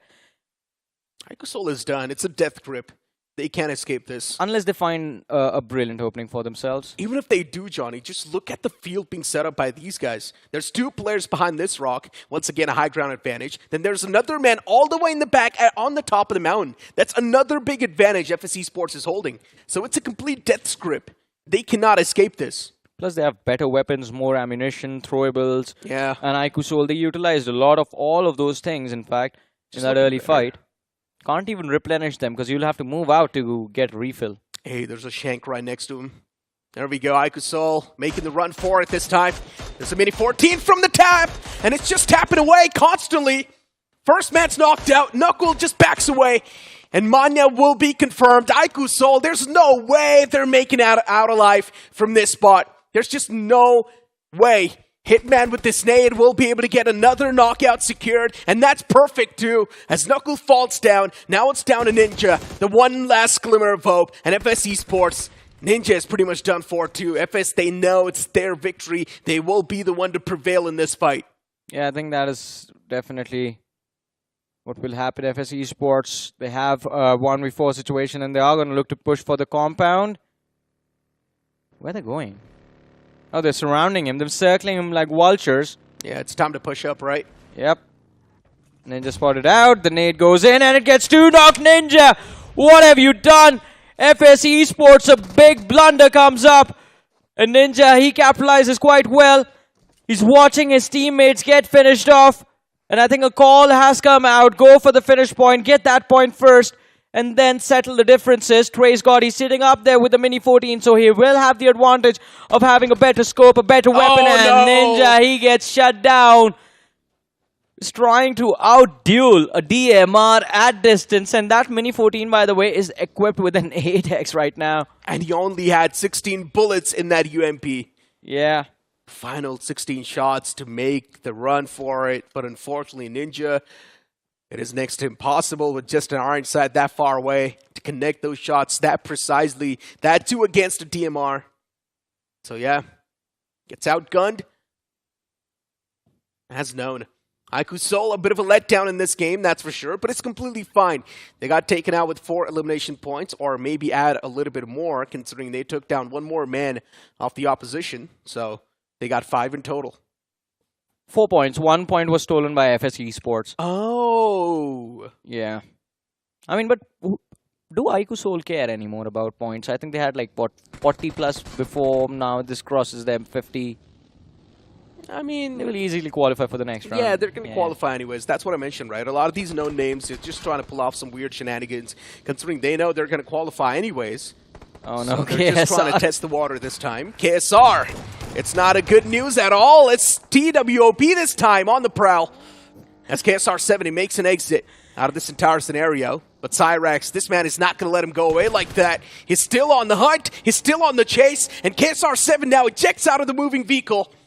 He's got his hands on the QBZ. Can he keep on fighting back for a long time? Unfortunately, the man does not have a weapon that's going to support him up close and personal. And KSR7 will be put 6 feet under. There's no backup of Sarkar Gaming. No backup available. The other players, finally they show up, but it's a little too late. Yeah. So they can't really re-engage into this fight. They know they're going to be at a big disadvantage. And TWOB, have to say, that was a brilliant move right there from them. An open area execution coming in for KSR. problem with this position right now, it's going to be the fact that there's a big cluster of teams towards the western edge. We saw TWOB in the back lines, and there was DCENT official a little bit up north towards, well, between Hacienda del Patron and San Martin. Look at the replay and see how the fight kicked off between Autobotz and iQOO Seoul. At the start, it was an even Steven trade from both the sides, considering both of them got one of each. But then later on, it was Ninja just doing Ninja things and coming out on top. Unfortunately, that man from Autobotz wasn't really able to get away. Even he got caught. Beard Baba just blows. iQOO Seoul, they try to make a run for it, but there was a DMR at the top, and they completely skipped that. And that's why they got eliminated right there.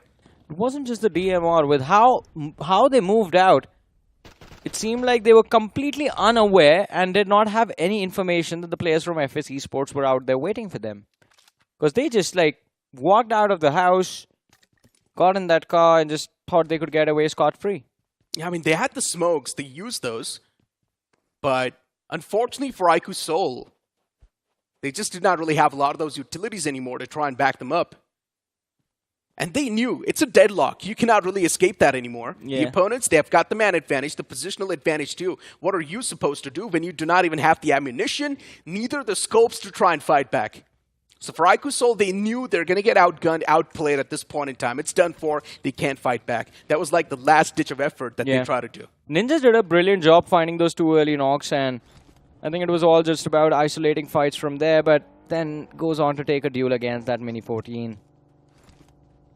The circle taking a shift, still sticking towards the eastern shoreline. And Hyderabad Hydras right now playing from the prime position in this game.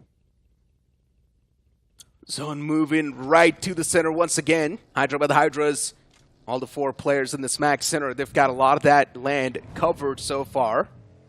You've also got DCENT officials right on the left. You've also got a few more teams. Aerobotz themselves on the northern side. Arrancar eSports too, slowly and steadily moving in towards the off-centric side. You've also got Bot Army eSports now breaching in from the northern side towards El Azhar. And looking at a few replays on how the fights really kicked off, that was a perfect cook on the nade from Legit. Yeah. And TWOB, their momentum in this matchup looks extremely strong right now. Look at that, Cyrix as well, finding GODX from the side of Alibaba Raiders, who are down to their last player, Ralph OG, still sticking around in the city of El Pozo. I think a heal battle is what they might be hoping to execute in this matchup. But TWOB, look at that. Momentum from the previous game.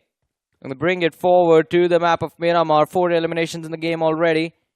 And Legit, even in this game, is very impressive. The iQOO MVP of the previous match, TWOB Legit, with 4 finishes, 33% finish contribution.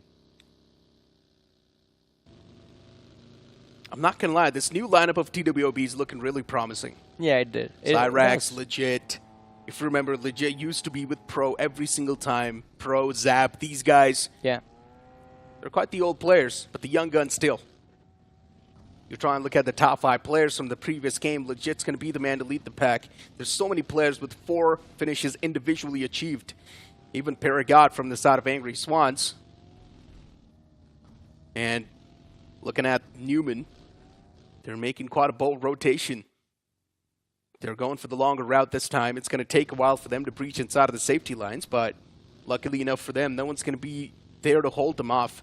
Even Heroes Gaming, so far struggling in the lineup, so far struggling in the game. Nothing's going their way, just the way they wanted to. If you remember in BGS 2024 itself, just a few months back, this team was doing wonders, and now the transition towards this entire iQOO BMPS 2024, it's the complete opposite.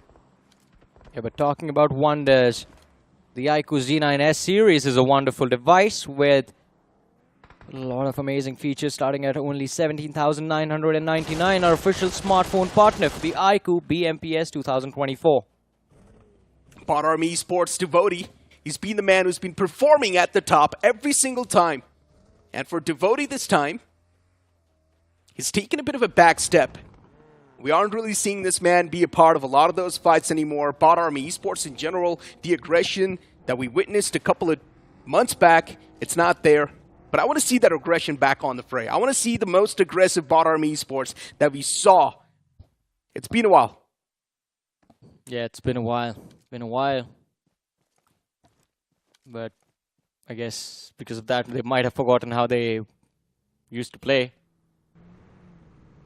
Hey, but I assume these guys keep on practicing in the scrims, right? So I don't think so. They have forgotten how to play. Maybe just not used to this type of heat. In the official tournament, it's a whole different ball game. That might actually be it. That in the scrims, maybe they were trying something different, which worked out over there. But competitive circuit is built different. Teams over here are just like completely built different. Especially the officials. Yeah. Everyone's giving it their best shots. They do want to be the one to come out on top. Officials are the real deal. It's a complete different ball game. Yeah, and trust me on this, playing against any one of these tier 1 teams, not tier 1 teams, but any one of these teams that has been in the LAN stage consistently, it's a different sort of pressure when you're fighting them in a 4v4. It is pretty much. It actually feels different. I mean, we had a full-blown conversation about this, right, yesterday. I've done that in the past, and trust me, it's like, it is insane amount of pressure in a fight. It's like you're going off against the idols, the people that you've been watching for a long time. Not just because of that. In-game, it actually feels different when you're fighting them. Necro, you're still not understanding what I'm saying. Yeah, I mean, it's definitely something that, you know, there's so much things on the line. There's so many people watching you. There's a lot of things in general. Even you as a competitive player, you do not really want to be the one to receive anything. So, yeah, in general, you just want to be the one to come out on top. And that just adds on the anxiety. And that leads to handshaking and stuff like that. No, mentality is different, but... Alright, so, for example, if you notice how the current roster of iQOO Seoul picks up fight, when they are going up against the teams at top contenders, right? Like on a stage of LAN, you see how they approach fight, how every single setup is going to be different based on how the terrain is, how the compound is. Every player, every individual will always move in the same formation. Their approach is always going to be the same utility utilized based on, for example, if they were to approach this particular fight, right? Surrounded from the high grounds, lob nade through the windows. Yeah, much more systematic. Exactly. And that systematic approach, if you are stuck in it, there is no way. It's very difficult to figure out how to get out of it. Yeah. I mean, back in the days, I played a couple of scrims against them. It was just like, never really got too far, man. I was always the first one to go down. Johnny, look at the circle. There's 15% of the zone in the water lines. There's a high chance we might see a zone panning out towards that stranded island. And there's already Heroes Gaming maybe making the move towards there. There's an airdrop there as well, Necro. Oh, this will be an interesting one. It's been a while, Johnny, since I've casted this zone. And I would love to see it happen once again. You've got Angry Swans, Butcher himself. Hopefully enough, he's got his hands on the compound we in this game as well. He's going to need that.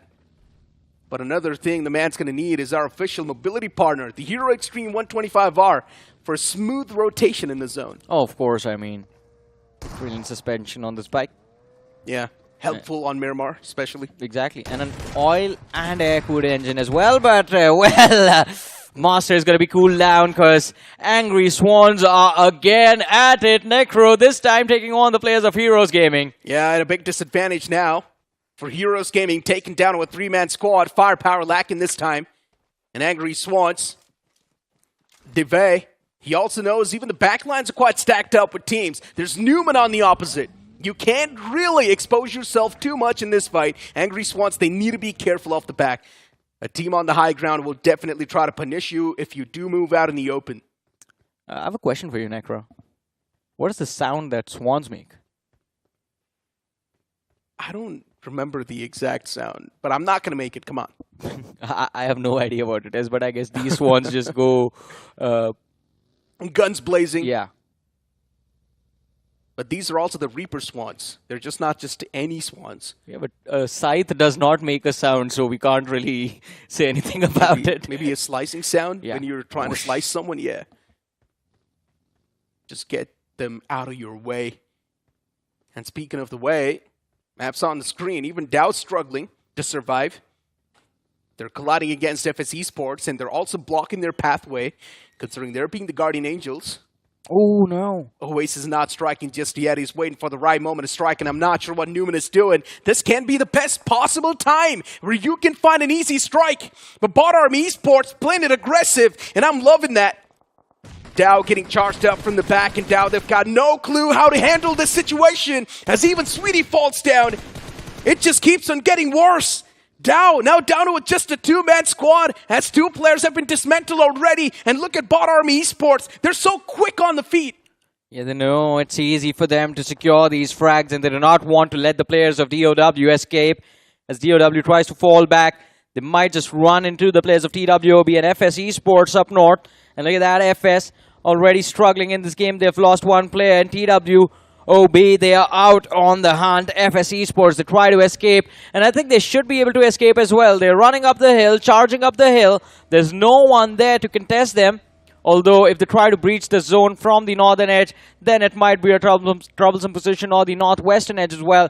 The only position that is empty right now is the direct rotation from Minas Generalis to Impala. Yeah. That's the only way to get inside the circle right now. You have to go all the way west and breach from the western edge of the zone. You know the funny part? If I was the one to play inside of this game, I would have already made it to the stranded island. I would have just booked it. You and I need to make a team together, man. Yeah. Have you heard about Mike Bleeders? Oh, we're already in it. You were speaking of that team cracking under the pressure when you're in a lobby like this. I think some Mike Bleeders will not crack. I used to play with fixes back then. See, that's the problem. Yeah. But you know what? The utility from the side of Odin this time is going to catch one more man of decent officials. And that's going to be the opportunity that the man needed to. Naruto's taking so much damage from the Wall of Death. Big chunks of HP deducted. As now Ronnie will try his best to save the day for his fallen comrade. But it's next to impossible. Aerobotz, they're constantly striking down the players. As the opponents, they don't stand a chance. Decent official, the last man has already showcased his back to the fight. Yeah, he's already trying to run away from this. And Aerobotz, they're going to be happy about it. 3 eliminations secured. And not just the eliminations. This fight gives them complete control of that northern edge of the circle as well, which can work out quite nicely for them. Chasing Decent away, if they run into the players of FS eSports next, I think they should be able to handle the pressure. But no, TWOB, they get caught off guard by the players of Bot Army, and while Devotee is going to be knocked out, this is not going to be a difficult recovery for the players of Bot Army eSports. Yeah, the man's a little bit too far away, right? Devotee's also out in the open, getting the revival on the fallen player, especially when you're facing off against a formidable force like TWOB. It just sounds next to impossible. And there's also the cavalry approaching, and Prince is single-handedly dismantling the entire team. Bot Army eSports, they're handed out the reality check by this one single man of TWOB, Prince. I thought TWOB was done for, but as you mentioned, Prince, definitely an impressive performance coming in. A 4K to kick things off, and now they get to take on the players of Aerobotz who are moving in from that northern side. There is no way you can avoid this fight. They're circling around them. Wow. Maybe just waiting for that instance. And there we go. The instance is now found. The gap they needed is here. Prince, a man who was charging through battles. He was looking like the real Spartan. This time he strike down. And now for TWOB, once again the lonesome survivor strikes. But look at this 1v4 from Prince. It was immaculate. Yeah. He was the only player all by himself towards this area. No backup from his teammates. So I'm going to call that a 1v4 clutch. Yeah, I mean, his teammate was very far away, but it wasn't a clutch. I mean, if he would have gotten taken down for TWOB, that's a bad spot. His teammate needed to go down for that. But a brilliant 1v4, I think a brilliant 4K, definitely needed by the players of TWOB. And TWOB, I think, again, they did quite well for themselves on Miramar yesterday as well, right? They pretty much did, yeah. Was Miramar or Erangel? Not Erangel, sorry, my apologies. Sanhok. Anyways, they were consistent yesterday and today as well. They're quite consistent, but Heroes Gaming, it seems like this is an awkward duel for Robin to handle. Oh, I'm not a big fan of this. He was showcasing his back to the opponent, and there we go. Now gets welcomed by pissed off Swans. They're right there on the edges, holding it down, hunkering it down, and the Wall of Death is now going to be taking chunks of HP away from you. This one single man from Heroes Gaming is trying his best to fight back, but his best is not going to be enough right now. It's B2R up against him, and that too, buddy. Revival, even that seems next to possible, which will probably come through. But the man's not going to be able to survive the damage from the blue zone. That's the problem. Even if he is back up on his feet, he cannot out-heal the zone Plus, the moment you try to climb that slope or run around the roadside, you step into the line of fire of Angry Swan. So Heroes Gaming, they're going to have to secure these finishes as quickly as possible, and they do. But it seems like first stage being handed out. And a lot of them, in fact, for Cetus. Just 4. It felt like a lot. But now, look at them. Players in the water. They can't do anything. One man still knocked out. TWOB Sarvith in the water lines too. Unfortunately for TWOB, the zone moves away from them. But Necro, this might actually be a game where Newman Forever does well for themselves. They've kept their players alive, and they have that shoreline control as well. Now, just because you said that, they're going to lose it. You jinxed it. Why are you blaming me? You jinxed it, man. Look, Hyderabad Hydras, they've got a better position. That's what I'm saying. Oh, man. You didn't look on the opposite side, my friend. It was Hyderabad Hydras in the prime spot, too. But look at Newman. They've got the Angry Swans against them. And this time, they want to take the souls away off the formidable foes. Newman, 2 players tossing the utilities constantly. Vixen, even she's right there in the front lines. But eventually for Aerobotz, unfortunately, losing out on these players is not really going to be too commendable for them. And Newman is one of those teams that does need these elimination points to get them back in the race, to get the confidence up. Yeah. And if they keep on finding these eliminations like that, then it's just going to be helping Newman way too much in this fight in general. Utilities being tossed constantly. Luckily enough, Vixen is still alive. And Newman now, they've also got the off angle to play with. They can't pretty much outgun the players. Yeah, Vixen is alive, but the position is compromised. Can't really do much from there. And in a matter of seconds, I think even Vixen is going to hit the floor mixed with the dirt. Wall of smoke, just a soft cover available, but Newman, they have the numbers advantage. It's a 1v4. It's very difficult to clutch yourself out from this play unless there's a third party that comes in and, well, he goes down, No but before he way. does, he takes out that lad from the side of Newman as well. Newman. +1. Yeah. And that means a lot. And look at the zone now, shifting right on top of the players of Hyderabad Hydras. Not exactly right on top, but still pretty much they are the ones in the safety lines. Now Newman, they need to strike back and leave that comfort zone. And this is where the real problems will start to surmount. You've also got a team like FS eSports with 3 men strong. This will be a tough one to pull off. Arrancar eSports, a big disconnect between the players. And Clutch now, left to try and do some damage. It needs to be heroic play from FS eSports to try and make it out alive from this entire spot. They also need to face off against Hyderabad Hydras. This will be the great collision, but before they do so, they need to get rid of Arrancar. Well, let's see though. Arrancar, they have a stable footing, or at least had a stable footing until Hyderabad Hydras chimed in. And Hyderabad Hydras and FS eSports, they're just focused firing on this squad right now. No incentive to fight each other. The next few moments, Hyderabad Hydras definitely this high ground advantage, helping them avoid the rest of the competition, but it's on the edge of the circle as well. So they're going to have to clean up the front lines and the back lines before they move out, but Angry Swans, they've left Pratik in the back lines again, and he has gotten himself knocked out. So a lot of pressure on Deve and Perry to secure these frags for themselves. It just blows. The nade. Yeah, it also. Sarkar is all by himself, isolated. The only man standing from his team. There is the backup available too, which is now closing on up slowly and steadily, but might just be a little bit too late. It's the desperate attempt to find yourself in a better spot in the zone, but Arc getting pounced on by the players of FS eSports. This might be a good pounce too if they do come out on top in the duel, but unfortunately, they lose out on this one. FS eSports, not the exact way they wanted the fight to go, but man, it was a big letdown. Yeah, and such a big blunder in that duel as well. Ryu just moved in a single direction while spraying his weapon, and he found that final frag from the side of FS eSports. But I think Necro, FS getting taken out means the doors are wide open for Hyderabad Hydras to secure their very first win. There are 4 eliminations on the board, 4 teams remaining out of one out of which is the last surviving player from Angry Swans, and he's just hiding inside the car. Sarkar Gaming, they are going to make a push for him. It's not even going to matter. Dive just instantly falls and goes down. Oh my goodness, wait. I forgot about Newman in the backlines. Newman is still alive in the match with, I think, 3 or 4 players. Still alive, barely. On the edge of the zone.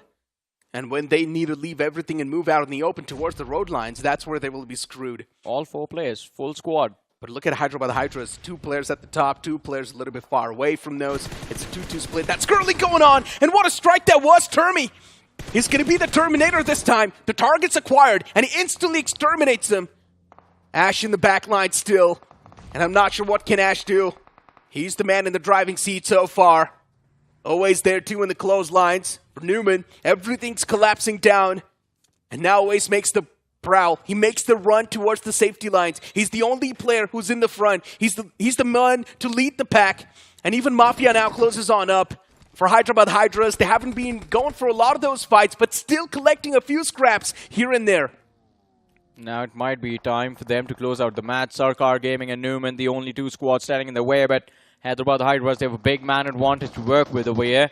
Oh Nade my lobbed God. out quite close to Waste. He avoids the damage, but Sarkar, he moves out. A risky move coming in, and that risk backfires. He goes down. Waste hits the floor. Newman, they're forced into a fight against the players of SG, and all of this is going to work out for the players of Hyderabad Hydras. TWOB going for a big play, goes down. Anonymous still left outside for the fight. It's not even going to matter.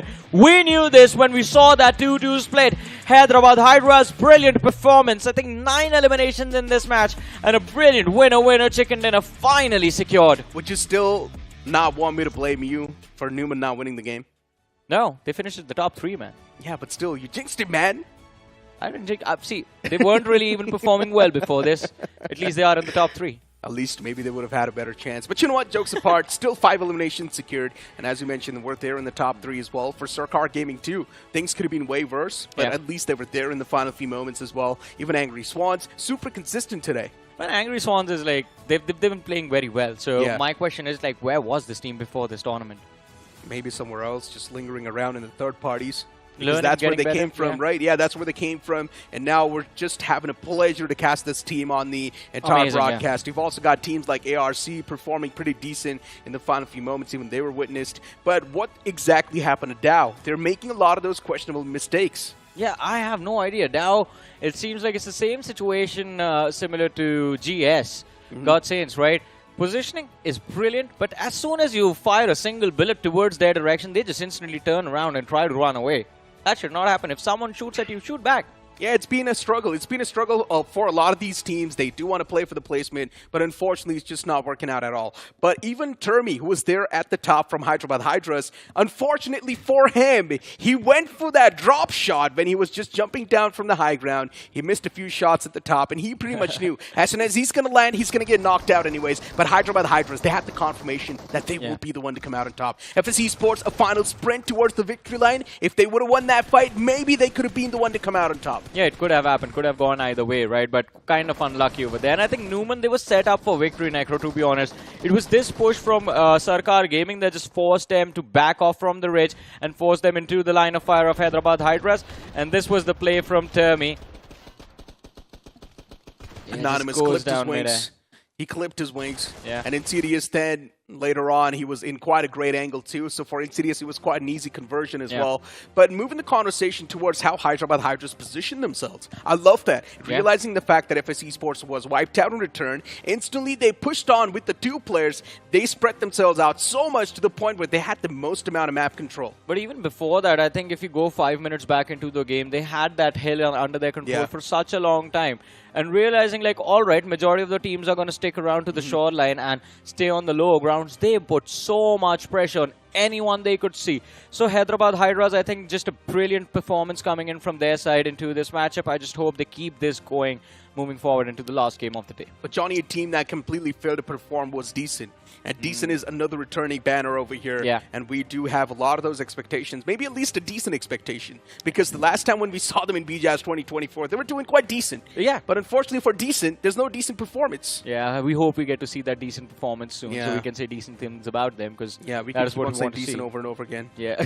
Because we want to see them perform decent. Yeah. All right, enough It's of in their decent. Enough of decent, sir. Let's move on with the conversation. conversation. But still, FS eSports, a valid turnaround of things. They tried their best, as I mentioned. They tried to go for the final sprint. They knew even the sidelines were stacked up with team. Even the front lines were stacked up with team. They went for one selection. They went towards that entire team. While they were trying to make that rotation towards that team, even during the mid-rotation, they were taking a lot of those bullets upon themselves. So it was a final sprint pretty much, as I mentioned. It was a final sprint, but that team is already doing pretty well for themselves, right? You know who has taken a dip today in terms of numbers? Alibaba Raiders, man. Oh, yeah. We didn't even notice in this game. Before we could even approach that final shoreline situation, Alibaba Raiders were already way out. And I think 3 players eliminated in the early stage. That one man left behind was trying to go for a heal battle or play extremely slow, and there was no way he could survive. Did you notice one thing in this group? There's so many AR, AZs, AS. There's so many A's going on, man. It's Alibaba Raiders, Autobotz, Aerobotz, Angry Swans. Yeah, but that's something that's missing. Only Angry Swans is able to keep up with the heat so far. Even the Autobots are crumbling down. Yeah, Angry Swans keep up because they're angry. Yeah, because they're pissed. And they're swans, so they can just fly away. Wait, swans fly?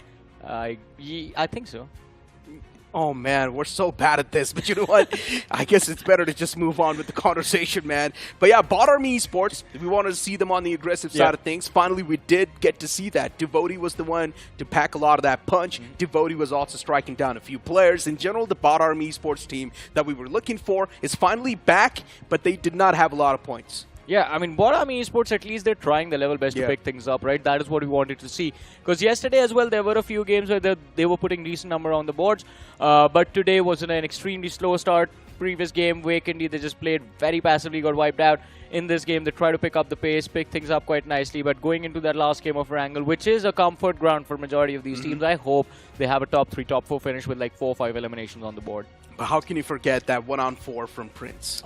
Striking down 4 players all by himself, just handing out the reality checks. You don't stand a chance against me. But you have to be honest. I mean, that could have gone either way. One small misplay and we would be saying different things about BotArmy right now. All thanks to that shotgun. That's it. All thanks to that one single shotgun. That's 12K. It's got a lot of those bullets, especially when you find the extended magazine. It's going to help you out so much in those duels, and that's exactly what happened with that one single man. But let's move on and look at the point standings. Even that's going to be something that will be quite revealing, because overall standings matter quite a lot. Exactly. I mean, overall leaderboard right now is going to be very important for these teams. And again, my question always will be the same. When we have a look at the point rankings right now and move on to the overall leaderboard, can anyone please take down 8-Bit and Silly Gaming? But we have Hyderabad Hydras finishing the game with 19 points. Newman definitely a good outing in this match, 10 points secured. TWOB very consistent today, Necro. Those early eliminations just played out in their favor. 10 points, just 1 placement points, though. Exactly. 9 finishes and only 1 placement point. And that's going to put them in the top 3 of the previous game. You move on, you turn the page, and you see a few disappointments here and there. 4 eliminations points only accumulated by Aerobotz, even Autobotz just getting 1 single point. That's going to be the +1 on the board. You've got B2R. B2R in the first 3 games, they were performing exceptionally well. We spoke about this team as like the new dark horse, but now look at them on the latter 3 games choking. Yeah, completely reset today, B2R, and this is something that we do not expect that it was going to happen to them. And again, I think I just hope that they recover in the last game of the day. The map of Erangel should not be too difficult for a team like B2R. If they play it like they did yesterday, it's going to be amazing.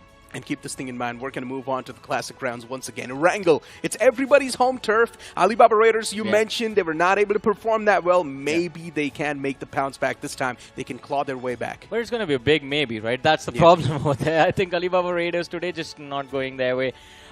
Just go all in, go for those frags, and then I think in terms of the overall leaderboard, they're going to have to wait for that reset and show up in the next half of round 1. Erangel will definitely be filled up with a lot of aggression, considering teams like Angry Swans, BotArmy eSports are now waking up, and they realize the fact that it's better to go for a few more strikes and get yourself that consistent performance rather than aiming for a big one. But let's move on to a short commercial break. We'll be right back. Ain't nobody fresher than a mega tasker. Talk about stronger, quicker, faster.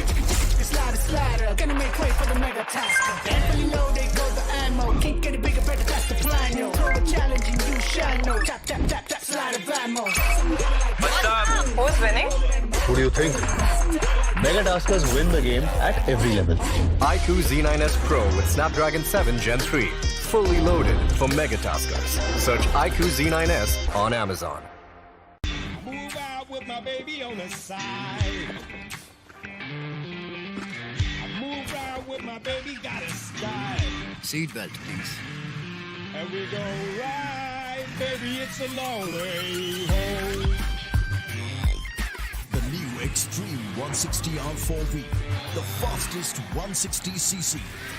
Challenge the Extreme.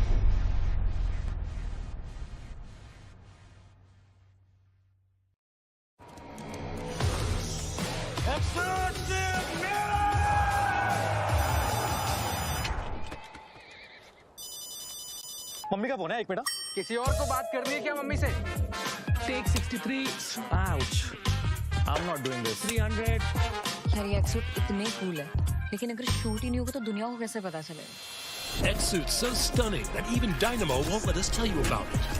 X-Suits, a million reasons to keep everyone away.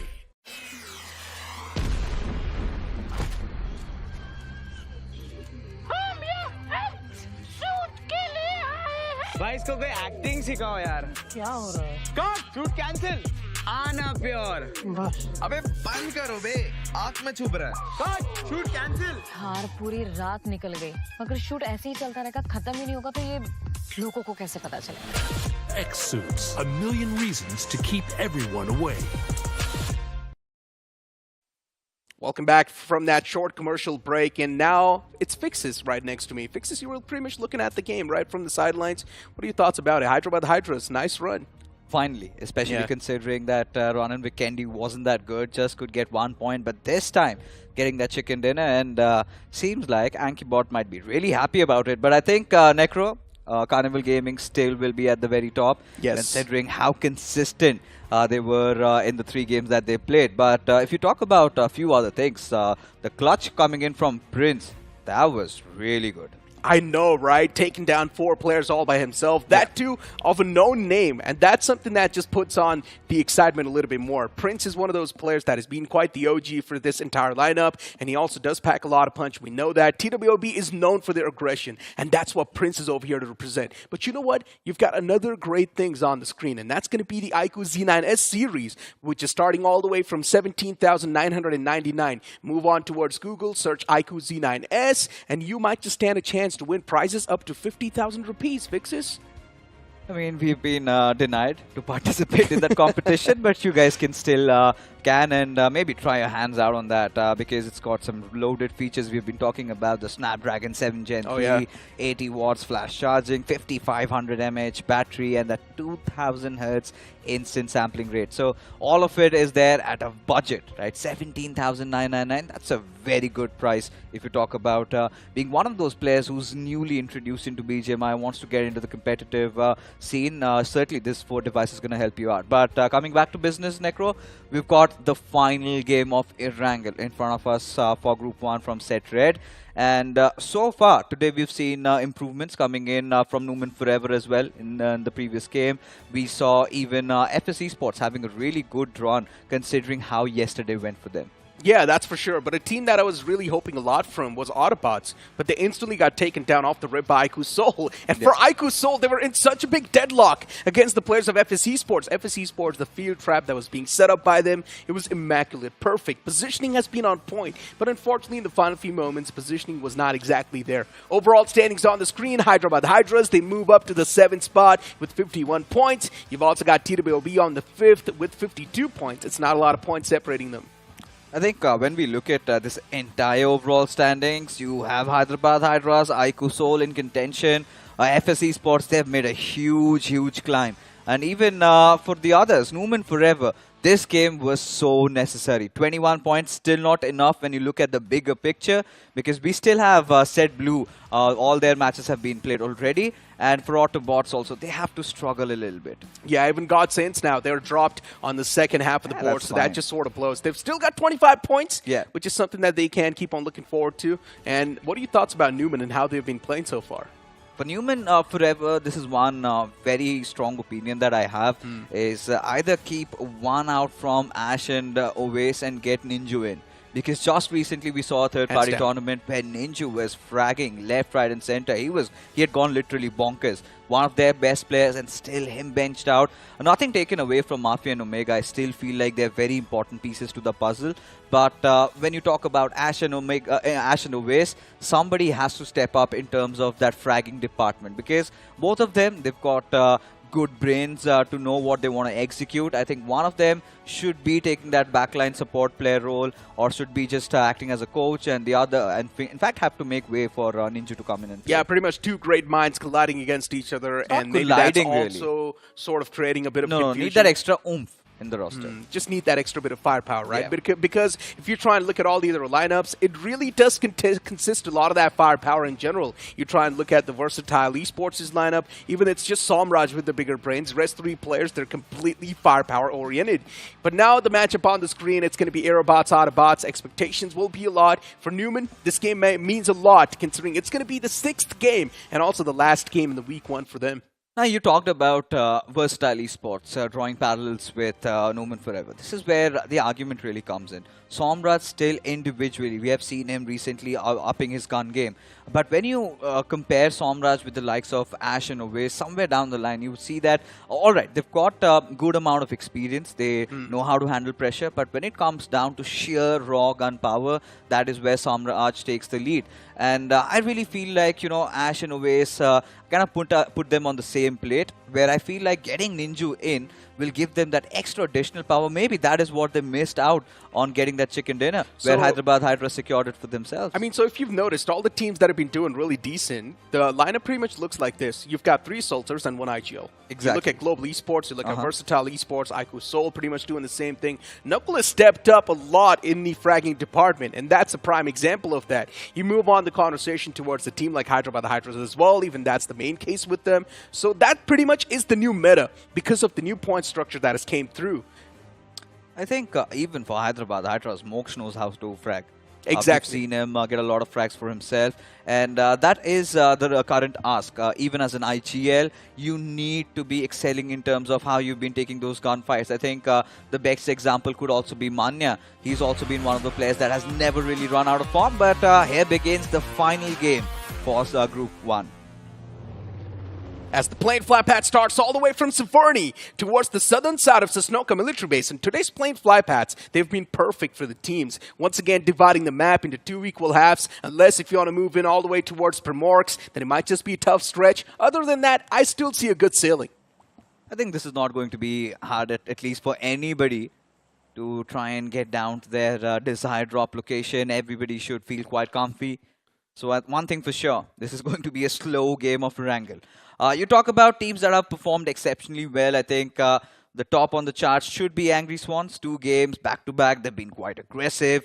Would love to see how they play in the second half of round 1. I'm pretty sure they're going to qualify for that. Sarkar Gaming, a little bit of a comeback from their side. FS eSports has been quite phenomenal. They've entered inside of the top 12, but should be looking at crossing that 45 to 50 marker. Newman Forever, finally one good game. But when you talk about teams that have taken a little bit of a dip down in considering yesterday's performance, Alibaba Raiders, we have the likes of even, I think, Autobotz. They have also been languishing.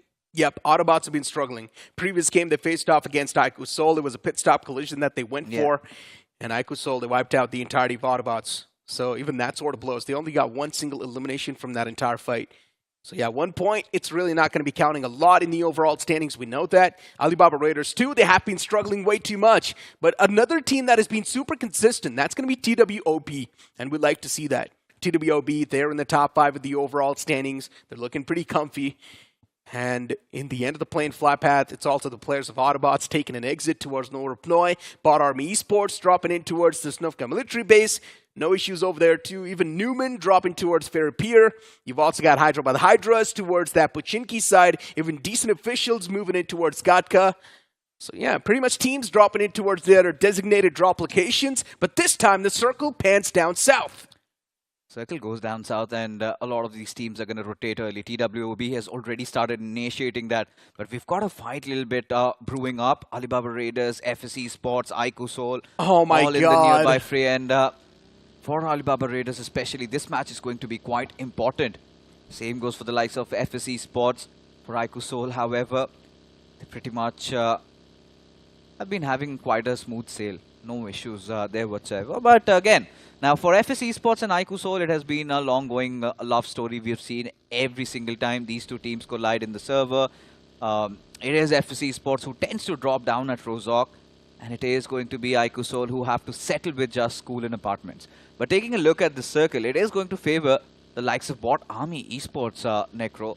And Bot Army eSports, considering their run in the previous BGIS, this time we have seen them dipping down. Yeah, we have.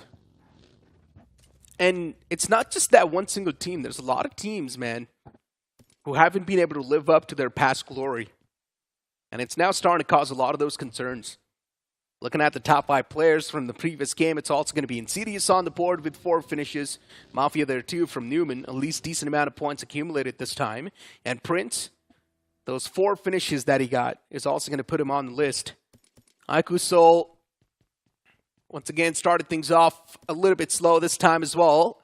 And this slow approach isn't really working out the way they wanted to, but still something that's keeping their boat in sail. It's pretty much been the go-to way for iQOO Seoul. They have notched down aggression a little bit. They've been focusing on taking good positions inside the circle. I think so. It's being done on purpose too. They just want to be ready for the grand finals. It's not about that. I feel like they want to get Ninja tuned up with how they sort of try to play. Because iQOO Seoul, that's one thing is settled.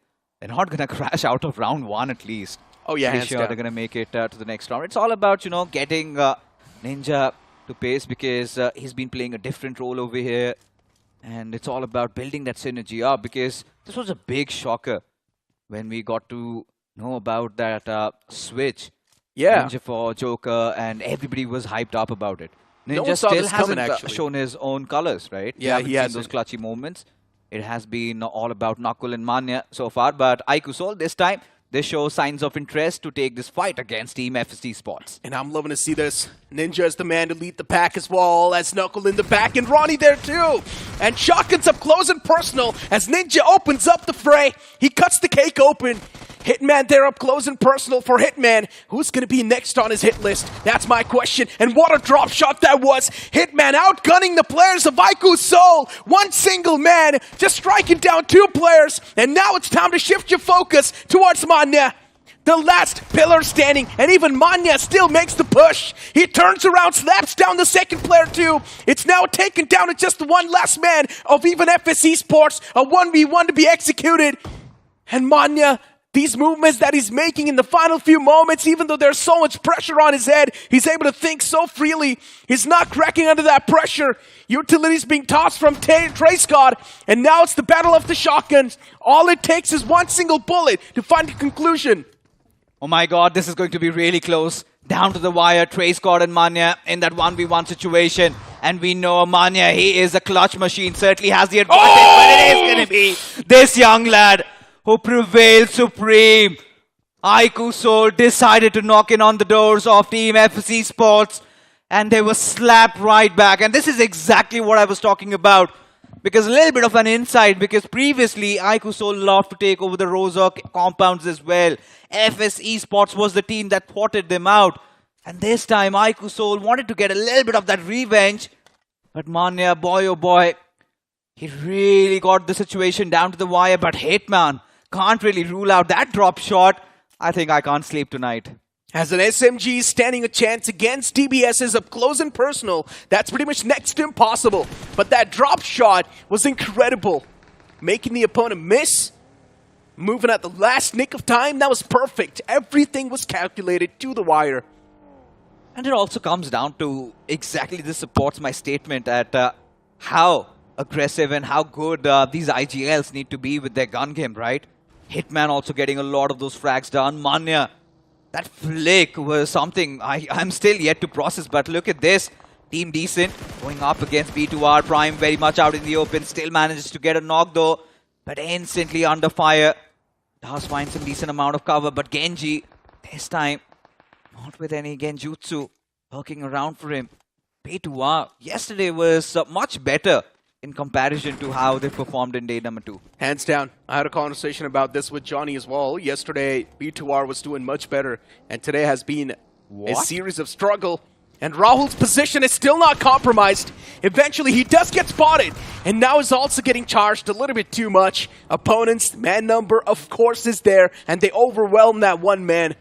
Not a lot could have been done by this lonesome survivor and B2R. They've got a nice early start to this game. I think this takes us back to yesterday's game of Erangel as well, where DCENT officials had such a good position inside the circle.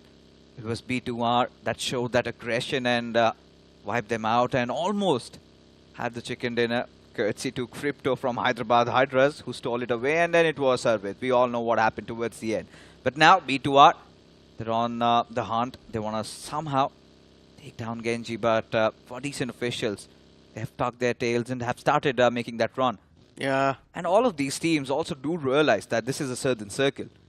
And I feel like the window where they should have crossed over the island has passed, and it's all about now making a late entry. They lost the track, and it just blows. At least for DCENT, alive with the two-man squad, they can keep on running away, escape the entire fray, not be on the receiving end of things. Or DOW, oh no, they're stepping in the danger zone. And B2R, they still think there's someone over here in this compound. But they need to know one thing, there's no one there, no one's holding it. B2R, they're quite paranoid.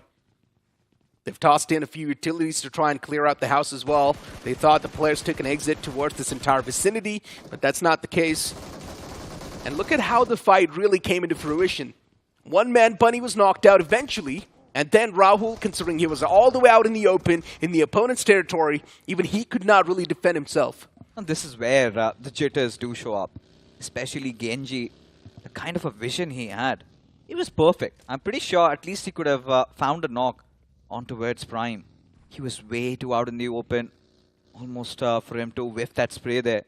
I guess the attachments as well play a big role. He was pretty much just, moving while shooting, and all he needed to do was maybe crouch, and easily could have gotten that frag out in the open, making those mistakes. But B2R, the IGL Janu under some fire, and he's going to be Sarkar Gaming. Have also come into the fray, and for Sarkar Gaming, especially considering a good run in the game of Miramar, would certainly bolster their morale a little bit. I would want them to have a good game of Erangel, at least a comfortable position where they have to play their next set of 6 matches. We do not know, however, against which other teams, because there will be a massive reshuffle after this. But the circle has also shifted, Necro, and it's still a hybrid one.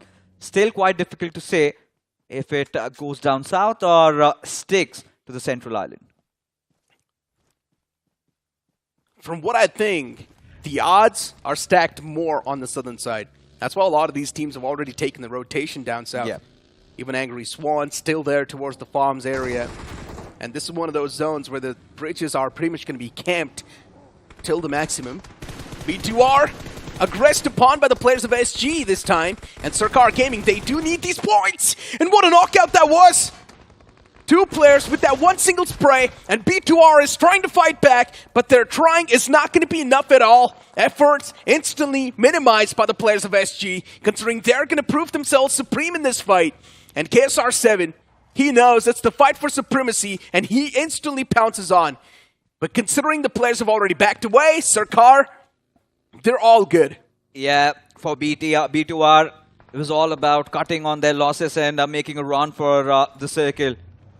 The moment they lost around 2 of their players, they knew that there's no point in fighting back over there, especially when Sarkar had gained a really good angle on them, as bot army eSports up against Numan Forever, who've had a really good one in the previous game of Miramar. Still having that upper advantage in this particular fight as Devotee, he's just being pressed on by 4 players of Numan Forever. Easy finishes considering Bot Army eSports. This could really have been their game, Necro, considering they dropped down at the Sosnovka military base just to drop the ball against Numan Forever. They were looking quite great initially. And as you mentioned, dropping the ball against Numan. For Numan, clearly the aggression paying off. Clearly the experience paying off in that fight. Out-strategizing the opponents. Outgunning them. Outplaying them. ARC up against the players of ABZ this time, or ARZ, my bad. And this will be an interesting fight. Aerobotz up against Alibaba Raiders, and Aerobotz too. They've been on the struggling side of strings. What about Aerobotz? Up against Arrancar. So many AR, so many ABZs. And you're not the one to be blamed at, right? Yeah, it's confusing, man. Alibaba Raiders, they've been way too far up north. They're still looting. But quick look at this particular fight. So, again, iQOO back with their blinders on. The way they just charged in. Of course, Ninja Jod opened things up, but Hitman with this drop shot. But look at Money. He steps out of the vehicle. There you go. One shot. And look at that flick coming in on Clutch. This had to be a slap on the face. And suddenly I felt like FS eSports might fumble this one. But when you've got such young prodigies in the form of Trace God and Wizard, I think the hope's still being kept alive. FS eSports, this could have gone wrong in massive, massive proportions. And Trace God and Hitman just saving the day for their team. Couldn't have been more better, right? Yeah. Hitman pulling off that miraculous play up against the shotguns. That too against a team that is quite a consistent one, quite a known one in the community, and they have been the champion lineup. And now look at them crumbling down up against the formidable foes of FS eSports. Before we move on the action a little bit more, got to give a huge thanks to our official smartphone partner, iQOO Z9S series, starting from 17,999. You know, one conversation about Aerobotz out there in the open is the fact that I think it was just that one game of Sanhok where they were actually really good. Made it to, what, top 3, top 4? But just barring that, they have pretty much been having a dip down. Considering the team, considering the players that they have. A lot of experience with Odin. You've got the likes of Carry. And the conversion clearly hasn't been there. Even for Autobotz, just that one chicken dinner. And they've also been missing. We have seen all these teams perform extremely well in the past couple of tournaments. But one big problem has always persisted is a lot of those switches they make in their roster. We do not see that consistency really set in. Every single time you've got Autobotz or Aerobotz, there is some or the other changes. And in the long run, let's be honest, we have only seen those teams that have been quite consistent, that believe in each other. They've been the ones to excel. Yeah. And there you have it. The final circle shift, the hard shift that in fact we were talking about. And now one thing is decided. It is going to be a certain circle, and seems like Numan Forever, their drought to get that chicken dinner might end in this one. Yeah, it definitely feels like it. But then you've also got teams like TWOB and Hyderabad Hydras too, once again, in a really good spot. So even they can be the major kryptonite, just like the previous game. Look at FS. It does feel like the history is starting to repeat itself. Alibaba Raiders, there's a high chance they might just clash against the players of FS eSports. Yeah. They're moving towards that same spot too. FS eSports vehicle spotted, and that's why Roman's now currently stopping on this entire edge. Refueling his vehicle too at the same time. What is the game plan going to look like for a lot of these teams who are looking to breach in a little bit late? And this time the Angry Swans, they face off against the Heroes. Will it be the Angry Swans to come out on top, or will the Heroes make an heroic presence being felt in the lobby? Because so far that presence has been missing. But look at the util being tossed to perfection. Angry Swans, once again they kick things off in this fight as they knock out Kick himself. And now Robin in the back, he's a little bit too delayed, as he can't really fight back anymore. There's a smoke in the front, and another nade sails into perfection. It's the same man with 2 different knocks, with 2 different utilities, and he's proven out huge for his team. And now the Heroes are taken down to a 2-man squad. The firepower's not enough to support them anymore. Dive, the Grim Reaper, he strikes once again. And look at the cojones on this lad every single time, putting his body on the line, going for those risky plays, getting those opening for his teammates. And this time he also gets the 3rd. Heroes Gaming in a whole world of trouble, almost on the verge of a collapse as they're down to their last man. And now there you have it, another player also dealt with. Cetus having no other option just to give his life away. But for Angry Swans, there's been such a revelation in the iQOO BMPS 24, especially Dive. And I would love to see where he stands in the iQOO MVP overall list, because this man, he's been getting so much done for his team. The utilities were so precise that it exactly went at the spot where they wanted it to go. Incredibly precise. And that is way too impressive. Angry Swans, they've already crossed on over that entire bridge. Out of the harm's way. For Aerobotz, I'm not sure what the game plan's looking like, but look at what's happening outside of the circle. It's the players of AR facing off against the players of ARC. And Arrancar this time, it's even Steven trades on the port. That's Alibaba Raiders. They try to breach in the late zone, but it's still not working out. Arrancar eSports is constantly doing that damage against them. It's now the man from Alibaba Raiders. He tried to get the revenge for his fallen comrades, but even he fails. Alibaba Raiders, the last man standing, he should better back away from this fight. Overthinking in such situations, Alibaba Raiders, really you could see the intent to fight was clearly not there. And Arrancar, they just did not care. It was all about seeing enemies and giving that call out to go fight. And Ralph, the final player surviving, still managed to get 1 knock. Is he going to get the second? And the answer is going to be a big fat no, as Arrancar, just losing Phoenix, still come out swinging 4 finishes. And now, considering they're going to get all that juicy loot coming in from Alibaba Raiders, because this is one team that was pretty much sticking to that northern side, minding their own business, getting a lot of loot done. I'm pretty sure they're going to find a lot of first aids, at least got 2 more from Ralph. And now let's see where the circle shift is going to be, because this is the time where Arrancar, FS, Heroes Gaming, everybody needs to rotate inside the circle. And this zone has Numan Forever written all over it. But hold on, because we can't really make them the winners. Like you said, Hyderabad Hydras, TWOB still alive. They have a good chance in this one. It can be Miramar all over again, my friend. Yeah. Hyderabad Hydras, they've got the high ground to play with, and that's where things can instantly turn around. And even Angry Swans is now starting to move in from the back. So that's going to be an incredible flank too.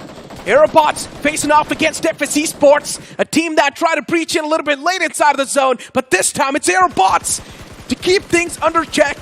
As Vixen, she wants to go for that final blow onto Trey Scott. The man's traced down way too low. For FS eSports, they know Trey Scott is not retrievable anymore, but instead they can try and prioritize the safety lines a bit better. And that's what they're exactly doing. They've got the utilities to back it up. They've got the meds as well. FS eSports, they're looking pretty nice.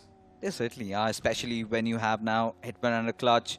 2 very experienced players still surviving. Hitman quite on a roll, taking down 2 players of iQOO Soul. Being an IGL and being an underrated one, and that goes on to speak volumes about how much he has worked hard. But for FS, I think the idea is pretty clear, Necro. All they need to aim for is get those decent position points.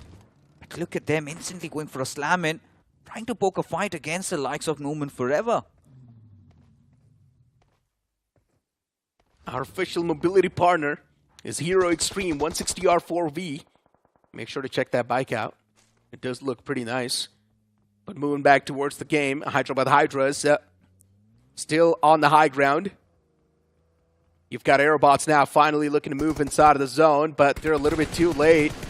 The breaching point's completely covered from Hyderabad Hydras. Numan Gaming in the smack center looking pretty solid too. They've got their eyes laid out all across the playing field as Numan now towards the back. They know it's another challenger approaching them in the name of FS eSports. But even for FS eSports, the backlines are not cleared. It's filled with TWOB. FS eSports, the cover has been blown. The idea was to play around these ridges, but the moment the vehicles were approaching, I think Ash just snuffed them out and went in for the check and got confirmation that there's somebody hiding over there. But look at this. Aerobotz, they might be in a whole world of trouble right now. Being spotted out by the players of the World of Battle. But none of them really intending to take shots because they all know that even Arrancar isn't far behind. KD inside that little bit of a shack. He had that smoke laid out, giving his position away. But Gonu and KD fighting it out till death as trades do come in. But Aerobotz still come out swinging. Viper OP getting that final finish over there as the fight against Arrancar is yet far from over. Oh, look at that spam. It's right on the perfect spot. Aerobotz' Viper. Now with the util in his hands. Hyderabad Hydras right there in the front too. Mulch is just playing around against the foes as if they are his prey. For Aerobotz, Vixen, and Viper OP. Final two pillars. Before how long can they keep themselves strong in the game? Hyderabad Hydras constantly pinning the players down while you look at the elimination feed. FS eSports eventually, they have been showcased the gateways to hell. Or maybe they're just taken down to the one last man. And Hitman, it's him up against that man of Angry Swans. And it will be the pissed off Swans to come out on top. Yeah, David, just too good there. Gets a couple more for his teammates. And now look at how they've secured that circle. The idea from FS eSports was clearly there, but now TWOB comes chiming in to take a fight against the players of Newman. As Cyrix, he's taken a little bit of damage from elsewhere, but it is going to be Omega who opens things up, taking down the IGL himself. Prince down on his knees, almost on the verge of getting extinct. And there you have it, the finish secured. And now TWOB are double thinking, is this decision really right? Because now they also have to focus to get inside the circle. Given the fact that Newman Forever, they're not going to give them that green card, that easy access. They have to see it till the end. Look at Newman, they're in such a big panic. They do not know what exactly to do, and Legit is just dancing in that Molotov. He's got no other option than to make the push, and the push is at the perfect time too. Newman's two players, they were completely distracted as the man still gets some sort of value before getting taken down. And now Newman taken down a two-man squad. Ovation Mafia, these two players, they've got a lot of burden on their shoulder. Once again, choking this spot. Newman, it's not feeling too great as a player, but now you talk about Cyrax, even he gets strike down. It's down to Sarvith up against the two standing strong players of Newman. And Sarvith, he's got his hands on the DBS. All it takes is one single shot up close and personal, and that's what he's going to find. A clear-cut shot to the throat of Oace, and he instantly swings him to death as Sarvith, he goes for a pre-fire, and he finds the second mine too. Newman, what just happened? They collapsed up against the formidable force of TWOB. There's something with Sarvith at the game of Erangel. The Clutch Maester himself again just gets his inner demon alive and just devours the squad of Newman Forever. I mean, they would not have seen this coming in their worst of their nightmares. Because to be honest, Mafia had made things so simple. But Sarvith just refused to give up. Look at this flick. And it just keeps on getting better. Just spotting out players one after the other. Mafia, the final player surviving there. And so Sarvith shows no mercy. So good. You can't even complain anything about it. And he made it look so easy. Yeah, 1-on-2, executed with ease. As if the opponents did not even stand a chance for Newman. They're choking every single time in the final few moments. And they need to start finding a cure to it. Team play, firepower, aggression maybe has been the problem. The fact that TWOB was able to make the pounce towards the compound itself is a big, big question. And now for Autobotz this time, this might just be the game that we're looking out for. But even the backlines are quite stacked. You've also got Angry Swans on the higher ground. Hyderabad Hydras right behind him. And Hyderabad Hydras with the man advantage. They can instantly flip the odds. Insidious, he knows exactly how Angry Swans are positioned too. Look at Angry Swans. Prateek, he's going to play such a pivotal role in this one. Especially considering he's cut off from his squad. He's going to be a little bit sacrificial there. He needs to provide that backline cover. And Hyderabad Hydra seems like they're aware of this. As Sarkar Gaming come in very close to the players of Autobotz. As nades go sailing through. No damage done so far, but Insidious He gets that knock, he gets that opener. I'm pretty sure even TWOB just decide to slam in on Sarkar Gaming as the losses are evident. As Kana, the final player surviving, not for long. TWOB do survive the onslaught, but they have also been devoured. So many squads taking those fights and multiple fights breaking out in front of us. As now Angry Swans, they've got such a nice chance on getting this chicken dinner, but hold on, Hyderabad Hydras might have to say something about that. It was a David versus Goliath fight. TWOB's 2 players up against Sarkar Gaming, and they still somehow come out on top in that duel. Third partied instantly. Unfortunately, TWOB could not really stand for too long in this game, but it is completely fine. They got away with so many points. And now look at Hyderabad Hydras against the players of Angry Swans. That one man from Decent Official can be a big turnaround. He can be a big turn of events for Hyderabad Hydras. They've got all the players alive, and they can go for risks like that. Orva looking to create that off angle. Angry Swans, no clue. There's a man right next to him. And that too by the name of Autobotz. If Orwa finds the right moment to strike, it can be the game changer that Autobotz needs. But even their smoke's tossed out, so the line of sight's not going to be there just yet. And nicely done by Divya as he finds another man. Divya, this one single player has been unstoppable as he finds 7 eliminations all by his lonesome. Angry Swans can make sure that they can be the one to come out on top in this game, only if this man survives. They're the Grim Reapers of this lobby, especially Divya. The way this man has been playing, quite precise on his grenades, and that spotting over there goes on to show that this man, he is on fire. He is on a mission, on a warpath to conquer Erangel this time. 4 good mokes against the vet. This time too much out in the open, and now he looks quite vulnerable. And Insidious, he's going to give him a handful there. As Prateek, the final player surviving, he gets taken down. And just like that, Hyderabad Hydras en route to get their back-to-back chicken dinner as Orva gets dealt with. And Termi, he gets that final finish. In Hyderabad Hydras, they will be elated with the way they have come out swinging this time around. The previous official tournaments that they've played, this team wasn't really known for getting all those chicken dinners. This team was a beacon of consistency, but seems like they've finally figured out what the mistakes were and finally in the right direction. Hyderabad Hydra, this time the Hydras are roaring. Methodical and tactical. That's what we like to see, and that's what they exactly showcased. iQOO Soul off the rip started things off with a big fire in their mind as they faced off against FS eSports. Unfortunately, the collision was a little bit too big, considering they did not stand a chance in that fight. The last man managed to instantly clutch things out. But if you try and transition that entire moment to the final few, Newman, they choked up big. Yeah, they did. I don't know if Newman just choked up big. That was there. There's no doubt. But Sarvit, man, you've got to give credit where credit is due. That was a very difficult clutch. Just moments before that, we had some clutchy moments. We saw Hitman playing really well, Trey Scott playing really well.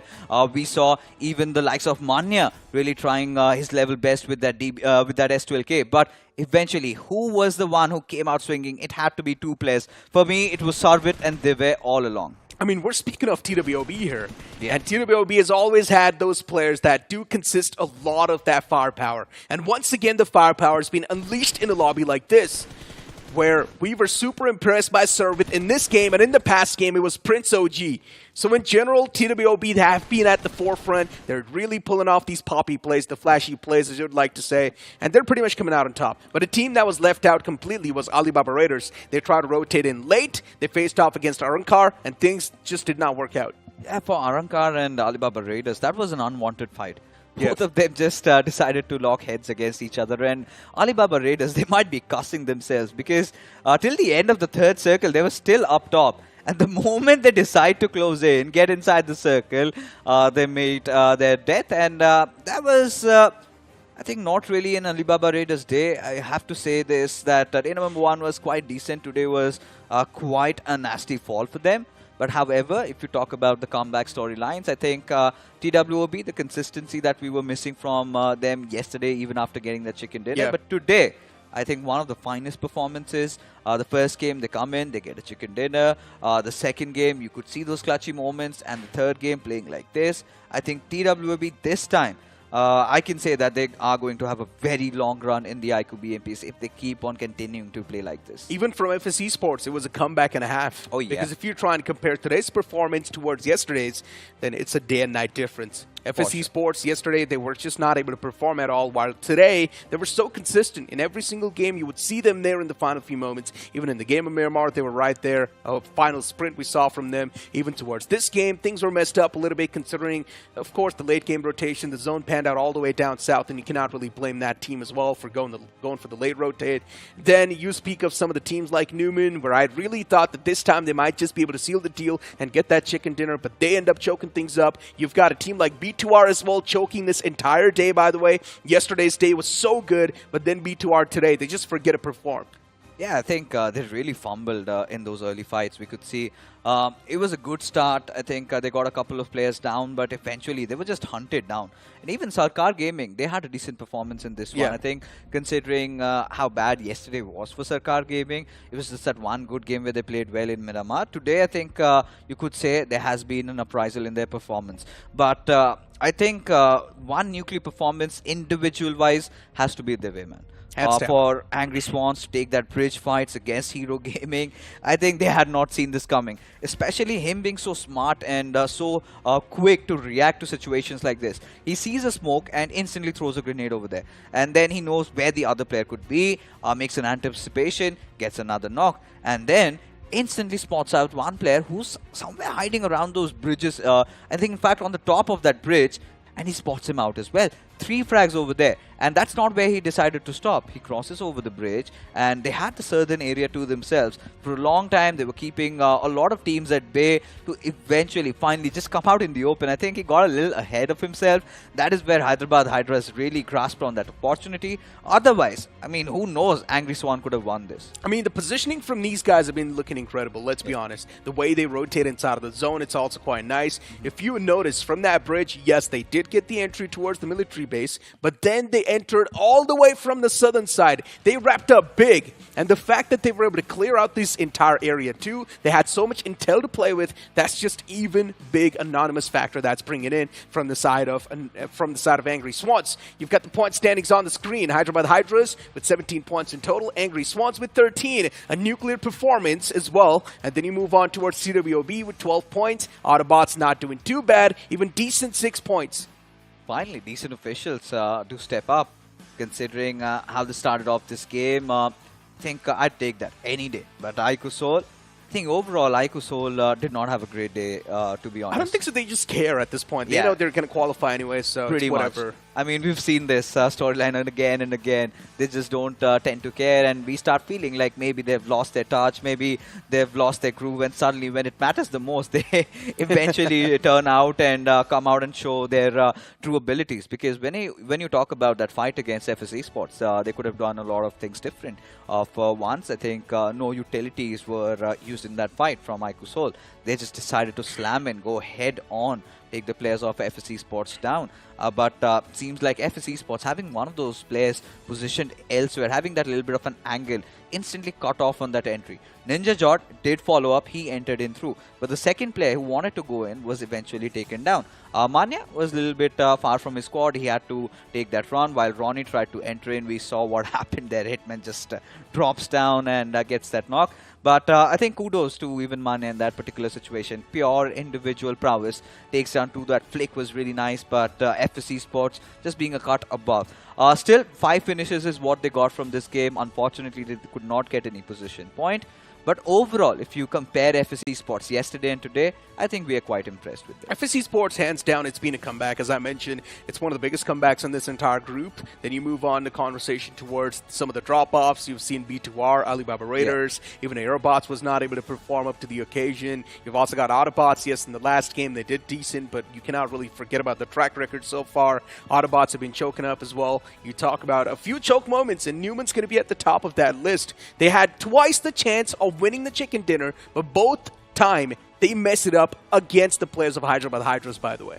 Yeah, for a moment when it all started, they took down Bot Army eSports, the team that dropped down at military base, and they go on to wipe them, but suddenly could not survive the onslaught of TWOB. That was a little surprising because they were looking quite strong. But let's see what the entire scorecard shows in front of us and how it has really panned out after the matches of Group 1 and Group 2 are over.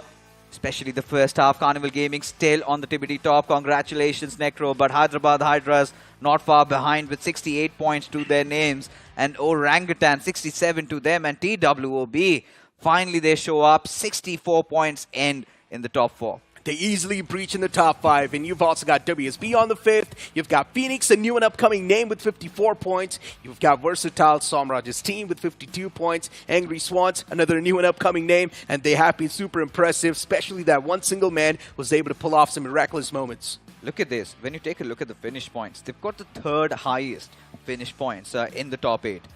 Goes on to speak in volumes about how good they are and how much more yet to expect from them. Like discussed, a little bit of a dip down coming in from iQOO Soul, and I do not understand. We're back to the old days where iQOO Soul and Hero Extreme Godlike went on shoulders to shoulder with each other. Pretty much mechanically skilled, if you'd like to say.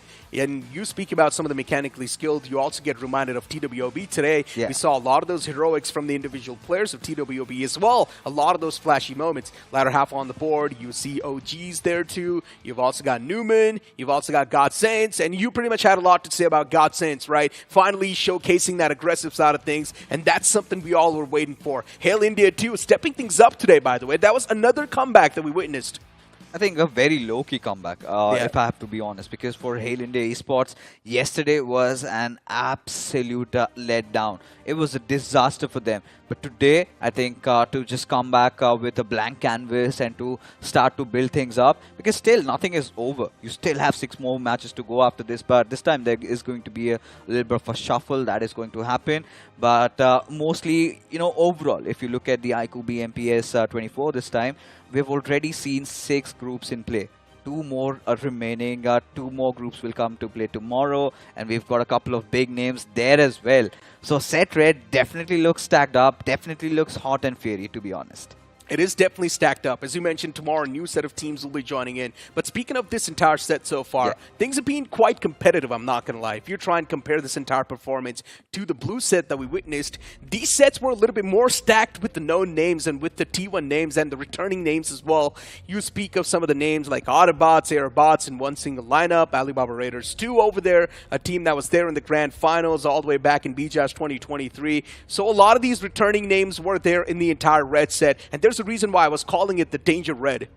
And I think all the good reasons why we have to call it Danger Red, because you've got all the rivalries also there. We saw Newman Forever and Sarkar Gaming. This is one new rivalry that has been forming up. I'm pretty sure it is eventually going to open up and things are going to get really heated up towards these end segments. But yeah, a lot of rivalries this time so far. If you remember, Blind Esports and Team Xbox, of course, we're talking about Set Blue. But we've always been looking at those new rivalries building up in the official events, because these are the events where it matters the most. But when you talk about the iQOO MVP contenders, there you have it, Goblin. 20 finishes, finally dethroning Hydra. But yes, Deve, that new addition, who has just been so amazing, just like amazing from Jux, but a notch better. 2 new faces this time in an official tournament. You gotta love to see it. Amazing and Deve is right there. Then you've got a known face like a Ditta Hydra right there too from Silly Esports. 3 known faces in the top 5. That is quite nice. Or not known faces, unknown faces, that's what I mean to say. But in general, these newer teams are really striking up to the occasion. I think, you know, all these undergod players have been waiting for this opportunity to get this podium, to come out and showcase their skills. And they were Hydra, and even Amazing. Amazing, we had seen that little bit of that spark in the previous BGIs. During grind, he was phenomenal. But as the subsequent rounds did come in, that's where we could see that little bit of a slip down. So I'm not going to go out and say that, you know, yes, he is the real deal. I have yet to see more out of him, because there's still much more to go in the iQOO BMPS. And I think too early to judge. But we have been talking about a lot of that caster prediction. We've been fighting over it. But seems like today, We have a winner from the English desk. It is going to be my dear brother Necro. And yes, Carnival Gaming is what he was rooting for. And he had put his hands on his heart over here and said, you know what, bruh? You know what I'm saying? You know what I'm feeling? And it's Carnival Gaming. How do you feel? It's the second time, you know. At this point, it's like another day in the office. I'm just pretty good at this stuff. Let's move on towards that graphic and see the predictions. And let's see who failed to predict their teams. Fixis went with iQOO Seoul. Johnny went with iQOO Seoul. And even Sparrow thought that maybe today iQOO Seoul will try to take aggressive end of things. But it just did not work out. Look at Anki's face. So grumpy. Yeah, he's like, man, I went with Hyderabad Hydras, just missing out on a few points. It just blows. You've also got Versatile by Maisie. Yeah, I mean, Maisie usually has those one-offs all the time. And eventually ends up winning. But I'm still not over about how sexy I look in that photograph over there. Yeah, that's the only thing that's looking good. Yes. Because right next to it... I never thought I would look that sexy. I mean, got that serious look. Could just add it to my dating profile. But yeah, moving on ahead, Necro. Congratulations on the win. And I think all the viewers are going to be happy that their favorite Necro got the winner. Are you going to get any awards for that? Maybe this device that's right there in front of me. No, that's not going to happen. I'm just going to take it away. You know, me and Johnny had a conversation about pulling off a heist at the end of the entire event. Both of you snitched on me. What do you think if you're going to try to sneak under? I'm not going to report it. Why should you? You're sitting right next to Because you snitched. You should be a part of our heist. Yeah, because you both betrayed me, Necro. Hey, but you know what? Jokes apart, today's day was quite nice. We witnessed a few comebacks. We witnessed a few letdowns too. A few chokes as well. Prince's clutch. It was quite immaculate. TWOB as well in the final few moments. Did try their best to try and get something done. But unfortunately, they were not able to secure the chicken dinner. But still, elimination is something that's working out every single time for them. They're mechanically skilled quite a lot. With that being said, today's day comes to an end. That's going to be it from me, Necro, and Fixes. But before we end the show, we got to give huge thanks to our sponsor, iQOO and Hero Extreme. With that being said, tomorrow we'll be back with a complete new set of teams. We'll see you guys tomorrow itself with new bunch.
fresher than a mega tasker. Talk about stronger, quicker, faster. Slider, gonna make way for the mega tasker. And fully loaded, go the ammo. Can't get it bigger, better, that's the plan, yo. Throw a challenge and you shall know. Tap, tap, tap, tap, slide of ammo. Who's winning? Who do you think? Mega Taskers win the game at every level. iQOO Z9S Pro with Snapdragon 7 Gen 3. Fully loaded for Mega Taskers. Search iQOO Z9S on Amazon.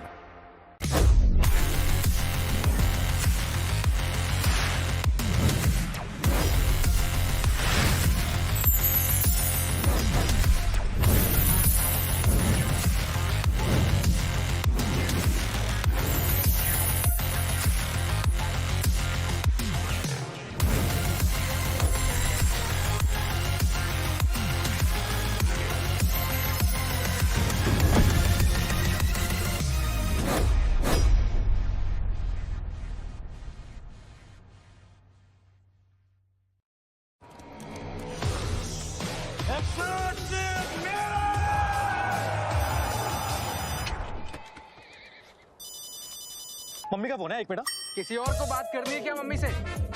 Take 63. Ouch. I'm not doing this. 300.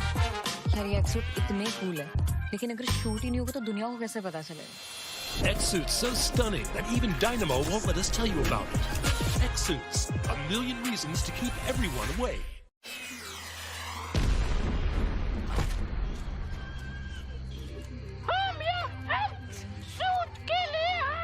भाई इसको कोई acting सिखाओ यार। क्या हो रहा है? Cut, shoot cancel. आना प्योर।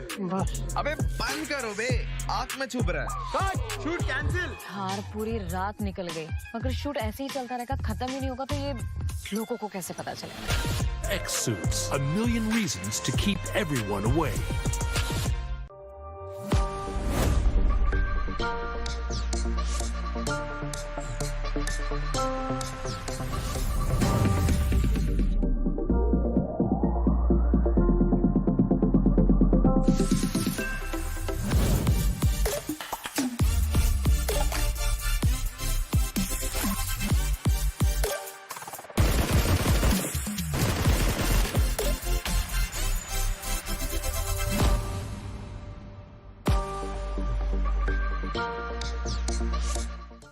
ये है बदनसीब लाल।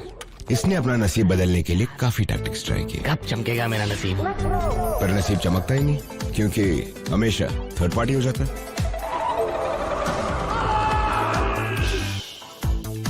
गोल्ड स्पिन में आइटम्स जीतने के टैक्टिक्स तो बहुत होंगे, तो मेरी मान बस स्पिन करता जा। अरे मिल गया। Let's get spinning.